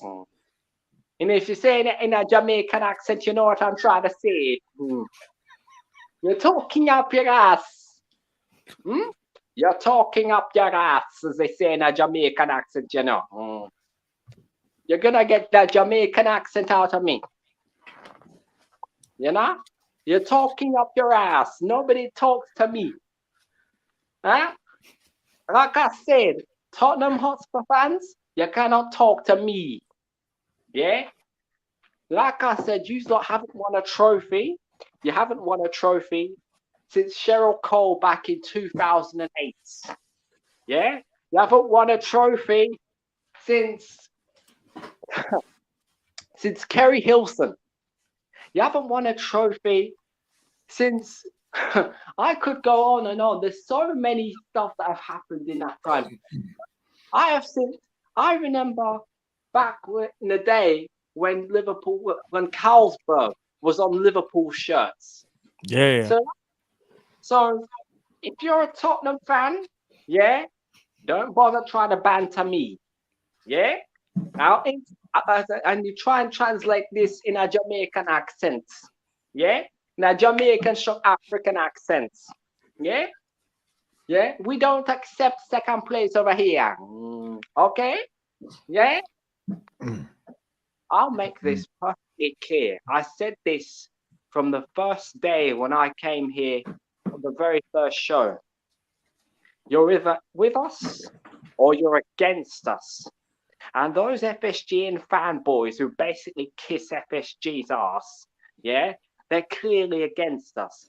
Watch when Man United get those new owners, right? The sooner they start spending tons of cash and start winning titles, that's when you lot will start turning your heads. That's when you will turn, right? Either you step up and get this pathetic owner out of the club, or we will end up rotting into the ground. That's all I've got to say. Thank you very much. Big up yourself, Bruno, man. Big up yourself, bro. Listen, Bruno hitting some. Listen, you're saying some stuff there. Real talk. Can't even lie. Big up Bruno, man. Big up Bruno, man. Big up Bruno, bro. Always the legend. Always bringing that heat into the kitchen. I can't even lie. always, bro. Bruno dropping the accents as well. Pick up Bruno, blood clot. Yo. Someone said Bruno got the cutlass, you know. Bruno said he brought the cutlass, you know. Oh, big up Bruno, man. Big up Bruno, man. Oh, the fusion of accents there, man, was special. Trust man. me. No, it is. But you know what? One thing I will say, and he's always been consistent, all jokes aside, he's been consistent in terms of he genuinely just feels like they are not good enough and they haven't been good enough and they're just digging their heels in for us to be sold. It's that simple.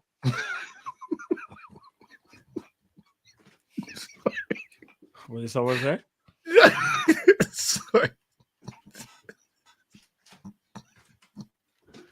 Right.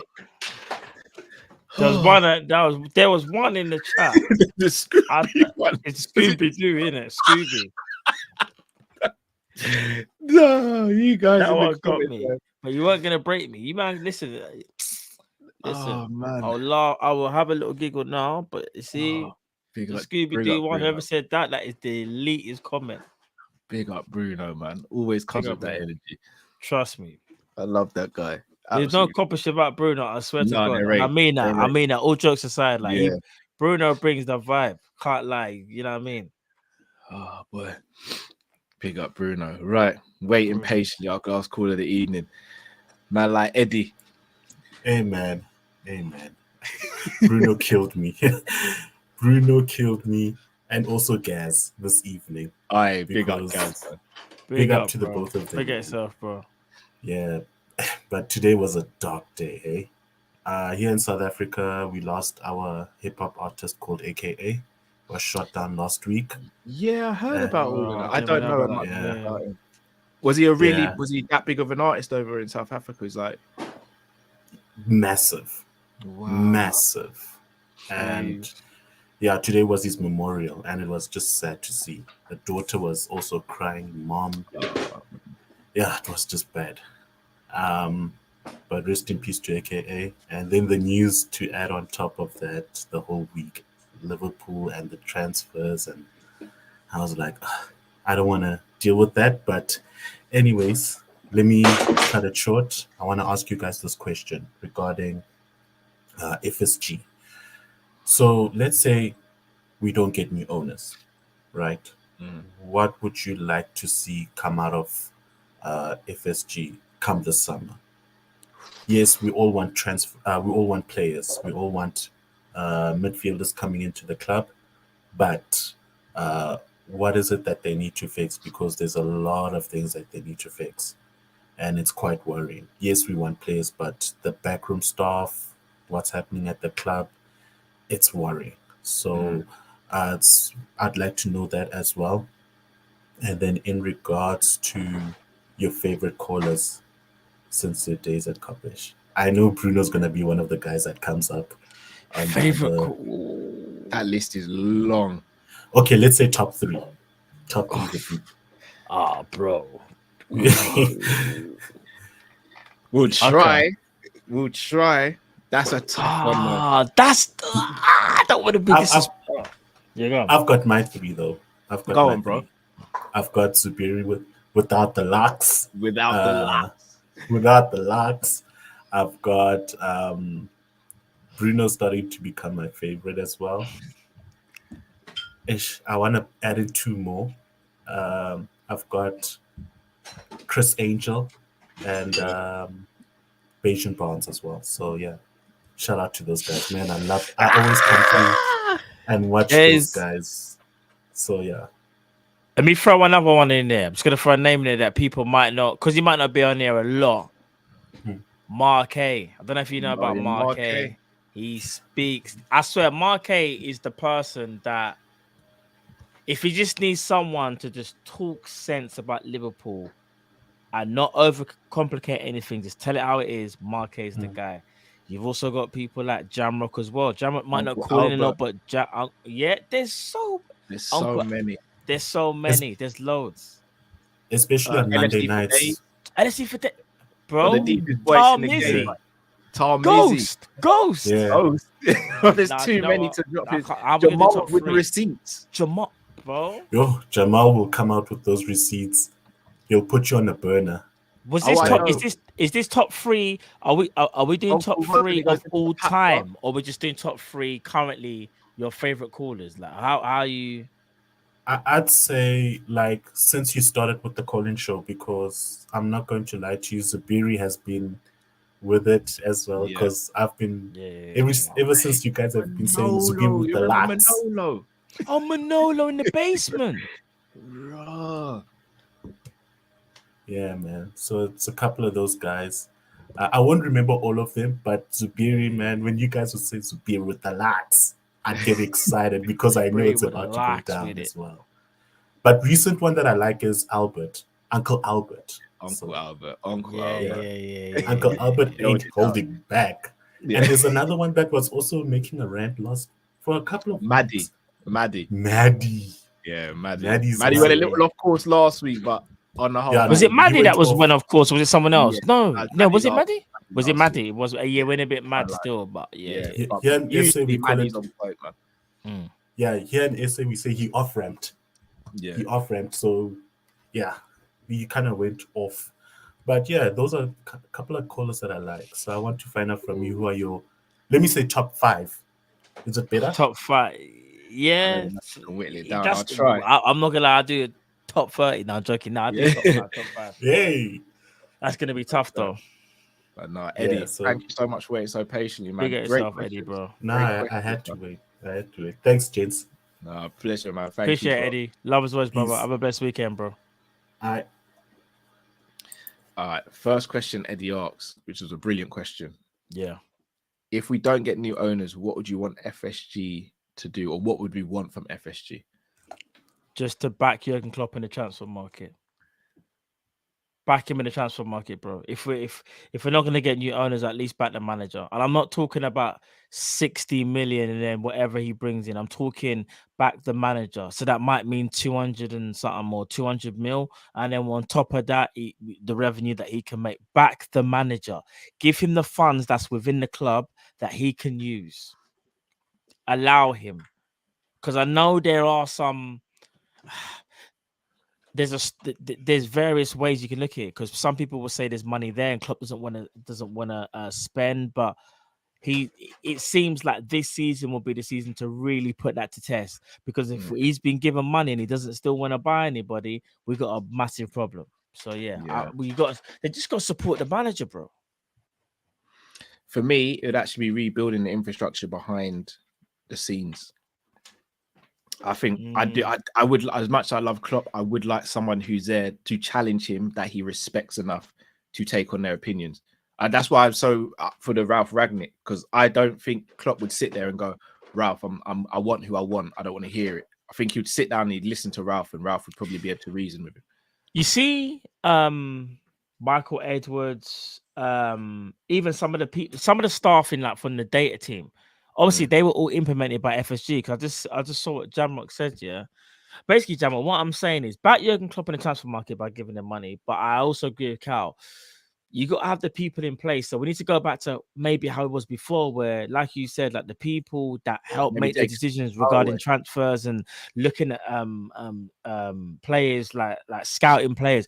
Try bringing players that are Try bringing staff that's similar to what we had before. People that are not scared to say things like, I don't know, don't go for Jude Bellingham, go for this player, because in 2 years' time he's going to be better than Jude. We need players. Why keep saying players? We need staff like that. I feel like we don't have that now. I feel like it's literally Jurgen Klopp and the Mandem, and they just move as one.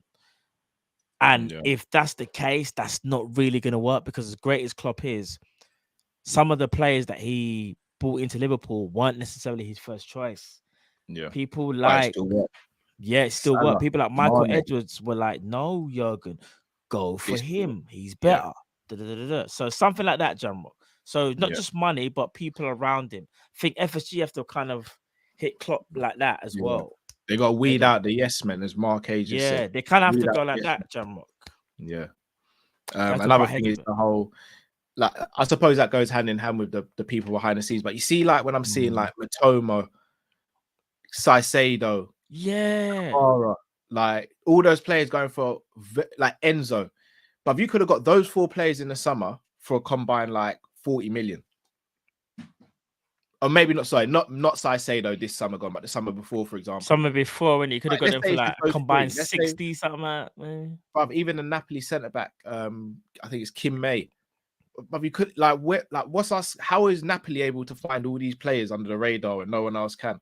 How is it Brighton are able to, but no one else can? Like we need look to at McAllister as well. McAllister as well. It's like I want someone when Klopp goes, I was going to say a current player. I'm not going to say a current player because I don't want to start anything. But let's say Klopp says, I want Mason Mount. Someone goes, you want Mason Mount? I hear you, but I think you should go for this guy. He's not as well known, but if you look at this, if you look at his style of play, he does everything that Mason does and a bit more. Plus, he's going to cost you half the amount of money. Like, that for me, I want to see stuff like that. But again, we'll see. We'll see. Agreed. Top callers, I'll be honest, I can't even whittle it down to 5 because we've mentioned all the ones we've mentioned. Let's not forget about Ahmad, who created the songs for us. Oh my God. Yeah. John Ahmad.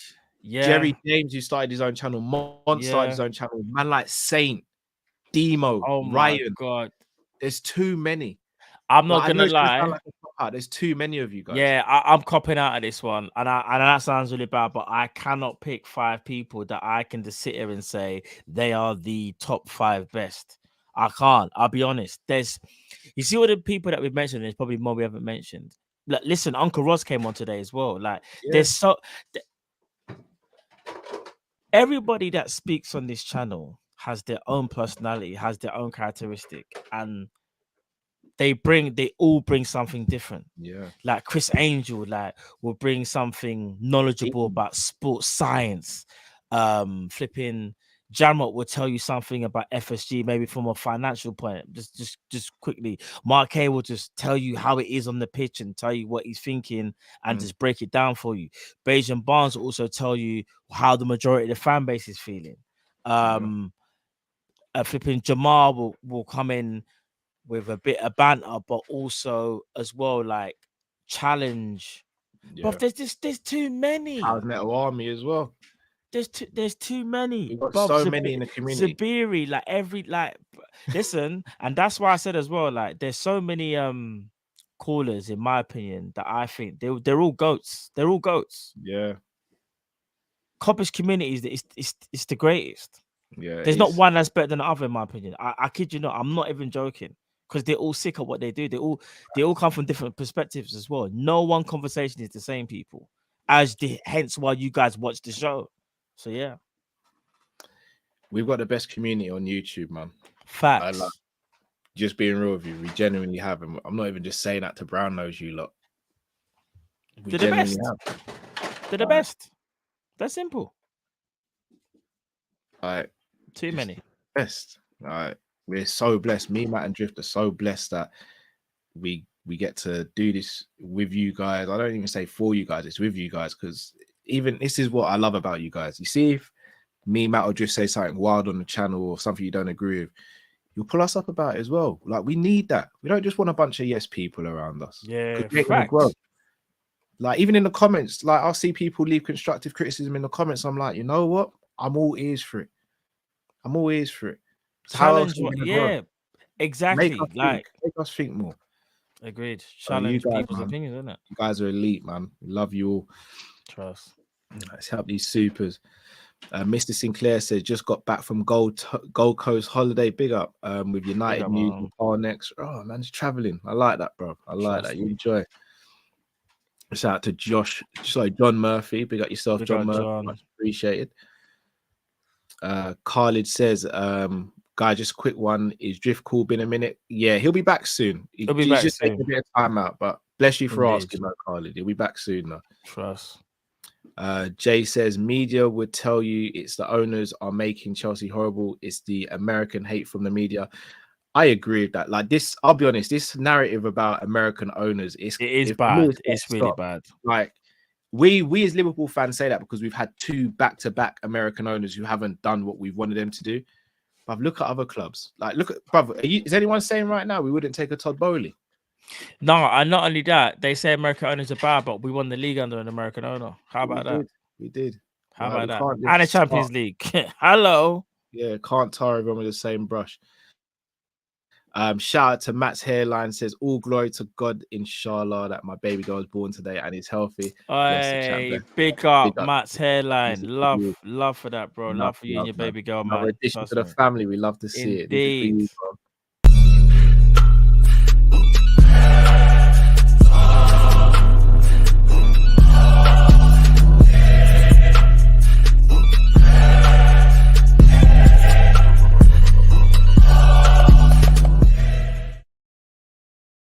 Big up yourself. Laughing you and your newborn, man. Trust me.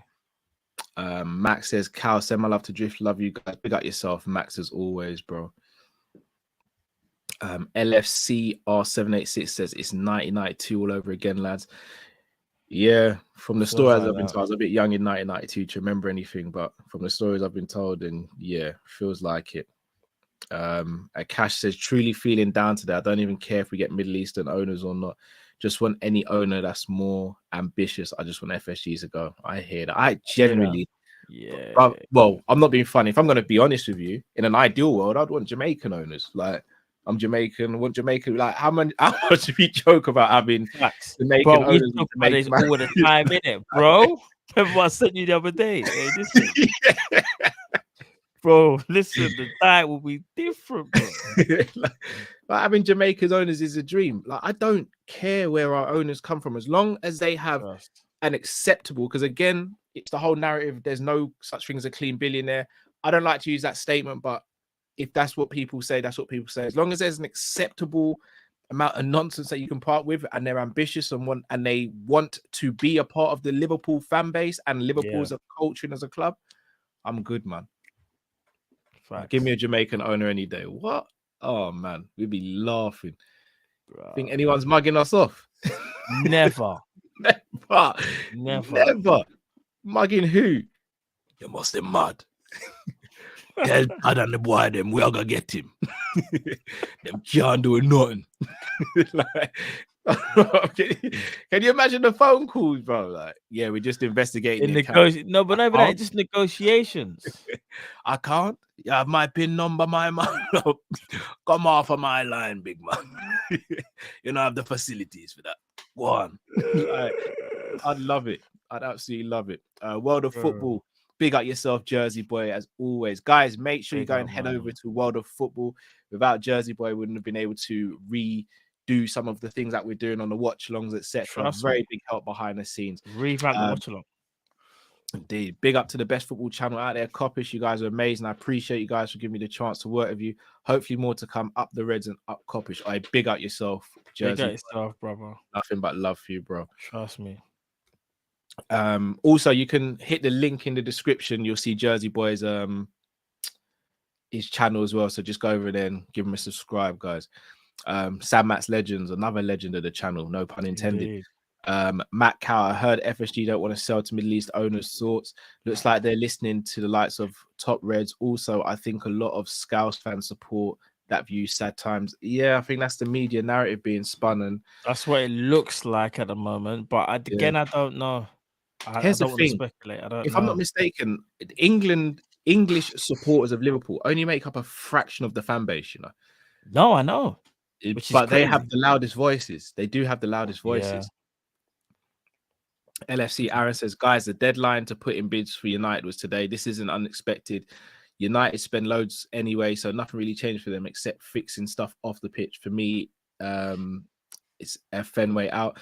But why couldn't we put I'll be honest. Deadline? You see United changing stuff off the pitch. It's massive for them, you know, bro, because it attracts a new demographic of players. It does. Remember when they had who's that guy that they have for time, bro? With Sir Alex. They're is it not Peter Kenyon? Oh, above him. Yes, Sir Alex. When Sir Alex was there, he was massive for the brand. I think he went to work with England. I think or the FA. We mentioned Man United. Look who jumps in the building. KG, the comedian. David Gill. Yes, David Gill. David Gill. Not David Dean. David Dean was Arsenal. Big up KG. Big up KG. David Gill was Kojo earlier as well. Big up KG. Big up Kojo. I'm not gonna lie, KG and Kojo doing the shows together. I'm just saying, if you guys want to make that happen on your channel, KG, that's a lot of laughs right there. Still, Liverpool versus. I'm just saying, KG, Kojo, I like the sound of it, but big up yourself, KG. I'll be sick. Big up KG each and every time, and Kojo as well. Love to them both, man. Definitely. Akash says, don't you guys think that until local fans wake up and start calling out the owners, there will be no pressure on them simply getting the pressing now? I agree. I do agree. For real. Yeah, I do agree. KG Ever Super Chat said, just spending some of that money. Bro, I swear, KG. He's gonna be the most shameless. He's probably say he wants to buy us next. He'll probably say that, you know. He's gonna be shameless. But I'll do the same. You know, I'll do the of same. course, we would do the same as well. I already told you what I bought when I thought we were gonna win the quad. Yeah. I'm ready for it all, man. I'm ready for it all. Shout out to Chris LFC 92 says Klopp deserves to be back. Hope SOS, so Spirit of Shankly, keep the same energy when Klopp is gone. FSG still here, and we're consistently mid-table because morals, F all that. Yeah, I hear you. Andrew says Hicks and Gillette did the same, got us into debt and not to sell to Arabs. Yeah, well, they didn't have the power to actually sell us in the end because it was taken over. Yeah, Martin Broughton and them man had to take over. Yeah, we can't. So much we know about that first deal. We can't even speak. There's so much. I can't say nothing, but we can't. We genuinely can't. But there's a lot that went on behind the scenes there. A lot. A bit mad. H says, unfortunately, we're never going to see Klopp with those owners. He prefers his stability over investment. His mentality has been going downhill, sadly. So I hear that. I hear what you're saying, H, and that has been one of my criticisms of Jurgen. That I don't want to see us wash our dirty laundry. Wash our dirty laundry in public. I do think there's things he could say that gives us a bit more clarity, though. But also, I do need to see Klopp be more ruthless. I need to see him go back to when he first came to the club and was like, "No one's safe here." Like, no one's safe here. It seems as though he's become friends with people as opposed to their manager. and I'm not a massive fan of that. Agdi says we are done. Man United going to go with the Qataris. Yeah, I mean, as I said, we got to wait until we see if someone buys us. H says I can't get how you don't see that this regime don't work. FSG won't adapt. So as football fans, we want pastures new. That's why FSG want investment to try. Yeah, even that investment stuff, I think it's really cheeky to say to someone, give us money, you do the stuff that we don't want to do, and we reap the benefits still. Like, what are we doing there, man? What are we doing there? Jamrock says, Klopp without Edwards looks kind of suspect. I mean, I think we've got to give it a bit of a longer period, Jamrock. What you're saying could be very valid in a year's time, though. But I think we've got to give it a little bit more time to see what else gets done. Plus, again, that's where ownership comes. This is that revolving door where it's like, is it ownership? Is it Klopp? It's like, we don't know. We can speculate. We can go back based on certain things that have happened in history, but we don't fully know. Zabiri says, I have bills to pay and funds to invest. Don't stop the grind. FSG in or out. Whether Drifty is a Newcastle fan or not, keep on dropping bombs and birthday shout. The quad talks will continue. Big up yourself as always, Zabiri. Big up yourself, man.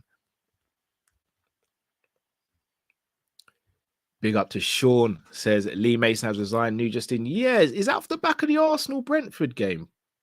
Because if that's the case, we need to see a lot of officials resign after Liverpool games. Because, I mean, they've done us dirty over years now. But we just get called salty for bringing out the truth, nowadays. Ronaldinho, I big up Ronaldinho. Go big up yourself, Abs, man. Says, Cal, I told you Arsenal ain't it. You didn't believe me. Look, I believe Arsenal still win the league. I still don't think City are as strong as they have been. I think Arsenal going for a little blip. I think Arsenal still pip City to the league, though. Mr. Sinclair says, business for me is 9 to 5, Monday to Friday on the weekend. I want the best players winning things, not why FSG saving money somehow pays my bills. Yeah, I agree with that. It's a sport. It's a sport, man. Miss Sinclair says, with Takeover news, playlist R&B coat back in the club. Trust me, I've got so many plans for when we get taken over, if we get taken over. So many, man. Hate says, not rating Bruno Mars is mad. No wonder Matt rates Quatters. Tell Matt, bro, Bruno's cold, man. Bruno's so good. Hold on, what's this about Quatters? Oh, they were saying no wonder you rate Quatters and not Bruno Mars. Still, I never rated Where is Listen, Gaz confirmed he rated Quatters at the time, not me. I know. Why are you putting me in there? It's been in the narrative, innit, Matt? Yeah, man. Now I'm gonna send you 3 Bruno Mars songs after the show, bro. I just want you to listen to them and then formulate your mind after that. Don't play them around the missus though, or she'll have a third child, bro. Bro, me and the missus went to the Bruno Mars concert, bro. She didn't look at me once. Why are people saying, wait, Matt don't rate Bruno? I just don't know. I don't rate him as highly. What's wrong with me? I don't understand. So, because I don't rate him as highly as other people. I just think he's Bruno Mars for me.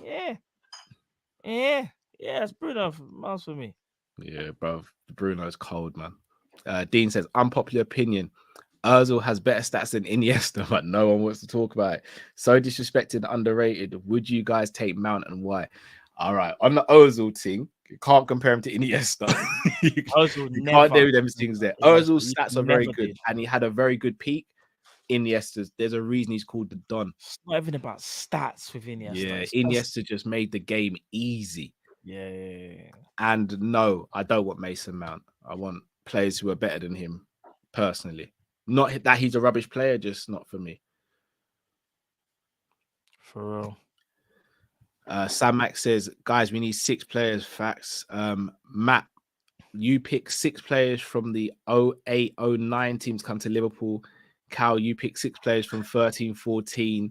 Which of your team wins the league? Oh, just pick 6 players, yeah? 6 players to go in this current team now. All right, cool. That's light work. All right. You're 08-09. Yeah, Steven Gerrard. Yeah, I've got him too. Xabi Alonso. No, I ain't got him. Mascherano. Ah, damn! I'm seeing that it might be peak for me still. Yeah. Fernando Torres. Yeah. Okay. Yeah. 0809. So you got 4 so far. Arbeloa. That's 5. And 6 would be Such an underrated player for us, 6 would be. Don't need the left back. I've got Alonso, Mascherano, Gerrard. Got the striker. I could take the mic and say Pepe Reina, Man said Rain and Ali still. Maybe another forward. Do you know what?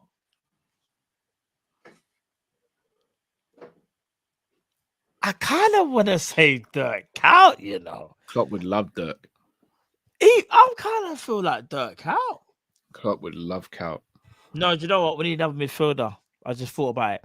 0809 was Lucas and Sissoko there? No, Sissoko wasn't. Lucas was.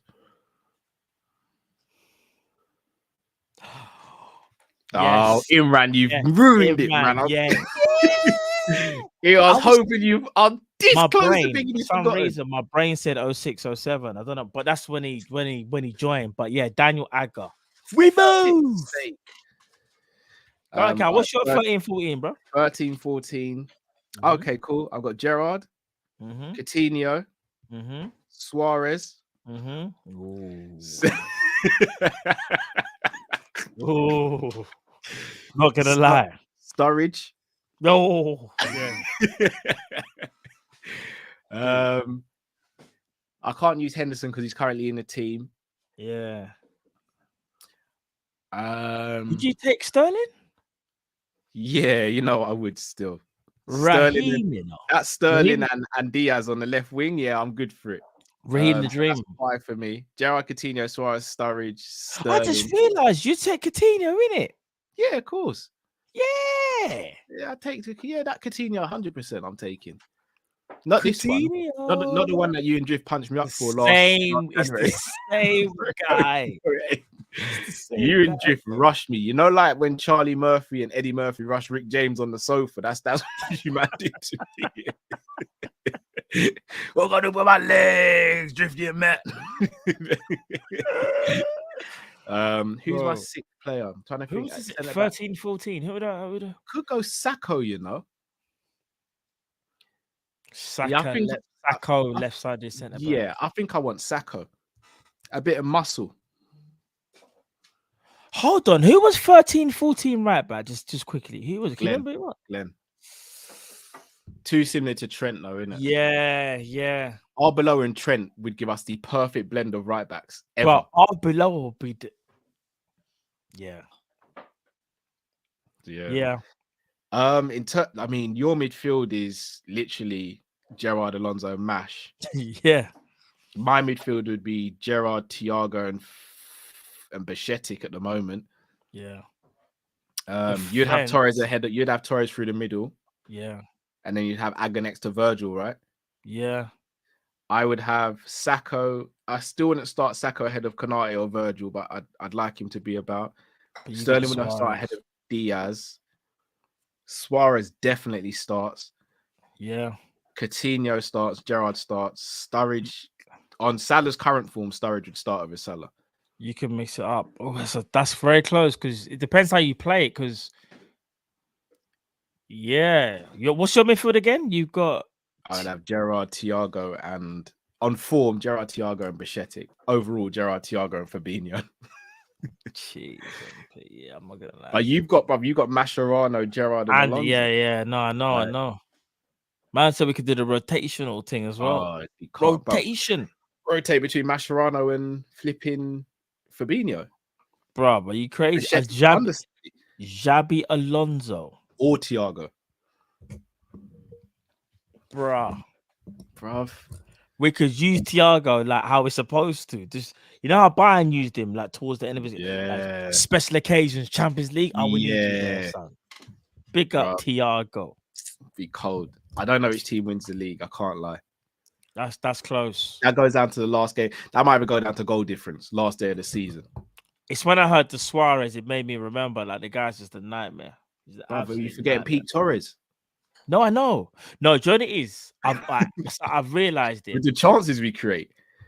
I've realized it. Torres was a better centre forward, I think, but Suarez was a better player. Oh, yeah. I think Suarez can cause more havoc. Like, basically, I hate to say it, and people might not like me saying this, but Suarez was Nunes on Nandrolone times a million. Yeah, I was just about to say that. He's chaos. You see when people say Nunes is chaos. No, Suarez was chaos. But look at but Suarez was a one-ball wrecking machine.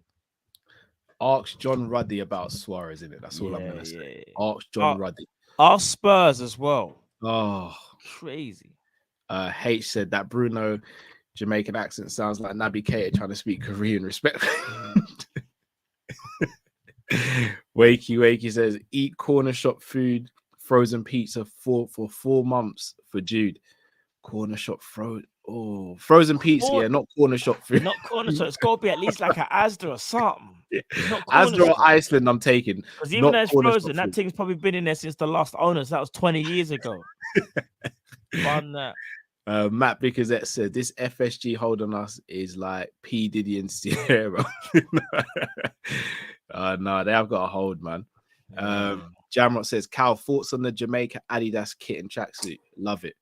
I like it. I really like my it. You know, biggest pet peeve, and I hope this finds its way back to the Jamaican Federation.